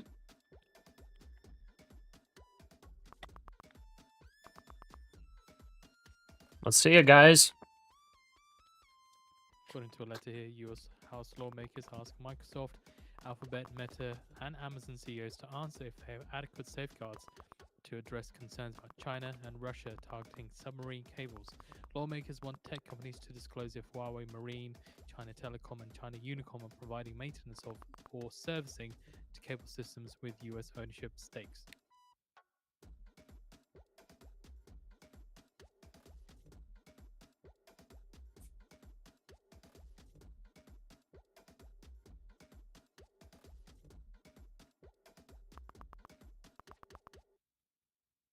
Zelensky says a meeting with Russia and Turkey is planned for Wednesday. Well, I'm hearing sells coming in.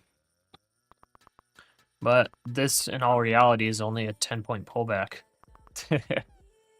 Only 10-point pullback here.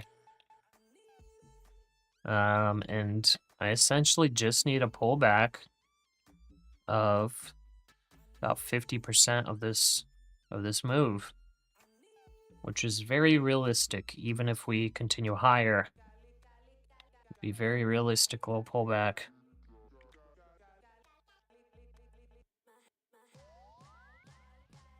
You like to see the price on the 5-minute? Makes your target look smaller. All right, let's keep it there. So all we needed to go is right down here. Look at all those orders. You see that? All these orders. So we'll start taking it at 390, which is right here.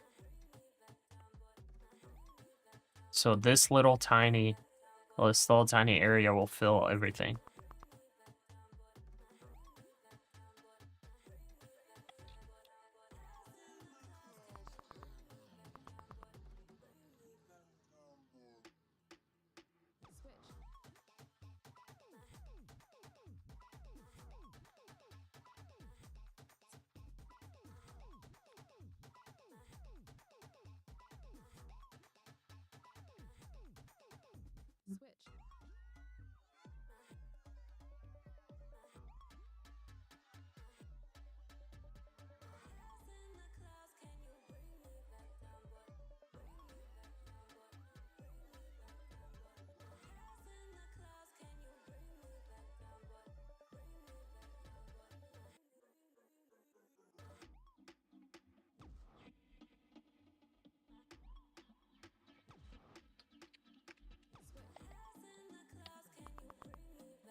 Okay, only 10-point pullback still, guys. Could still be bullish. Or should we look at the 15-minute candles? How our target looks really tiny.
All right. We had some buyers step in. Then nice rejection right after. Okay.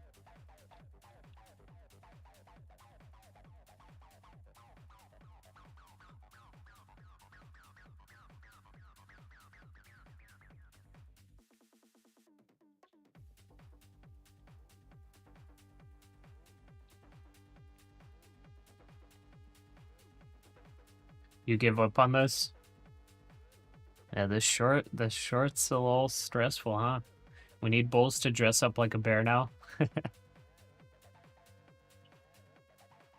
So disappointed in the bears. Yeah. I mean, this bounce zone makes sense. You know, if we start trending down, we are gonna see some bounces. So if this is a trend reversal, be ready for some bounces. Don't if you're you know, if you got the bearish bias, you got the you believe it's gonna go down, don't let the bounces shake you out. Not financial advice. I'm sweating a little bit here too, so kind of here with you. All right, did take a couple scalps here.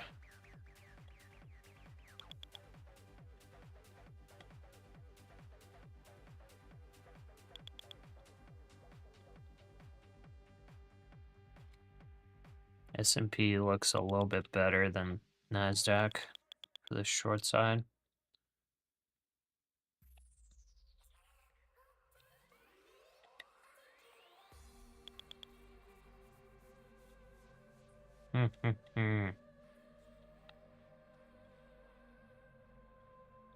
Let's go. Order filled.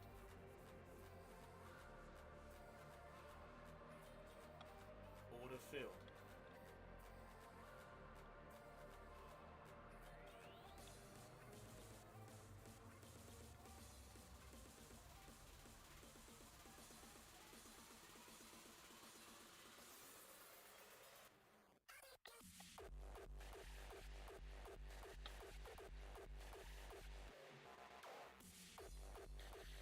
Adding one on the cash account.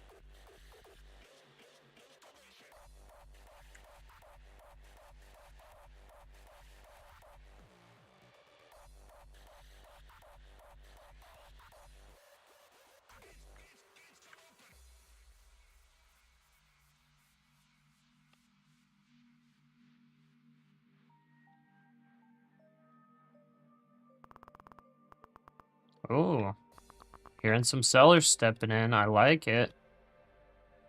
I like the massive sellers stepping in. This could be a good sign.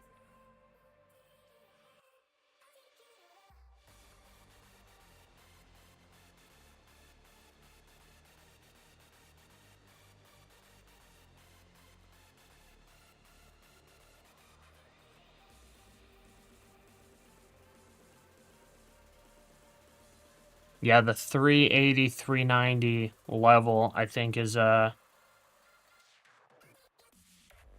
think that's a realistic retest.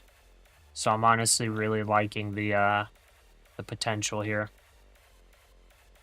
We're like super levered up right now, but I think we got a pretty good probability of retesting that, revisiting it.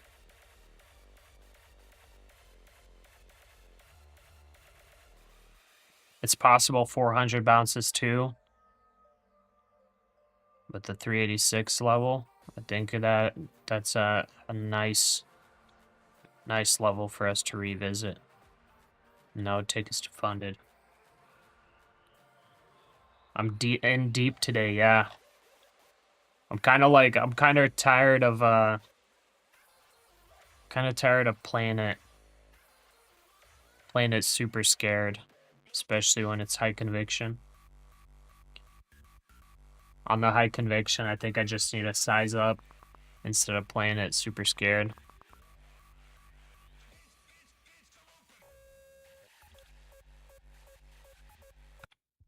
Let's skip that super crazy dubstep stuff.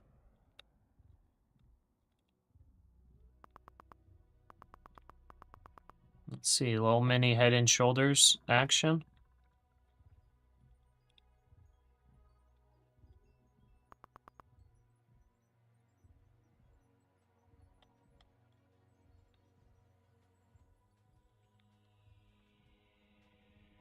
Once these are funded, I'll play like a lot more safe. These are just eval accounts, and I'm just like, you know what? Get up in there.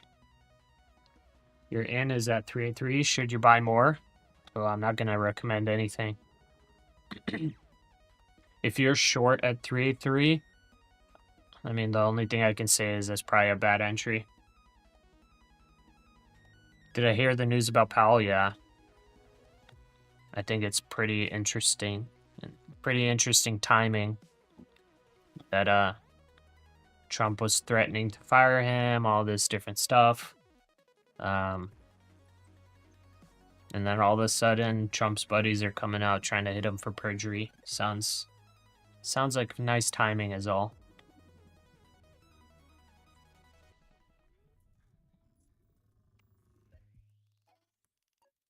Yeah, they're trying to hit him for perjury. It sounds like an excuse to try to pressure him out of the Fed. That's when you took a big loss in your funding account. Sorry, man. Those news candles could be pretty gnarly. I forgot where exactly that happened. I think that was somewhere around here, right? Now we're above before that news. We kind of just need a retest of before that news dropped.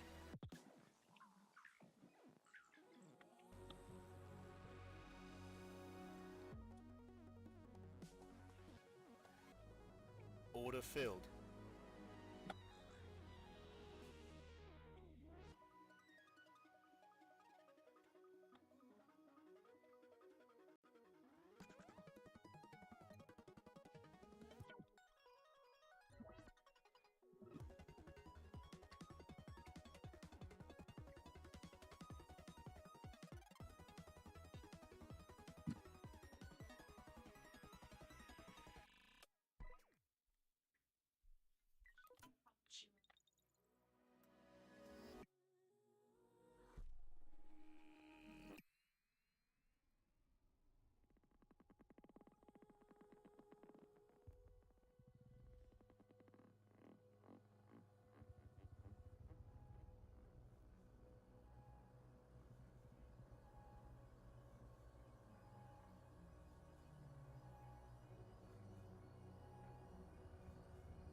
All right. Weakness not coming through.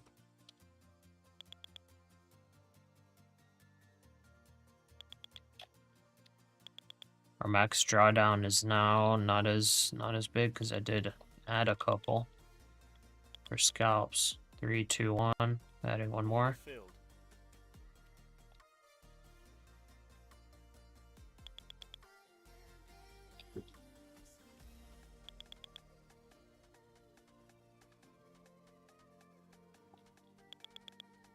$412 average.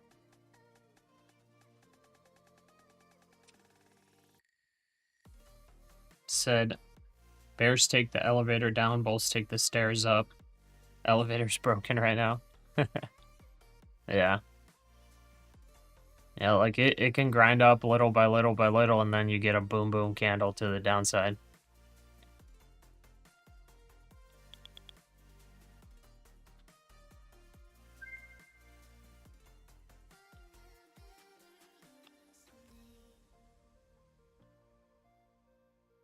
Maybe they're waiting for power hour or after hours to swipe the 320 stops. Yeah, that's very possible. We still have 2 hours of market open. I'm basically targeting 23,390, so not very far down, 30 points. We already moved 70 points to the upside. Or sorry, 60 points to the upside. moved 60 points. You know, the bulls that came in here, they might be happy with the 50-point move up. Maybe they don't want to play for the next 50 points, which would be 23,470. You know, maybe they're happy with the 50 points here. That's what I'm hoping for, that the bulls just take profits here. Bulls step in. They get a turn here.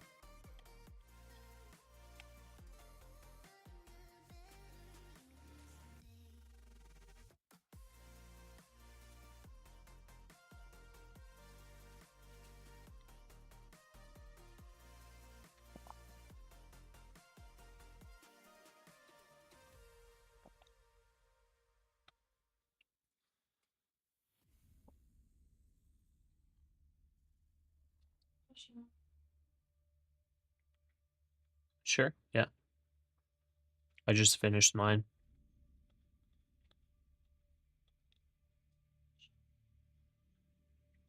Whatever you're feeling. Filled.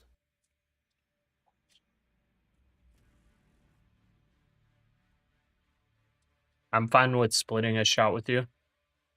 Order filled. If you want to do a single or a double and just split it. Order filled. All right, we filled our couple of scalps. Okay, now let's see here. We need only 3,500 now, 3,500. So I need to actually move these up. I don't want to make too much profit on this. I just want to get to profit target and we get funded. So 1, 2, 3. Let's just check how many. We are, holy moly, 75 deep. 75, so 15 of those. 3,500. So let's go. 1, 2, 3, 4, 5, 6, 7, 8, 9, 10, 11, 12, 13, 14, 15. So now if we hit 388, we're boom, boom. Boom, boom funded. You know what I'm saying? We're boom, boom funded if we hit 388. We're finally getting some selling pressure now. Looking very good. So let's see. I think Trump's buddies warned him about the implications of firing Powell. Now the world would react. Yeah. Now they're finding alternatives. All about fish. Shot of vodka? No. Just a shot of coffee. Wait, I think that's funny. Take partial there.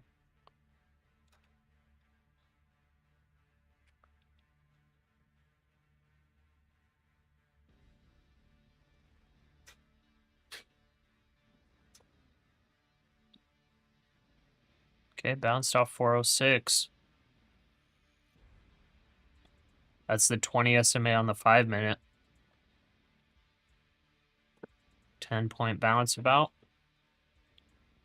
Keep it coming down. Come on now. We need to get these accounts funded, boys and girls. How much accounts? We have 3 accounts.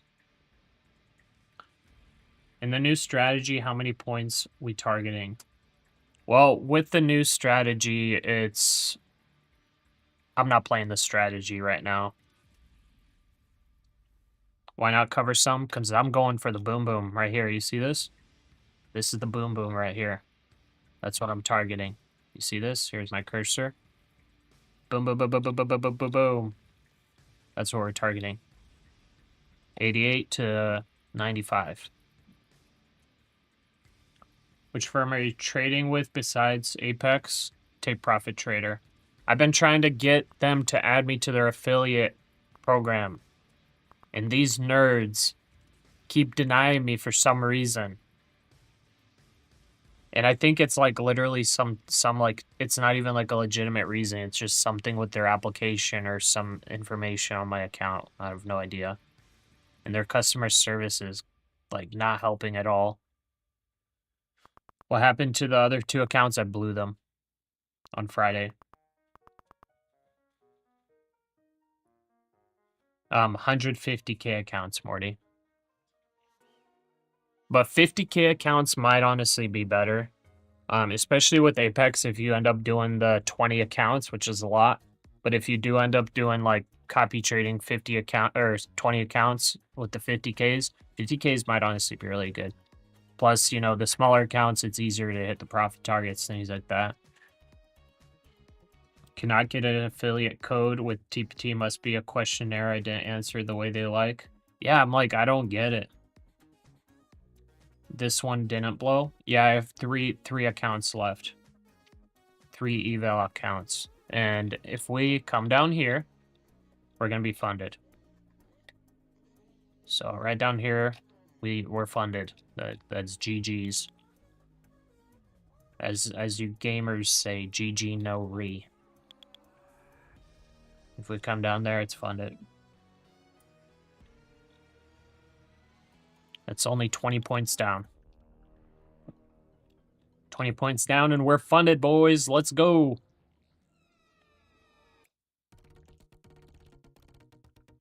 But anyways, I'm not playing the strict strategy right now because I did not get any entries. Unfortunately, I just did not get any entries today. None of the signals played out that I would enter on the strategy that I've backtested in the Excel spreadsheet, so I had to improvise. The 15-minute opening range strategy I could not play out today because it just blasted through the top of the range. And I'm not going to enter over half of the way up to TP1. It's just not worth the risk to reward. So instead, I waited for it to come up, and then I started shorting it. Market's very slow today. Yeah, a little bit. Okay, we're starting to get a little bit of bearish divergence, guys. Bearish divergence. This is very good. We need selling pressure to continue. And guess what? That's going to mean profit for the shorts. To keep that selling pressure going. I'm out of coffee already, but the wifey's making the coffee, so we should be topped off here soon.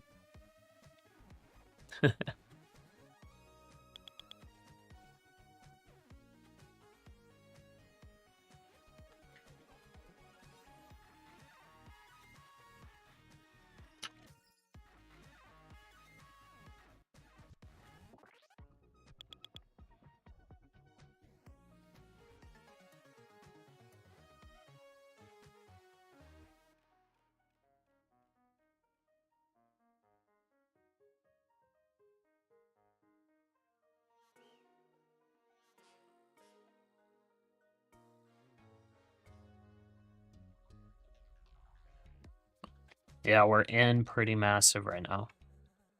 Pretty massive.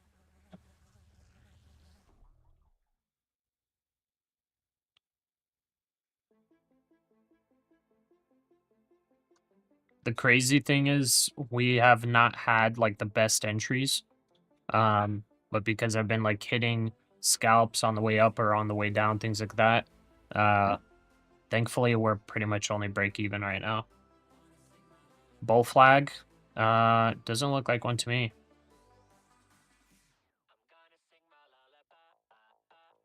Slow now, earlier it wasn't. Yeah.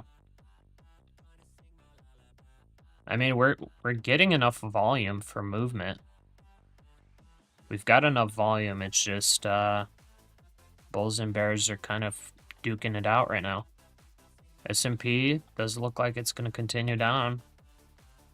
So NASDAQ should follow. S&P already kind of retraced the 50% area. The NASDAQ's not even close. The NASDAQ should retrace probably around the 90s, 390s.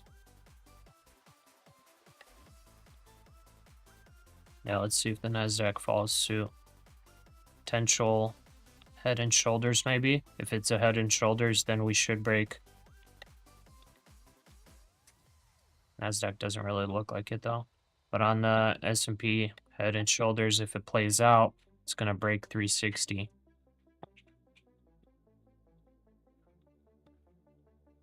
Russell We'll pump and then sell off. Dow. Dow looks like it'll continue down. Gold started the pump.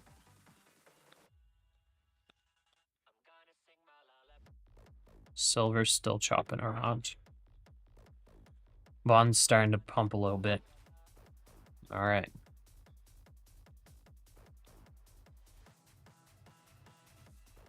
You will lose your pants if you see NQ pump back to 420 again. Yeah, I mean, it'll be an emotional roller coaster for sure.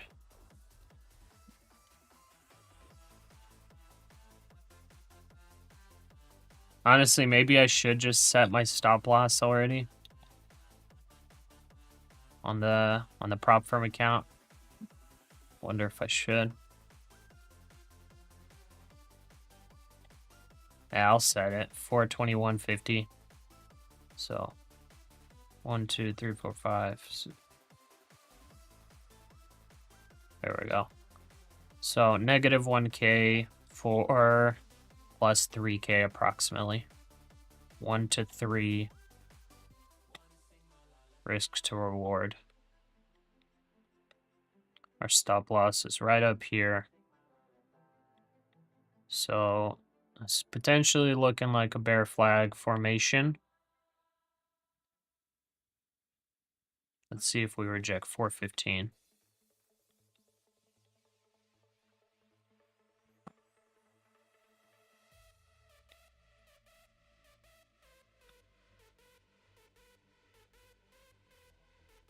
You feel it'll be a pump? Seeing a breakout? Let's see. Full ported? No, not really.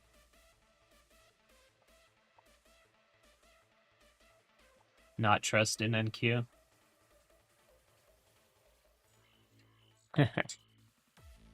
Sounds like there's a lot of emotions in the chat.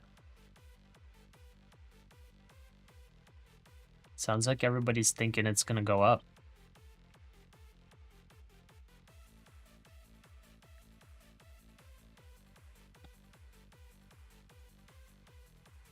This is not for the faint of heart. 100% not for the faint of heart, yeah. Okay, S&P's starting to sell off. It's continuing down. Let's see the NASDAQ follow. The NASDAQ's not getting as much sell off. S&P's starting to fail. Wow, thank you.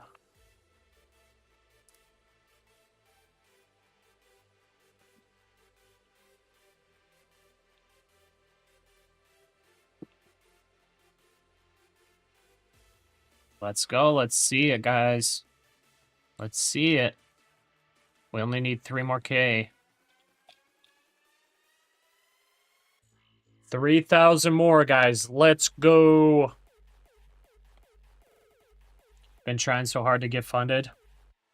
They're going to be freaking out come 1,600 hours. Come 1,600.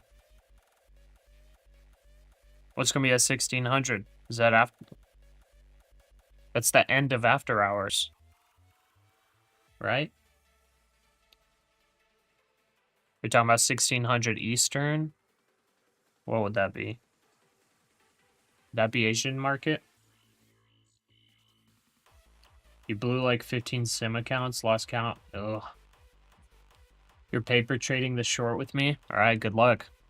Let's get them gains on the paper trade.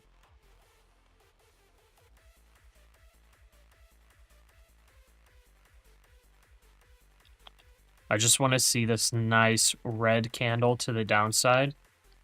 And it just spams order filled. Like blows up my eardrums.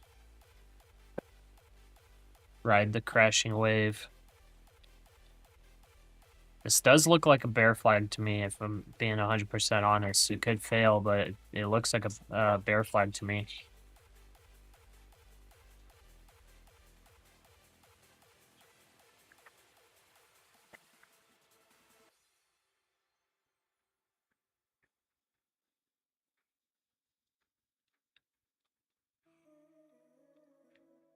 Okay, NASDAQ's starting to join the S&P.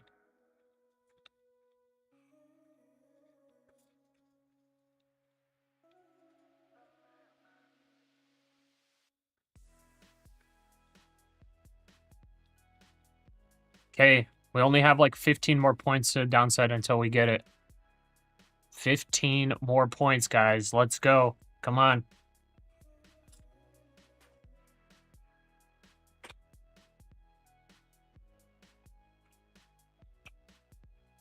$4 p.m. aka bell time. Oh, the bell for after hours. Good short for gold right now. Riptide. That's a wild ride. Let's go, guys. Let's go. We're almost there. Almost there. We got like 5 more points until we start filling. We just need like 10 more points, 15 more points to fill everything.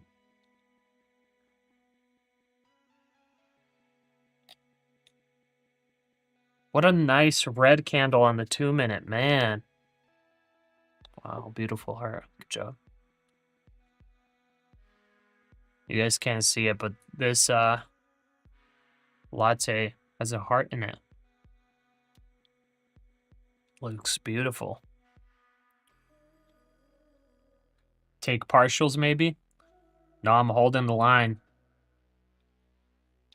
Holding the line. I will bring down stop loss to break even, though. 414. That's right before this dump. Just don't bounce and stop me out. I'll be so sad. No, I'm doing negative 1K. No, I'm not gonna stop out. Stopped out on a little jump. 421.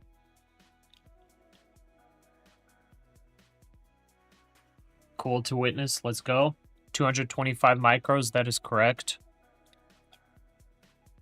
We're almost there, guys. We're almost there. You see all these fills right here? We're almost to it. We're so close.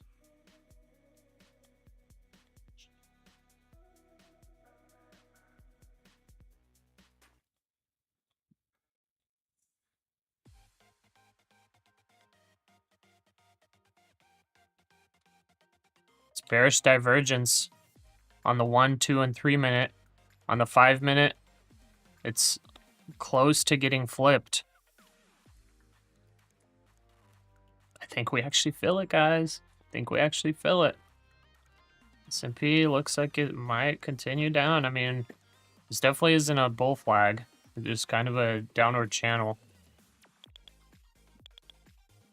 Market buys coming in. Ay, ay, ay. Ay, ay,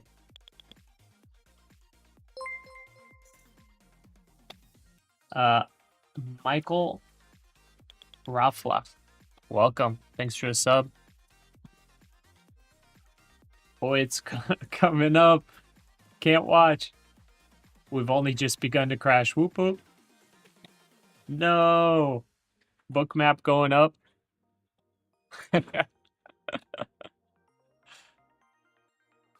Hey, this is all emotions, guys. This is all emotions. So we had the plan. The plan, we gotta just watch it play out. Can't let emotions drive this one. We had the plan. I said this is going to most likely retest 390, 380s. And that would be a nice pullback before it goes higher. It could technically like only pull back here and go higher. It could. But I think we got some more to give. We're coming off of massive overbought. All this stuff. On the 1 minute, we barely tagged oversold. So that's potentially why we got a nice little bounce there.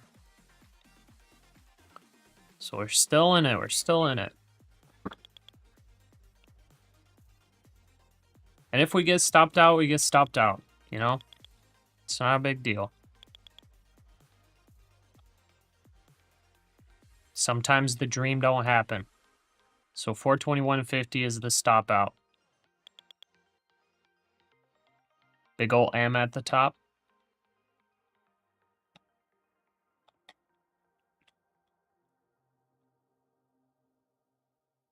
Gaurav still here. Big ol' M. 401 should have been your exit. It's going for a breakout. I mean, we'll see. We'll see. I took the trade and I made the decision to go to that level. So yes, I could have exited. Yes. Lynette, thanks for the subscription. Kenneth Rottert, welcome. Wild Giraffe pullback. Waited this long, you want 390. So here's the thing. 401, yes. Hindsight 2020. Yes, shoulda, coulda, woulda. But guess what? It's only going to be shoulda, coulda, woulda if it just breaks out and goes straight up from here. Guess what could happen also? This could reject and it goes down here, and then, you know, if you take profit here, it could have been shoulda, coulda, woulda. Oh, could have gotten more because it went to the target price that you initially set. So it's all about playing your plan. You know, sometimes it doesn't work out. I took big risk for this trade, so that's why I'm wanting big reward for it. I took big risk. So if I'm always going to let emotions drive my decisions, you know, I took the big risk and I'm just going to be like, "Oh, it got to 0.5 my risk. I got to sell it just in case it bounces here." Like, you know, over time, if you keep doing that, you're probably not going to be profitable. You kind of like the risk that you took, you kind of have to get the payout. And if you're not willing to take those trades, then don't even enter into those kinds of trades. But I made the decision to enter into this trade with the defined risk of 1 to 3. And realistically, it was even more like 1 to 1 because I was willing to take the drawdown up to like 440. So like 1 to 1 is basically going to be this. This is like 1 to 1 based on what I was planning on doing. And realistically, I honestly do want to still do that. So let me put my money where my mouth is. So draw down all the way to 438. That's 3.5K of risk. Technically, since we're in profit 750, that's 4.2K of risk for this right here.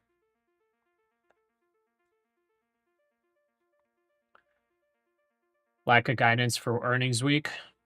Nothing goes straight up or down. Correct. Exactly. All about not being a bag holder. Don't listen to me. I've already blown my funded this morning. I'm sorry, Serial. And don't get offended by what I'm saying. I'm just like, I'm kind of just talking out my thoughts. Because I myself have not followed, you know, strict rules and all that very many times. Right now, technically, this trade is not very strict trade. It's pretty risky trade. But like having the whole risk to reward, like what you're willing to risk, and making sure that you're getting rewarded for that risk, like that's something that I need to stick to. Because right now I could just take this profit right now at 1K. You know what I mean? I could just close this out at 1K. But based on the risk I took, like it's actually now playing out what I wanted. And our TPs are right down here. So I have to let it play out.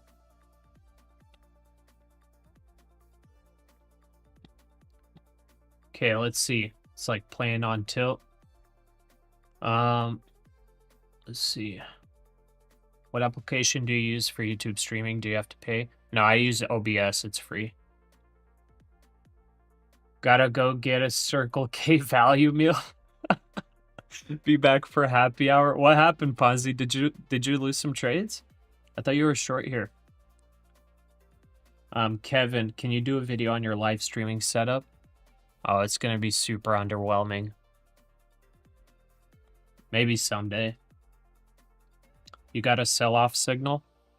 Let's see if it plays out. Up 8.15 today on the copper and crude oil trade. Hey, very nice.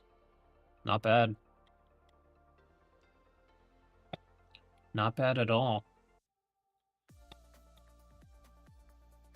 Yeah, I guess I got a short signal here on one of these strategies. Short signal here. This is showing bullish.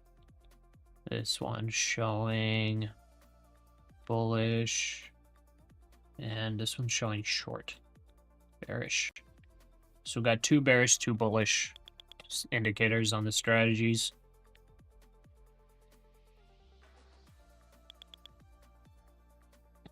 Okay, a little bit of a pump coming in now again.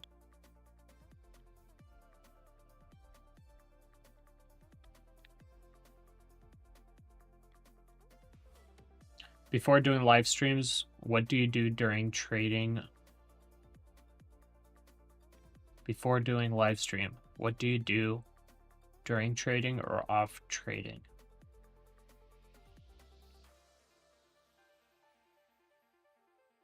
What do you mean, Kevin? I'm not 100% sure I understand the question.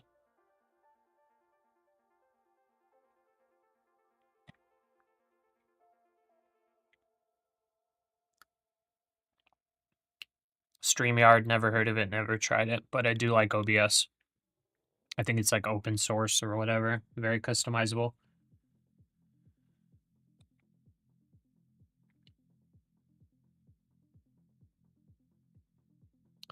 You would add more at 420. Yeah, I'm tempted to, but that'll reduce the amount of drawdown I could take or I can handle.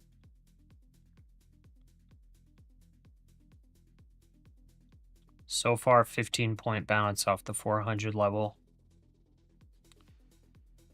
I did not expect that much support at the 400 level.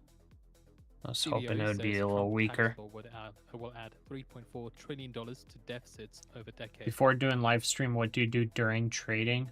As in, now you talk to us and read chats, but before live streaming, what do you do? Oh, like before I started live streaming? I don't know, just sit here in silence. If I would be trading, I'd just sit here in silence, sweating. Let's go, big drop. We got a little bit of strength there. Let's see if it's a little fake out. I guess we got something like this going on here. That's possible. And with trading, you have a lot of time. What do you do when you're free? I like to play golf. I have a family too. I have kids. So spend time with family. Yeah. Take care of the yard.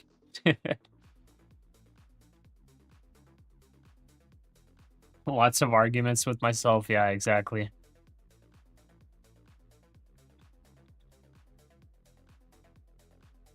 Yeah, if whenever I was trading without streaming, it's like a lot more of a mental game. It's kind of crazy.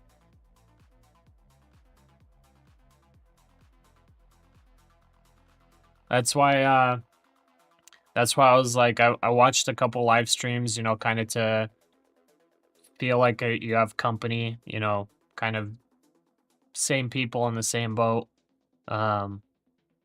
And I was like, you know what? I kind of want to live stream myself because like I've had the YouTube channel and everything. And I've got all this set up, and I'm like, if I'm actually live streaming trading, I feel like I'll be a little bit more disciplined too in my trades. So far, I feel like it's helped a lot. Come on and dump already. Do all futures contracts have to be closed out by 3 or 4 p.m.? Depends on if you're using leverage, and also probably depends on the firm you're using. If you're using prop firms, then yes. You have to close out before 4 p.m. Eastern. And there's that 1 hour where futures market is closed. You basically are not allowed to hold anything during that closure time, or else they'll like cancel your account. There might be some prop firms that allow it, but most of them don't. If you're doing like a cash account, if you aren't using any margin, then you can hold however long you want. Even now, you're under kind of stress too because people are watching you. No, I don't feel that way. Don't you think so? I feel like it's less stress. I feel kind of comfortable because it's like you guys are chatting and then everything is kind of fun, you know? Or yeah, sorry, 5 p.m. Eastern time. That's the time, yeah.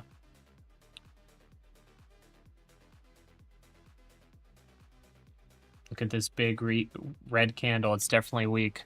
Now be careful. That doesn't mean weakness just yet. This is kind of chop around. We don't have a really guaranteed direction yet. Possibly break. I mean, weakness really will be confirmed after breaking 23,400.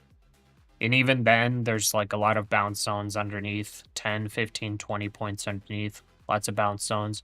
375 is probably going to be a bounce zone.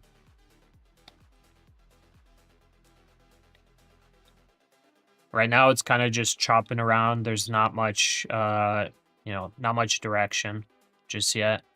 We're sitting at these, highs. The fact that it's not dumping right now is usually more of a sign of strength.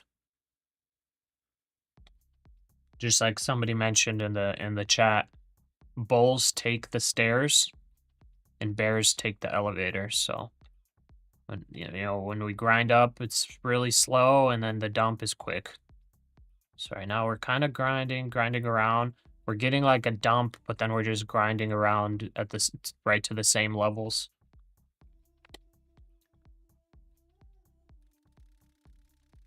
Yeah, and Lynette, this dump is definitely not guaranteed. So we could go break all-time highs as well. It's all possible right now. You look like the guy in Thunderbolt, the villain guy, the sentry. Look like Lewis Pullman.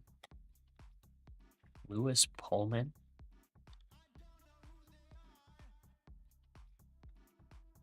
Really?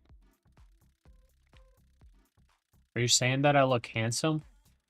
Interesting. Yeah, I don't think I've seen that guy before.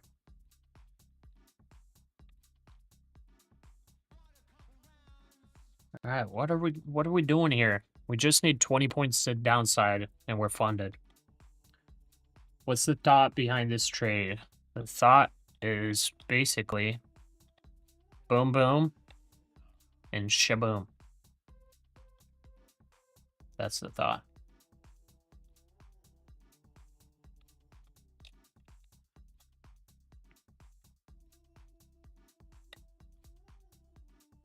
I mean, I guess the thought is, we rejected off all-time highs. We came back up to this level, started rejecting. And, I think a good pullback level would be like around this level. WTI crude August futures So that's kind of the thought $67.20 a barrel. on holding this short Down still. 14 cents, 0.21%. We have been in a sideways mode since 1340 Eastern time. Yeah. A little bit of sideways action. Let's see which way it flips. Trading Apex. Right now I'm trading Take Profit Trader.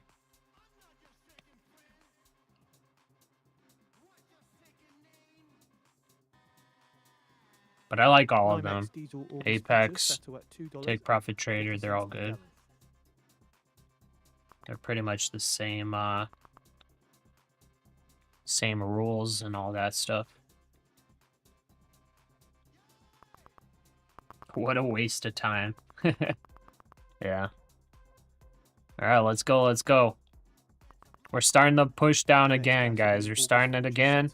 At $2.13 a gallon. Starting it again. Here comes the dream. It's possibly alive again. We need 20 points. 17 points. Keep the dream alive. Let's go. Let's get these orders filled. Move it down. Move her down. Go, go, go. I'm gonna just go to the bathroom.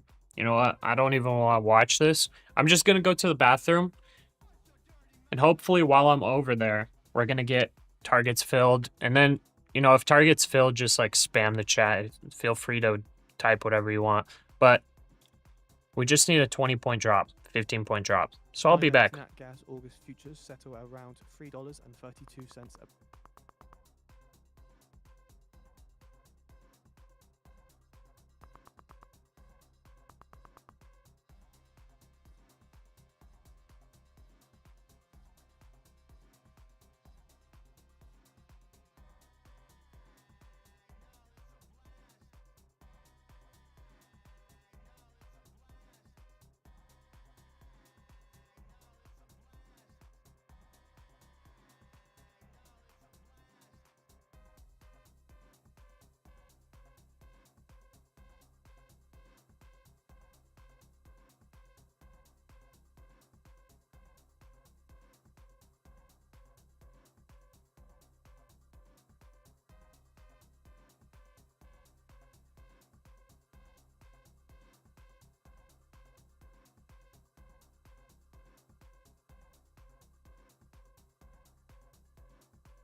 Oh, I guess we're not there yet.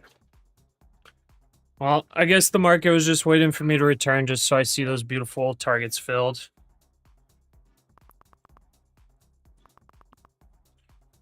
You can taste it. It's getting so close. You can smell it. They let you take daily payouts. Been researching them. Yeah, like Take Profit Trader, they give daily payouts, but there are a couple things with them that are not as good as Apex. The price for Apex will be cheaper, and then yeah, the Apex you can do up to 20 accounts, things like that. So they both have their own pluses and minuses. I feel like Apex and Take Profit Trader are both like on the same level. But right now, Apex is doing 80% off evals, so it's like based on price, Apex kind of wins right now.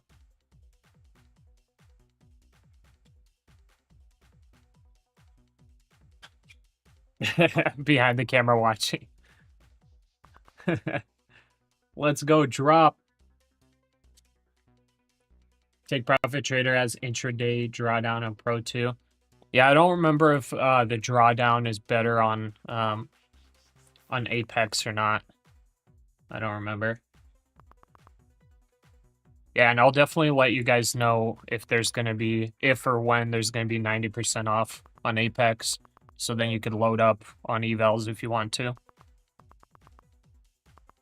Because then it gets super cheap. Then you could like buy a bunch of evals and you could essentially like, I mean, it's not like the coolest way to go about it, but you could theoretically just full port like one eval account at a time to like 10 minis or whatever, and just go through and like fail half of the evals and pass half, and then you got all your fundeds, and then discipline trade the fundeds. How much is it after 90% off? Depends on the account size, but it's going to be like very cheap, like $10-$20. What type of Apex account you going for?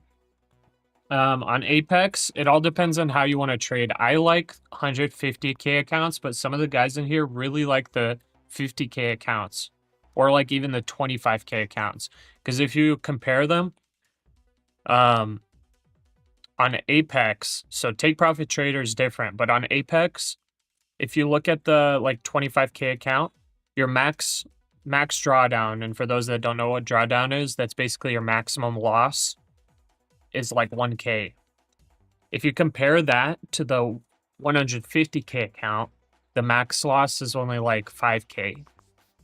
So the 150K account compared to the 25K is, what is that? That's 6 times more, but you only get 5 times more drawdown. And it might actually even be $1,500 drawdown.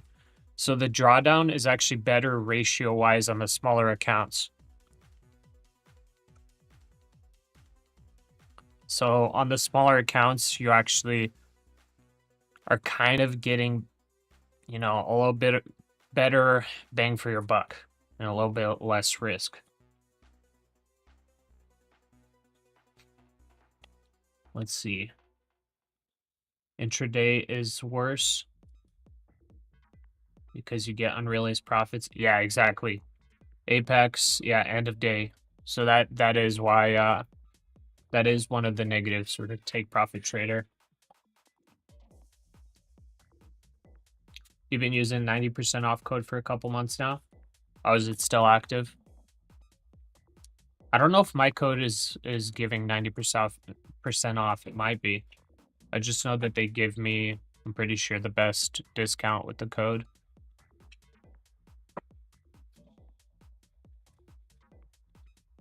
Increased prices, 150K was 317 before, now it's 397. Yeah, it's probably like all prop firms that raised it. But like if you're doing the discount, then you know obviously it's way less than what the price was before. No way, it's 1K. Yeah, I don't remember it. It might be 1K or 1.5. If you go on Apex, you can see when you compare the account sizes. All about fish. You're so tired. Don't take any trades then. Sit it out. 1K is super stressful because it's few red trades and you're out. Yeah, but if you're doing like the full port strategy, it's like the profit target's super tiny, so you could get funded really quick and the accounts are really cheap. So like I was saying earlier, you buy like 20 accounts, you fail half of them, and you get half of them funded. And then you can copy trade 10 accounts very conservatively and start taking payouts. Anyone try the direct funding route with prop firms? I haven't. You're in 27 micros. Well, hopefully it plays out to the short side. Still just waiting on this drop. Still got this short signal active. This one's showing short as well. Other two indicators are showing bullish, so we're a little bit mixed here on the strategies.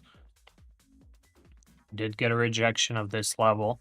A break of this level is going to be a bullish breakout. So we don't want that to hit. What we do want is for it to come down to this pivot point at 89. And that fills basically all of our orders at the pivot point.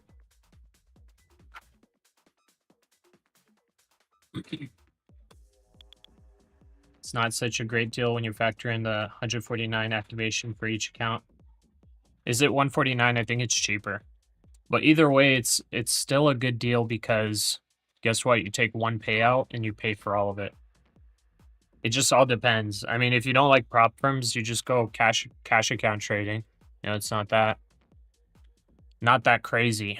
It's either you go prop firm route where you limit the amount of money you lose of your own cash, or you just go the cash account route and just risk your own money. It's like either way is totally fine.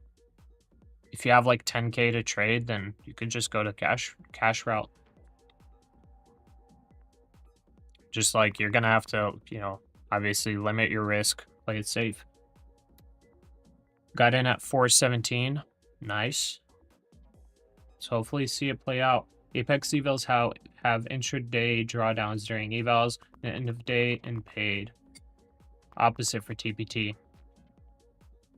Yeah, and I mean the important thing is the paid, is the funded, how the drawdown is. And in Take Profit Trader, the drawdown is unfortunately in the funded side. The Apex one has the better one for the fundeds. Bearish plus bullish equals confusion. Yes.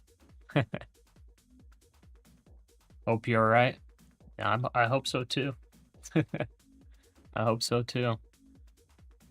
So we found a little bit of support again at the 400 level. It's another retest. Another retest here. Need 400 to break. If 400 doesn't break, then, it's likely we're going to see a bullish breakout to the upside. If it breaks above this, I may honestly just have to cut it.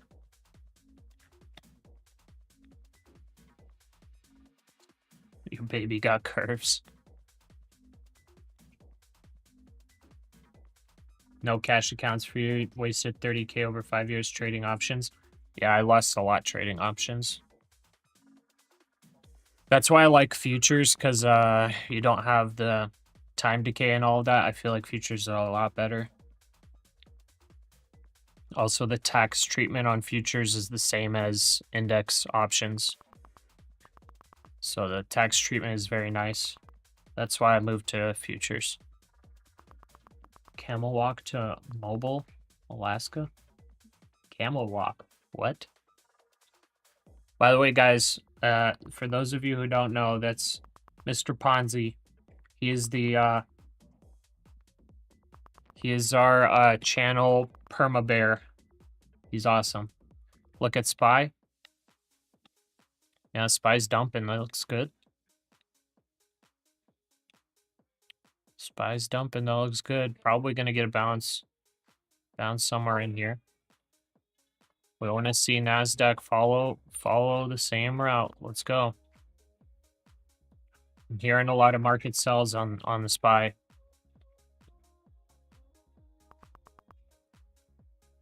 I-65, end of the road. What's the difference in futures taxes? Caught the last part. So futures and index options. Let me just Google it just to make sure. It's 60-40. Okay, we filled our cash account first position. Okay, tax treatment.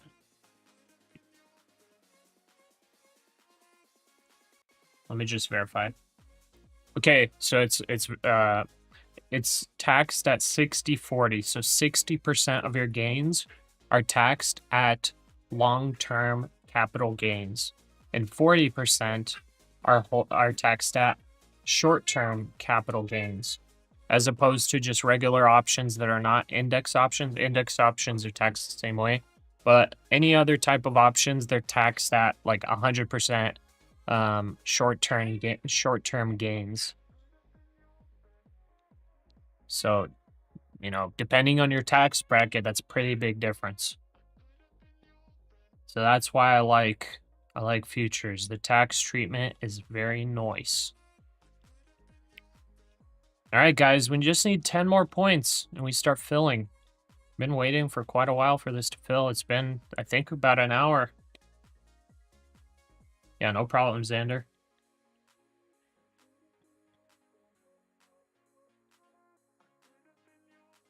Okay, that short closed on the strategy. We're at 2K. 2K, and we just need $2 more $1,000. 2K more. We're almost there.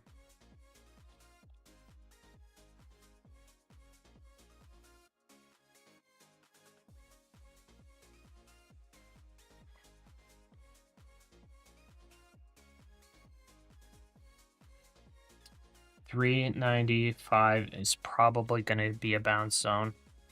And that's our first TP area. I really needed to blast through that buy zone by about 5-10 points. Really need some selling pressure. 3 hours for you. Oh, have you been holding like all the way from here? Man. I did actually, I think, short up in here and took some profits. Took some losses, I guess, on the way up. Pretty much broke even. Too bad we can't get paid for time in the trade sometimes. Yeah. All right, I'm hearing market sells. Let's go. Come on. S&P's selling. Barely moving, though. We really need a nice drop. Come on. Come on, do it for me. Trouble is NASDAQ is at support of 23,400. Yep. Right when it breaks through, we're filling all these. Go, go, go, go, go, go.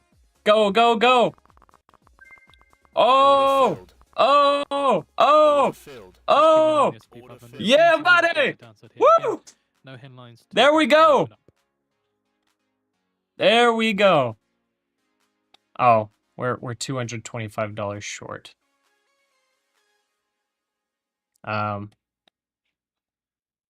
So I need another,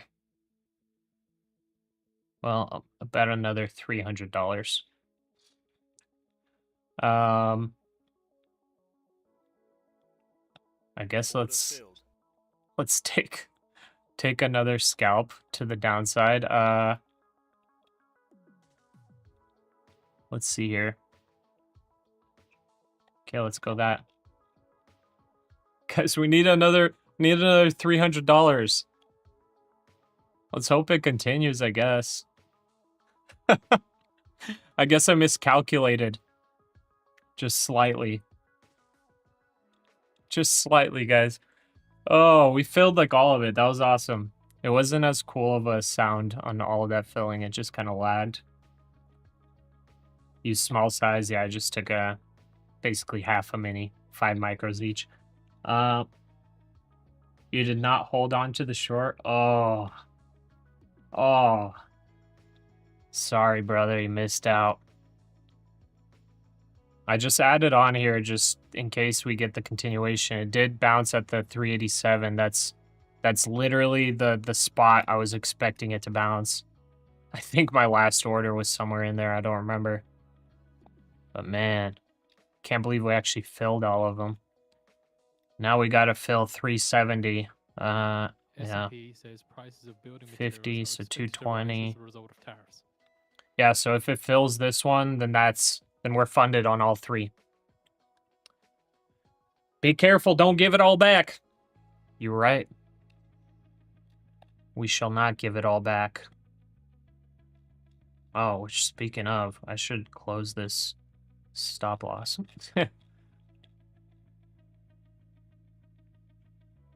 Still short from 417, covered 1. Nice. Got me a rock and roll band. It's a free for all. Mo donkeys to come. Yeah, I mean, that was a crazy sell-off. This contract over here didn't fill. It was like 20 cents off. Pretty crazy. S&P also adds that construction market in the US is expected to be the most impacted by tariff policies and will slow throughout the VWAP latter bounced on the half S&P. of 2025. Nice. So that was a little bit of news candles coming in. Very, very nice.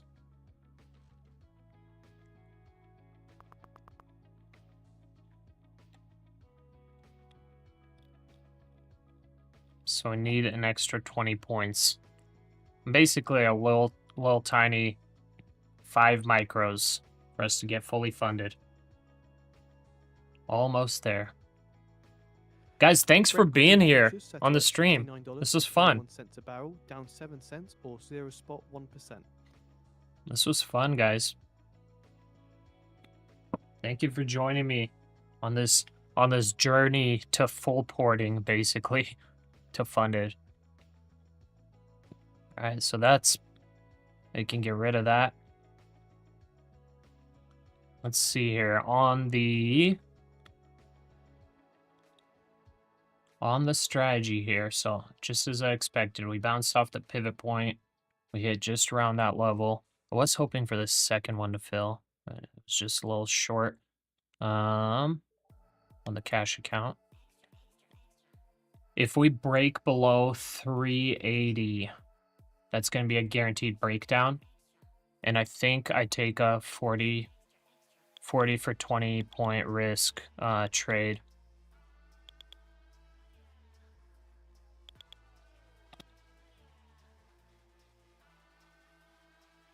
Okay, that's a buy signal there. Let's see what happens. I kind of reshorted like right up in here. I guess we got a pretty good average on the reshort. Reshorted right on this bounce, so I don't know if we actually get a next leg down. Could consolidate for a while before it goes lower. Stop loss is at 409. TPT has 50% rules to wide you full port. I already had 5.5k profit.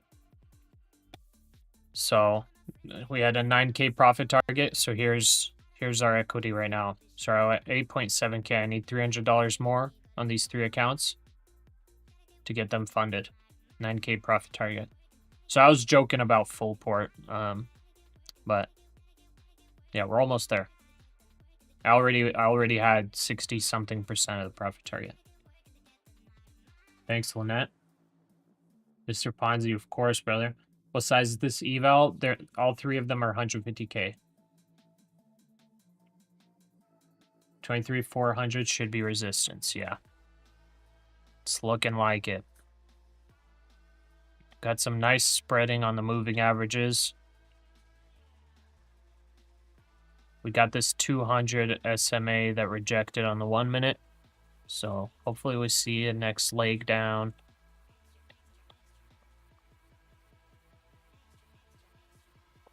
This was where I was saying that we're probably going to get a bounce on. And if we do want to go higher, this is the spot where it does. So it's like a little bit-ish risky, but S&P did break lower. It is bouncing on VWAP. Well, let's see if it, does the little bounce here and then continues down. NASDAQ's still pretty far from VWAP. So NASDAQ's got a lot more potential for drop. If you're riding the fast space rocket with me, it's fixing to lift off. Now let's see how that's moving. Fast. Nice. Are you playing options on that, or did you say you took shares? I forgot. You took 100 shares, right?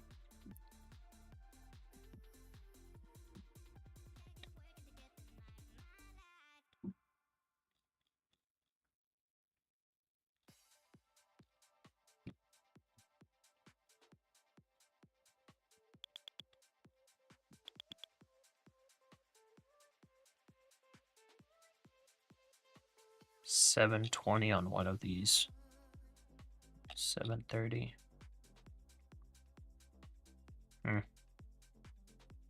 I may not actually get the full profit target here. Let's just go right there. That should get us all funded. Very nice day, guys, so far. Oh, shares and contracts. Dang, you're doubling up.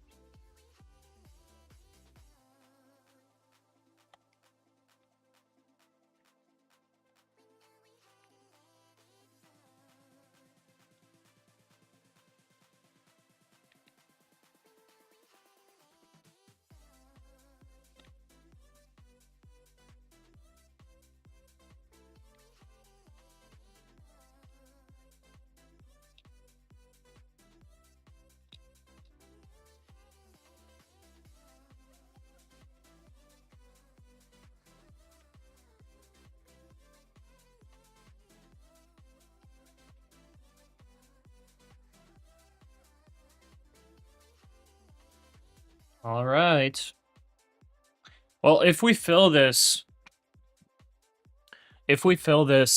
really, there's nothing else to trade.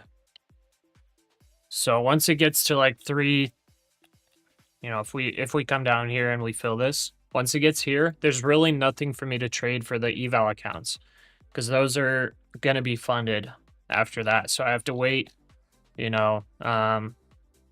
several hours for those to process and everything. And then tomorrow we'll have those ready for funding or for being funded. And then we're going to play those fairly conservatively. So today took a little bit of risk for the play, but I'm going to be essentially playing them pretty conservatively. Essentially playing them the same as I play the cash account, but just like 2 or 3x the risk. And that's about it. All right, looks like we want to break lower. Let's go.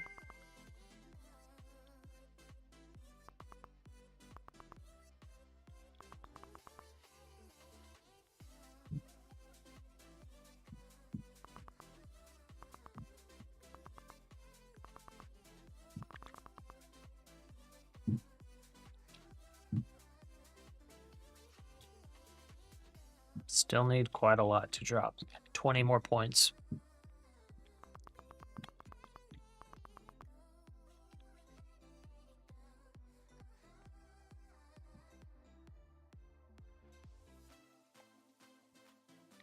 Needs Nvidia to go to sleep, but just sitting there. Yeah, how is Nvidia doing? Because today I was looking at a lot of the top holdings in the NASDAQ, and like they weren't moving at all. Like Nvidia, not much movement at all. A lot of the tech stocks, just not much movement. I was surprised that the NASDAQ actually moved up so much. So all those like smaller companies, I guess, going up, but like the Russell's dumping. A very interesting movement this morning.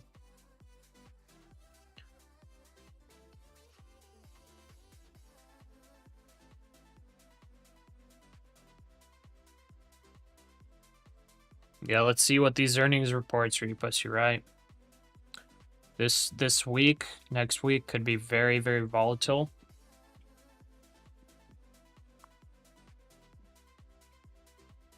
Could be very volatile, so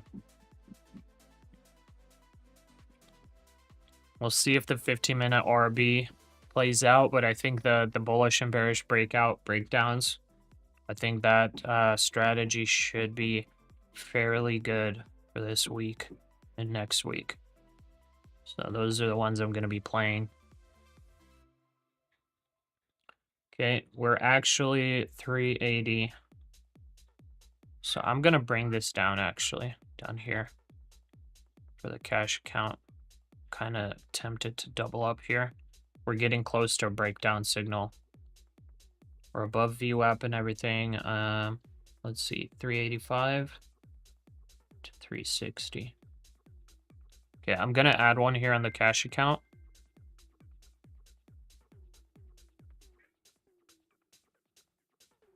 Gonna do cover one at 360 because we're getting very close to a breakdown signal. If we break, looks like 385. That's gonna be a breakdown.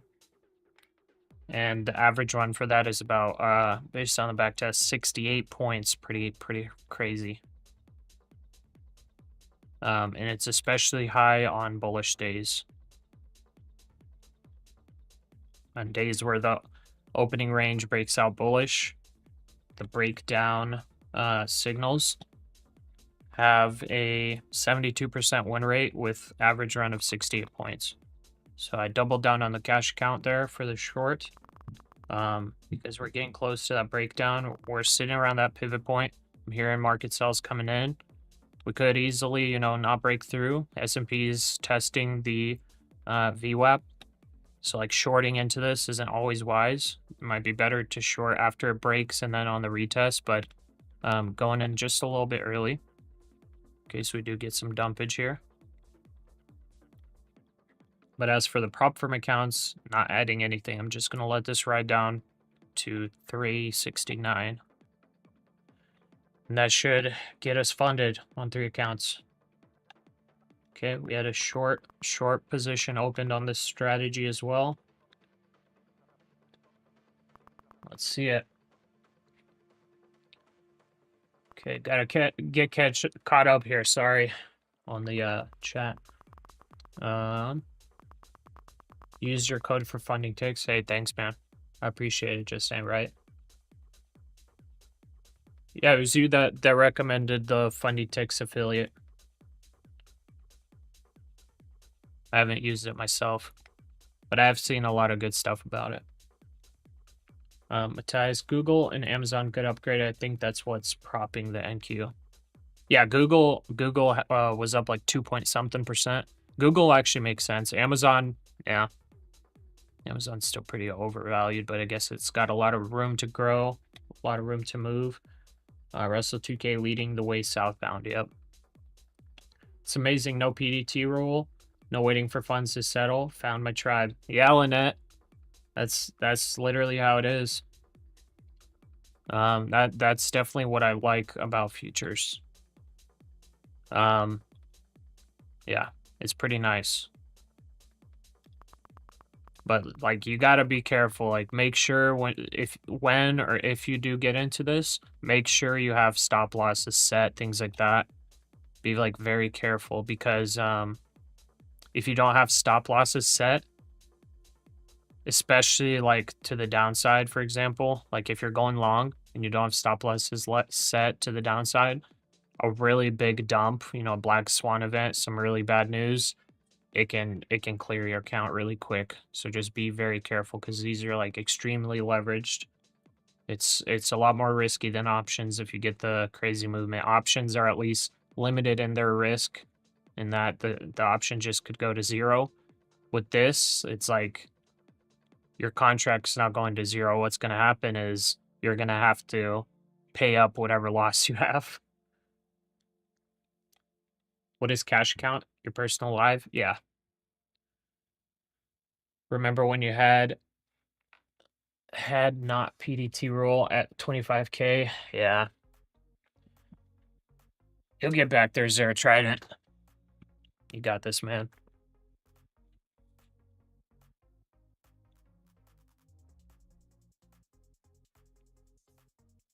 Made 460 on that initial dip and done. Very nice.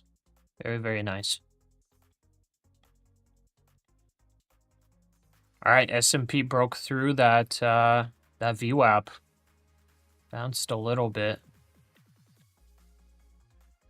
All right, now it's retesting VWAP. NASDAQ's kind of on its way to potentially test this 360 area, the previous bounce zone. If it does retest, we're good to go. We got a partial take profit on the cash account at 365. If we get down there, we basically lock in $150 profit on the cash account. It's not much. I would like 500 per day on the cash account. Can't always get it. Today we just didn't have really the entry signals that I want, but you know, we're doing it. Yeah, no problem in it. Unless you're a politician, need margin calls will be covered by others.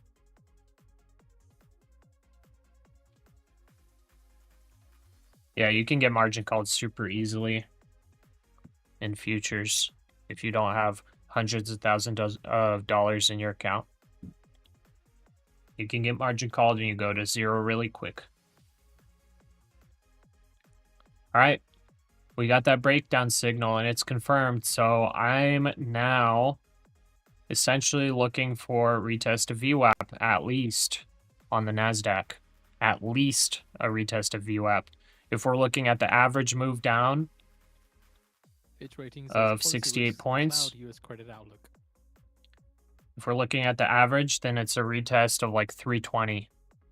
320 or potentially 300 on the NASDAQ. So we got this breakdown signal. This is a 72% win rate.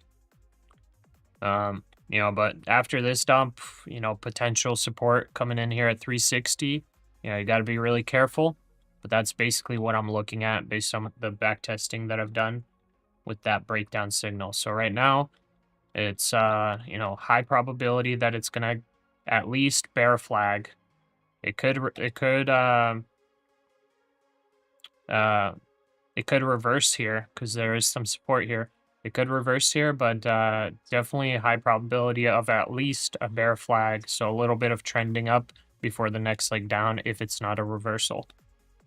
We have posted out that piece. So like I said, be careful here if you are shorting. So Fitch Ratings has lowered around 25% of 2025 US sector outlooks to deteriorating in our mid-year update amid increased uncertainty, slowing growth, and expectations for higher for longer interest rates. Although recession risk has declined following the easing of US-China trade tensions, business and consumer confidence has weakened. Fitch has raised its 2025 US GDP growth forecast to 1.5% from 1.2%, but expects momentum to slow as the year progresses.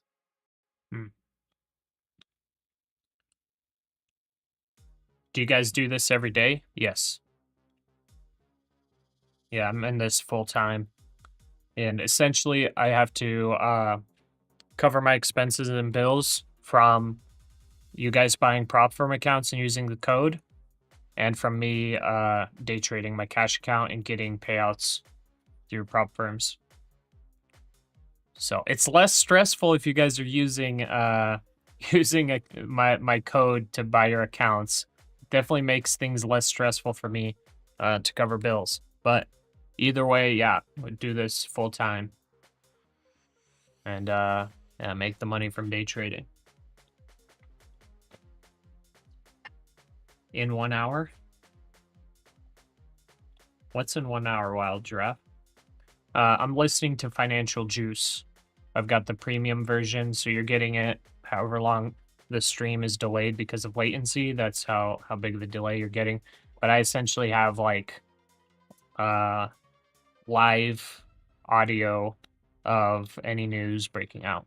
Sometimes I hear the news before the market reacts. So it's pretty awesome. Nick, Hillary Clinton had about 100,000 in margin call, and the brokerage let it slide until the price recovered. Wow.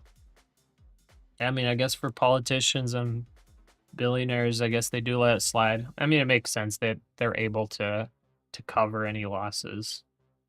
They got the money. You could definitely make like special exceptions, but it is interesting because I feel like that would possibly go against some SEC rules. You got a buy limit order at 365, okay?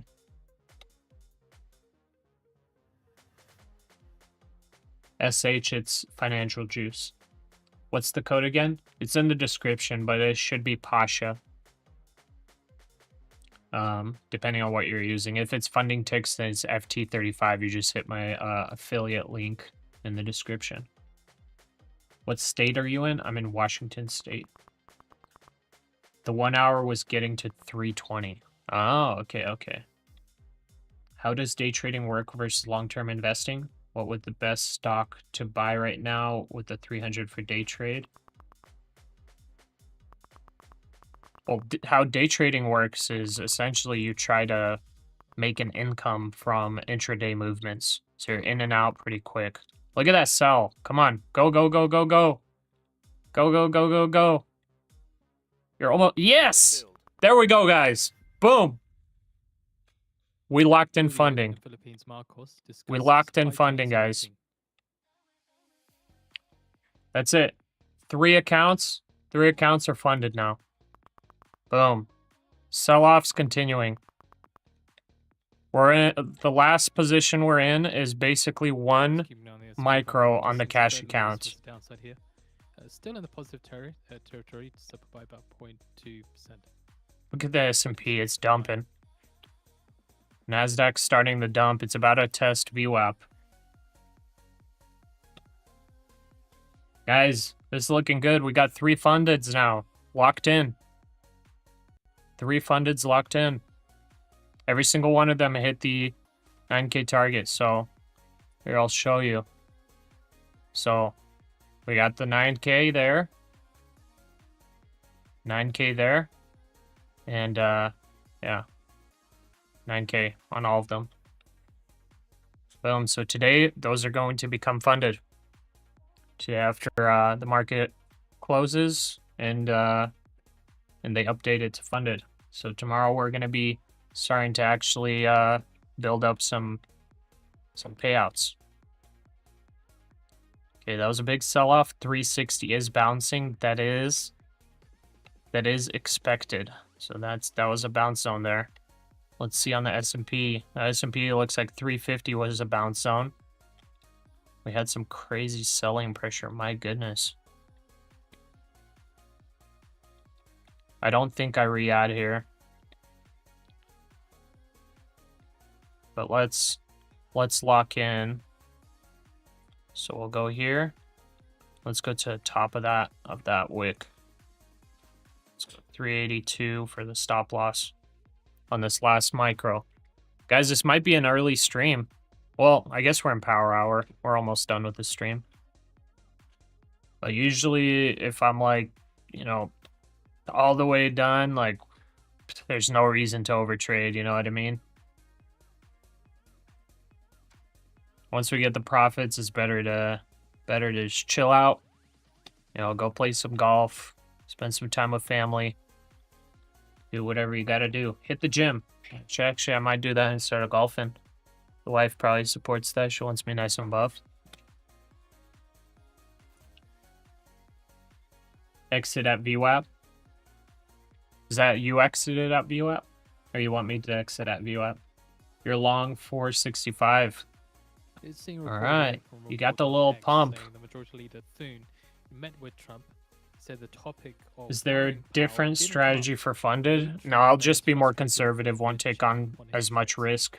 And I'm gonna take Also, more Thune, though, said Fed more remunerations disciplined do require more entries oversight. based on the strategy I have.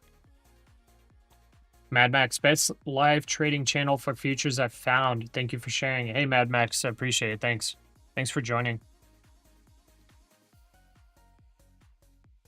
Yeah, thanks to all the new viewers in here. All the viewers that have been here with me for the past couple of weeks. Appreciate all of you guys. It's been a good time.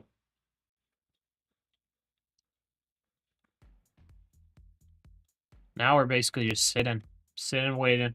What's the strategy? Well, I guess while we're watching this potentially dump, I'll show you real quick. Got our stop set. All right. We got everything set. I think I'll move it down just slightly. I guess that works. That's fine. We'll leave it there. All right, so here's the strategy. So this is the back test, about 2.5 months. This strategy is called the 15-minute orb, or the opening range breakout. So essentially the first 15 minutes creates a range, and you essentially play it to the break to the upside or the break to the downside. Essentially when you take it, here I'll show you on here. Essentially, here's the 15-minute range right here. Right? So if you were to take it on this break, which I didn't take it today because this break was crazy. We didn't even come for a retest. Essentially, theoretically, you see a break, 5-minute candle closes, you enter a long position at that, and your profit target or your stop loss is down at the middle of the range. So this would be 47 points of risk. This was a very big range, like somewhat of a big range compared to average, right? But essentially, you would take at least 1-to-1 risk to reward. So your stop loss would be the middle of the range, and your take profit would be 1x the risk, right up here. So about 47 points. And that would be essentially your TP1. Your TP2 would be 2 times the risk, which would be up here, which we never hit. So my strategy is essentially going to be to play the opening range breakout, take 50% of the profit here, take 25% here, and then once it hits TP1, basically take the stop loss up to like break even, then take a quarter of the position at TP2, and then TP3, I would take the final position off the table. So that'll be the strategy. Also, on top of that, to maximize earnings is I would play these breakout and breakdown signals. See these Bs? This is a indicator from Lux Algo, trend lines with breaks. I also did a back test on it, 2.5 months. Essentially, the looking at the spreadsheet. Let's see. I'll zoom out here. Here are the win rates on that indicator. 54% win rate for the bull side, 72% win rate for the bear side. Essentially, a disciplined way of trading this, I think, would be taking 20 points of risk on the break and 40 points take profit target. So that would be well within the average runs. So if I go back to the chart,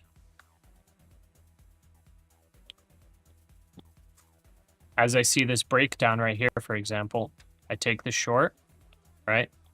I would set my stop loss at 20 points right here, which look, it never got there.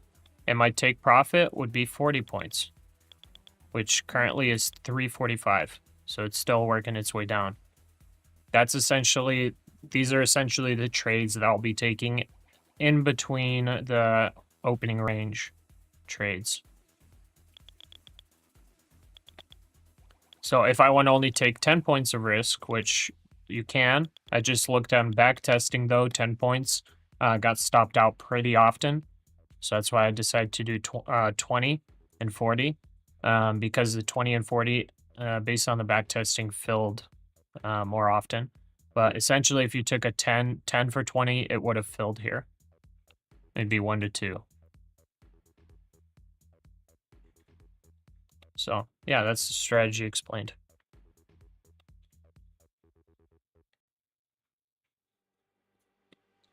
All right, let's catch up here. First time, enjoyed it. Hey, welcome. Live a life in wellness.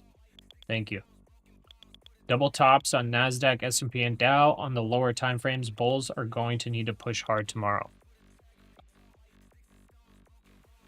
Yeah, I'm kind of curious. I honestly, with this crazy breakout overextension, I would not be surprised if we come down to 23K level. I think we easily come down to 23,200, 23,100, but I wouldn't be surprised if we come down to like 23,050 on this overextension. It is pretty extended.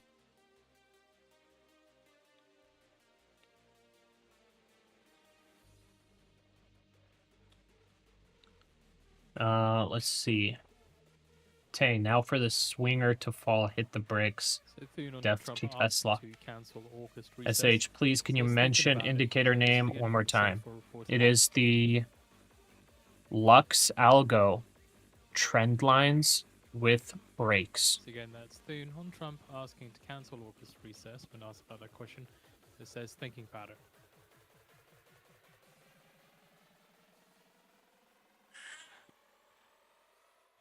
Solid plan, bro. Appreciate it. Morty, nice. SH, when 23,200? Tomorrow, you mean? I mean, it could happen overnight. It could happen during London session. I just like, you know, looking at how it's been moving and everything, like I would expect it to hit at some point. It could even not be tomorrow. It could be we hit it overnight during the London session, come down. You know, London sells it off, and then tomorrow morning we start pumping up in pre-market. A lot of times the big moves happen overnight.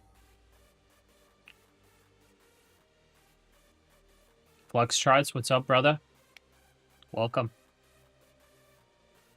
Do you find Power Hour a good time to trade? I don't really like it very much. It hasn't been that good to us. 23,300. Yeah, I'm hoping we potentially get a push down to 23,300 before close, but it could not happen. I got this stop here. If it stops out, then I'm not taking any other trades. That's just gonna be it. We hit our profit. We didn't hit a profit target for the cash account, but that's because the main strategies were not hit. So, and honestly, I should stop loss up here for this one. I did hit my my scalp. Let's see, 385. 385 might be a little too close.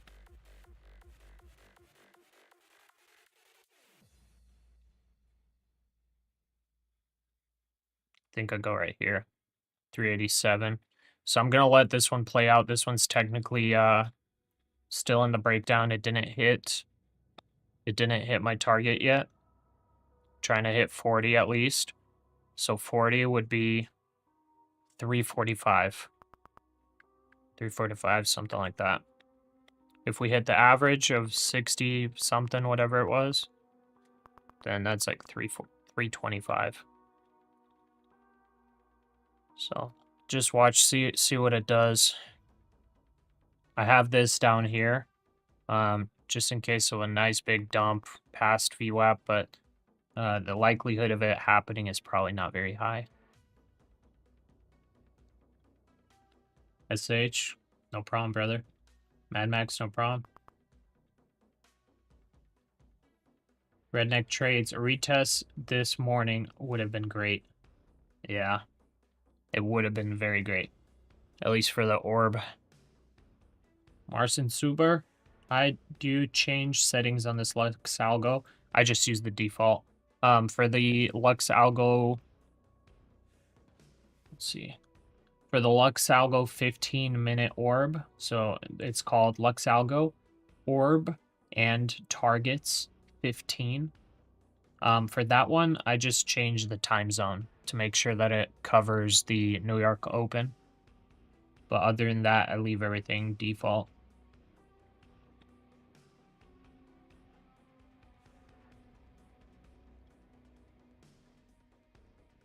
Saw some traders mention midnight open price line, and they built a strategy on it. Depend price up or down from midnight open. Do you have any opinion about it?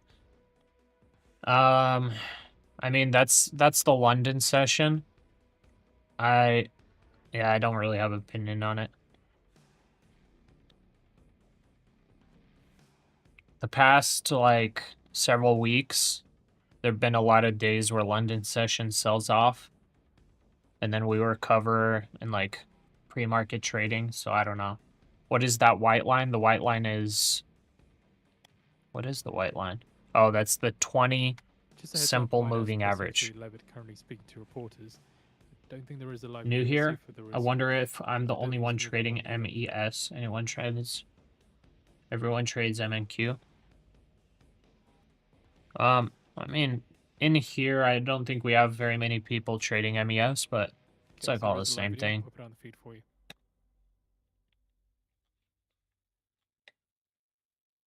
NASDAQ just gets the volatility sometimes.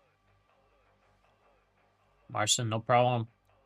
Sean Mod, what platform are you using? This is Webull. This is Tradeovate for the prop firms. The Webull one I use for cash. And then bottom left is TradingView.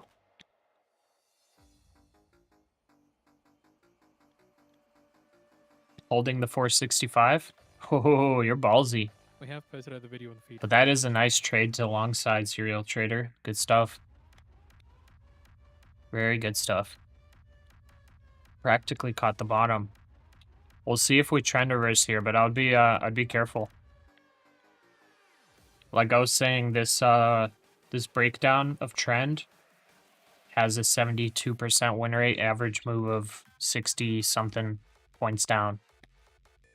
So that's the only reason I'm kind of staying with this short.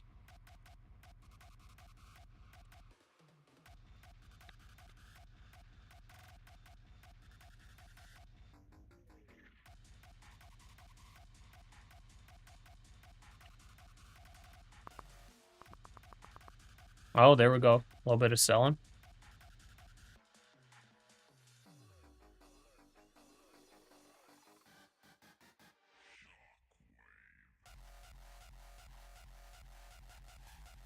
Levitt says Trump has no plans to fire Fed chair. Again, no plans to fire a Fed chair. Of course he doesn't have plans to fire him. He's going to try to get him put in prison. Since when did the US become, like, communist China or Russia? So crazy.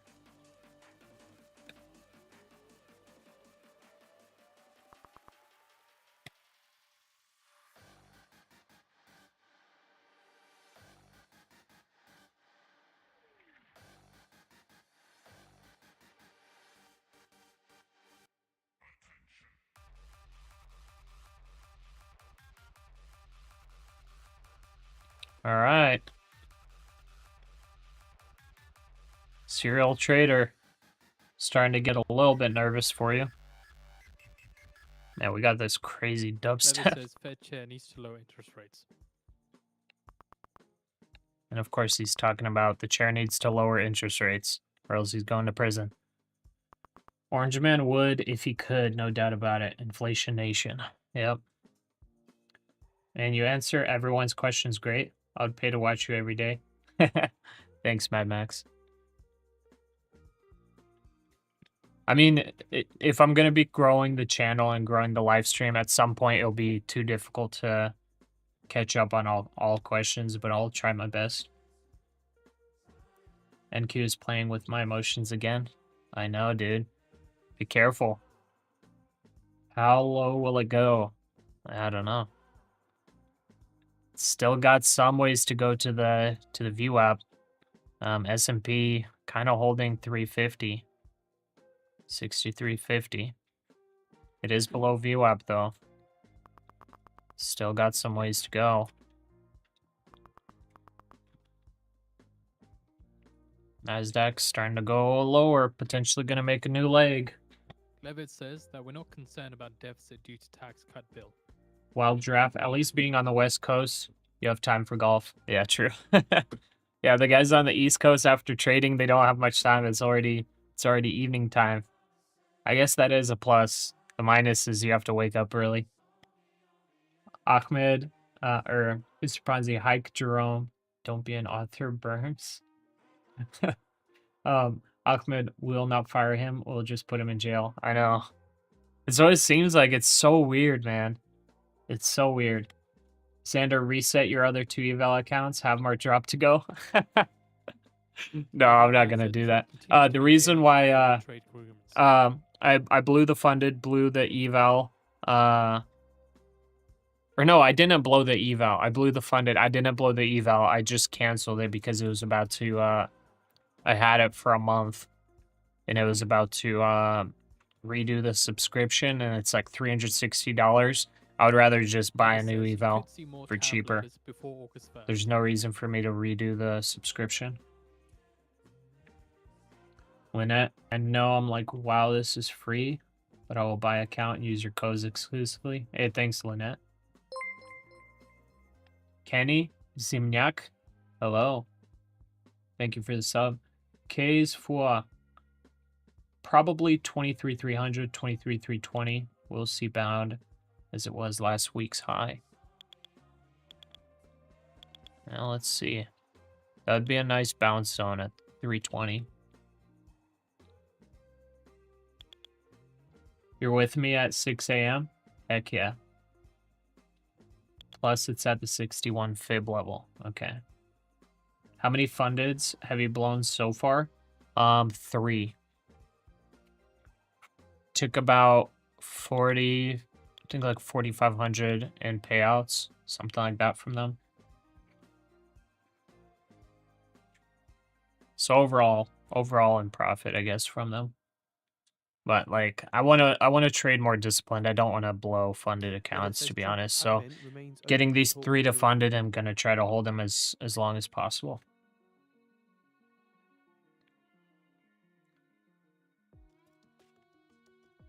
Seems like Lawless Empire collapse is still being considered. It's interesting that you know, empires have approximately 250 years before they collapse. And the US is kind of right on that line. Very interesting to see. Congrats on the past eval. Thank you, Kays. Making 500 to 1K a day has a super nice flow. Oh yeah. Oh yeah. What time do you start your live stream? I try to start it right at or right before market open. Like I said, I'm on the West Coast. It's like sometimes, you know, I get bad sleep. We got a baby, so sometimes I'm not getting too good of sleep, and I'll be on a little late. But I try to be on before market opens. Your first 65's holding? Heck yeah.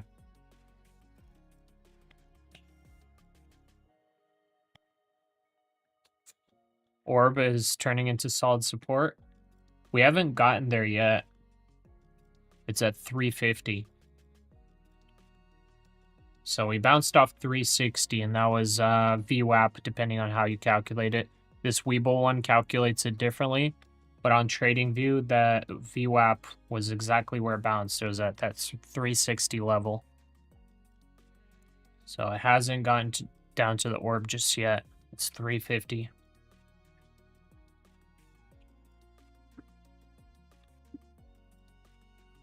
Oh, my video froze. Whoops. I'm using the DSLR camera, so it's like it's kind of weird. I don't know if it's like overheating or what. I'll have to figure it out.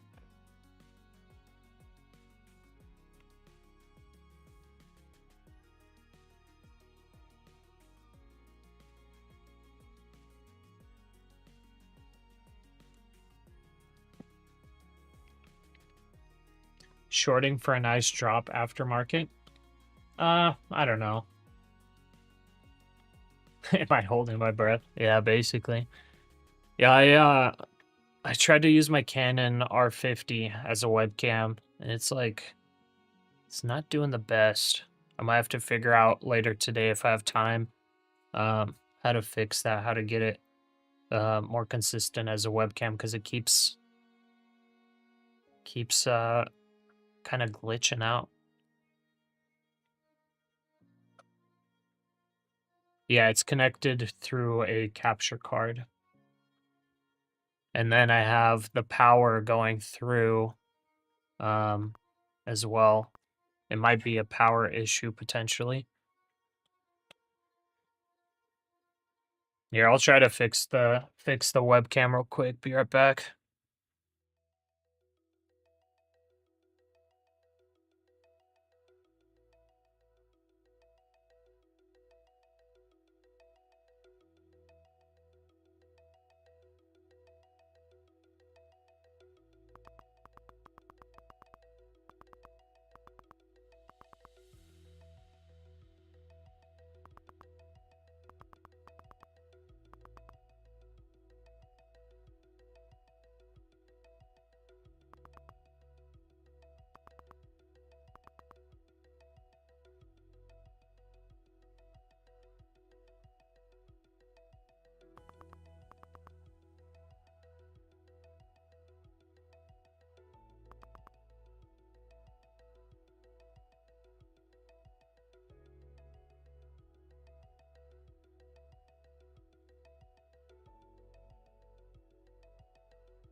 Yeah, I don't know what's going on with this webcam or with this camera. Oh, I just reset it. It just worked. Okay. Let's see here. So, you ever tried well-built mobile app? I have not. Is that a workout app? Seems like a cable issue if it's connected through a cable. Yeah, I have Camlink 4K, the Elgato capture card, and then the RS350. But it's like, it's weird. It's stuck on 30 FPS, it looks like. And I have it set to 1080p 60 FPS or 59.97 or whatever it is. It's like acting kind of weird. Probably have to figure it out at some point. 465 with 458 stop loss. Very tight.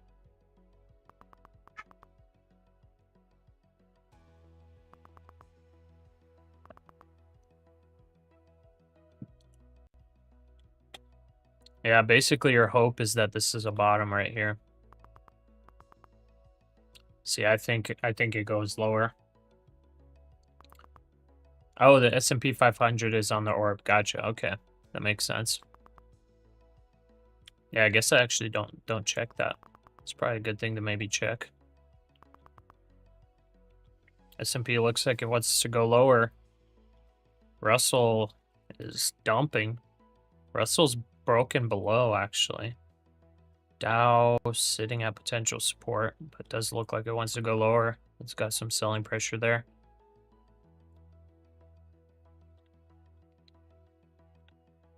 Gold's starting to climb. Silver's just sitting there. Bonds sold off a little bit.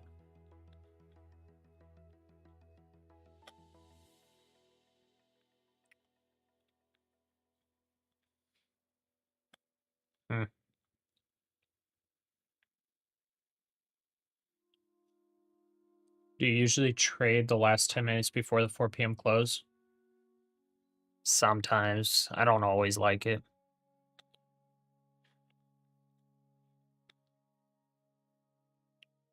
Okay, I think I'm going to add to the short right here on the cash account. I'm going to do a super tight stop loss, but let's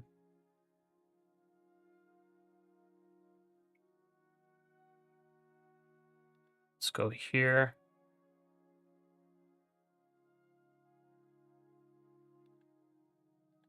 Pretty much break even right there.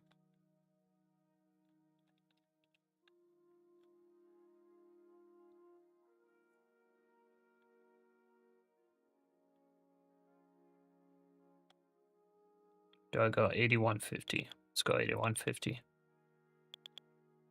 I'll be just above this highest wick. Then I'll remove this, and then I'll go 355 first TP. 20. So I'll get us another 80 bucks if we get down there.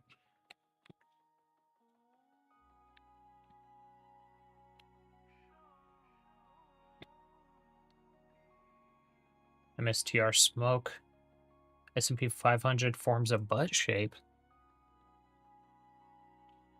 Really?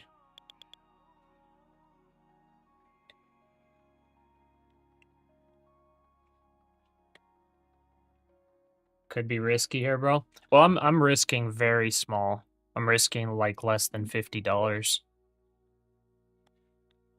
And I'm risking it for, you know, the average breakdown from the signal. So I still think there's some more to go. With a 72% win rate as well. So currently with this move, it's gotten 24 points. If it goes up from here, I would consider this a loss, like this a failed signal. So this wouldn't even be considered a successful breakdown on my back testing.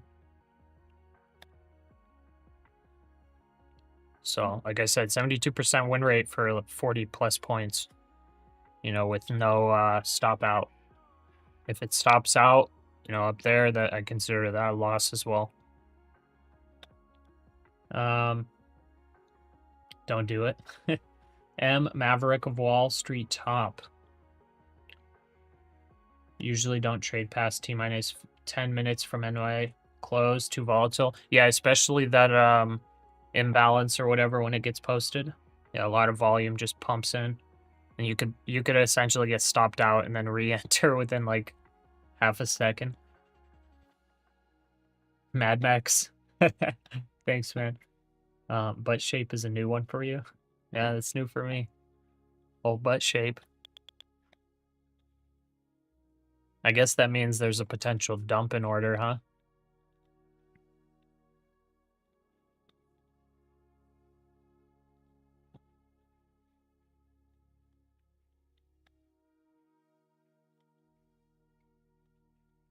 Okay, one. So this one's mid. Two of our strategies are showing bearish downtrend. One is showing bullish. The other one's showing middle of a bearish cycle.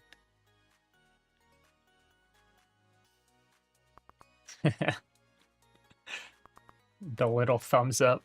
Heck yeah. All right, well, we're looking for this 360 breakdown to test 350. I feel like 350 is an even higher chance of bounce zone. So, I don't know. Let's see what happens. Here's some selling coming in. S&P 350 is really the more key level. If it breaks through 350, then we definitely see NASDAQ come down to test VWAP at least on Webull's calculation. On TradingView's calculation, it's gonna break through. Like the McDonald's sign, big butt shape. Beat at the crack.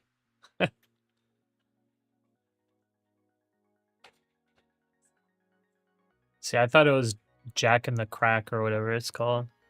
It used to call it Jack in the Box. Never heard Eat at the Crack for McDonald's. Okay.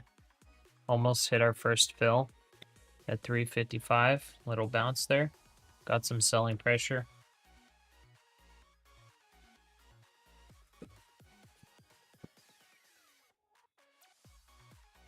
All right, I gotta do something real quick.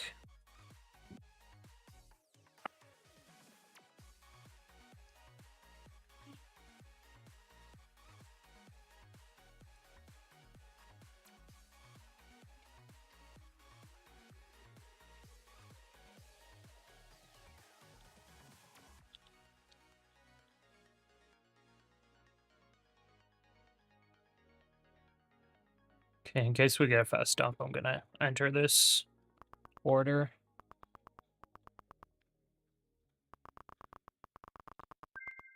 Nice. That's our first fill. Gonna update the take profit stop loss. So we're gonna go 325-ish. Let's just do 330. Super tight stop on that.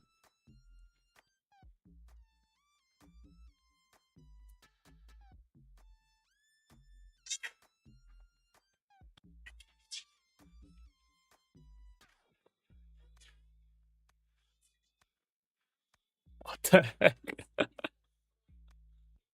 Is he having fun? He's pissed. Take him out of the swing. No? Oh, he's being bad. Okay. Alright, let's move down stop loss. Okay, well, we're getting some profits on the cash account too. Very nice. We're above 200 bucks. If we hit the stop, that locks in about 200. If we come down here, that'll be closer to 300 on the day. Serial got stopped out. I'm sorry, bro. I had to trade against you there. Had to follow my signal. AACG thoughts. Thoughts on this? That it's garbage. Garbage pump and dump. If you trade like penny stocks, it might have potential, but I don't mess with penny stocks, so to me I wouldn't even touch it. It's got like no volume, zero market cap, just getting diluted.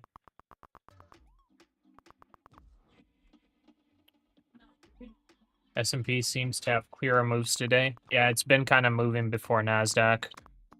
There we go. Here come the sells. Let's go, let's go. Mad Max. Somebody's gonna think I hired you. Okay, I'm gonna move down stop loss just slightly above that previous wick. Hopefully selling pressure continues. Wonderful, both of your accounts are green today. Small steps, one eval, one funded. Very nice draft. Shan Mod, Luxalgo trend line with breaks. Did you use that with Webull or TradingView? With TradingView. Straight up with the garbage. Yeah, I mean, I'm gonna tell it how it is. Not gonna beat around the bush on that one. Those are my thoughts on that one. It's a penny stock that's just the management's just diluting that stock. So like, you could make some money on it if somebody wants to pump and dump it, but that's all really. It does not look like a stock that's probably got any fundamentals to it.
Okay.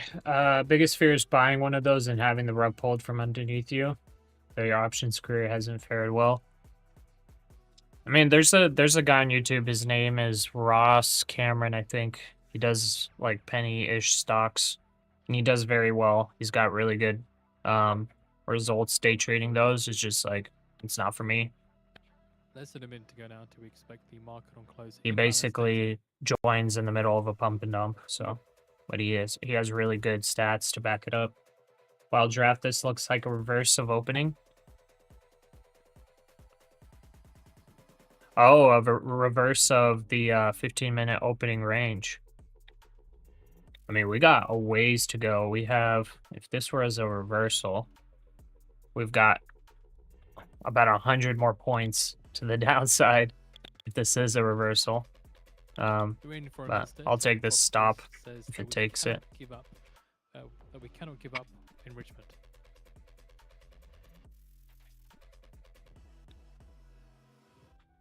Maybe I'll just trail my stop. 10 seconds. 10 seconds, and then until we get wild volume.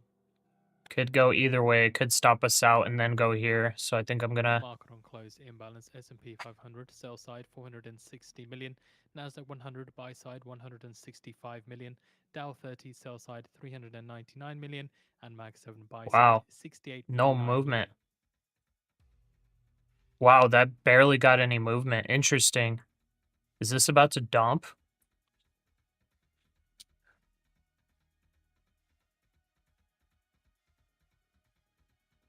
What the heck? That is the weirdest movement that I've seen in a while. This thing about to dump? Usually it like shoots up or down, but it just like sat there moving it with a lot of orders coming in. Interesting.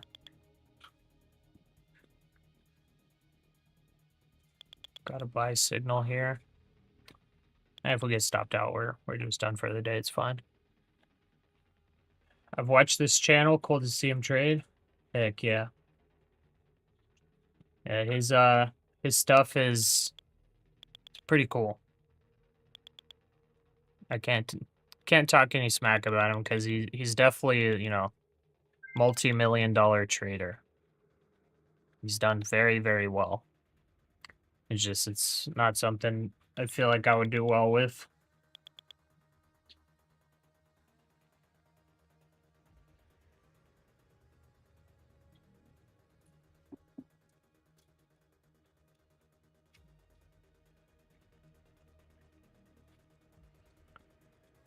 Any reverse? Used to invest in penny biotech stocks. If you diversify into at least 10 different ones, 2 will make it big, 3 will go to 0, 5 will stay about the same. 20 to 40% annual return. Not bad. You like Ross, but he does fast, high momentum trading. Yeah, that's why I kind of don't like it. It's like too stressful for me. I don't like trading like that. I like something like this. Like, it's when you first enter the position, like I was entering in here, averaging up. When you're up here, it's stressful because you're like, oh, this could go against me really quick, you know. Once you start coming down here, the stress is off. Then you're just like, all right, let's ride out and see how much we can get. So that's why I kind of like this kind of trading a lot more. But yeah, it looks like today. Let's see what our P&Ls are, guys. Do a quick review. So today, the cash account is up about $230, $240. All right. And the prop firm accounts ended up being about 10.5K, which has brought us to funded. Yay. So tomorrow, we're going to be starting off early with 3 funded accounts and continuing with our cash account. It's going to be nice. So, yeah, when it's sideways, it's stressful. Hello, guys. Hello. All right, I think that's our cue for the outro, guys. That was a good day. Good day.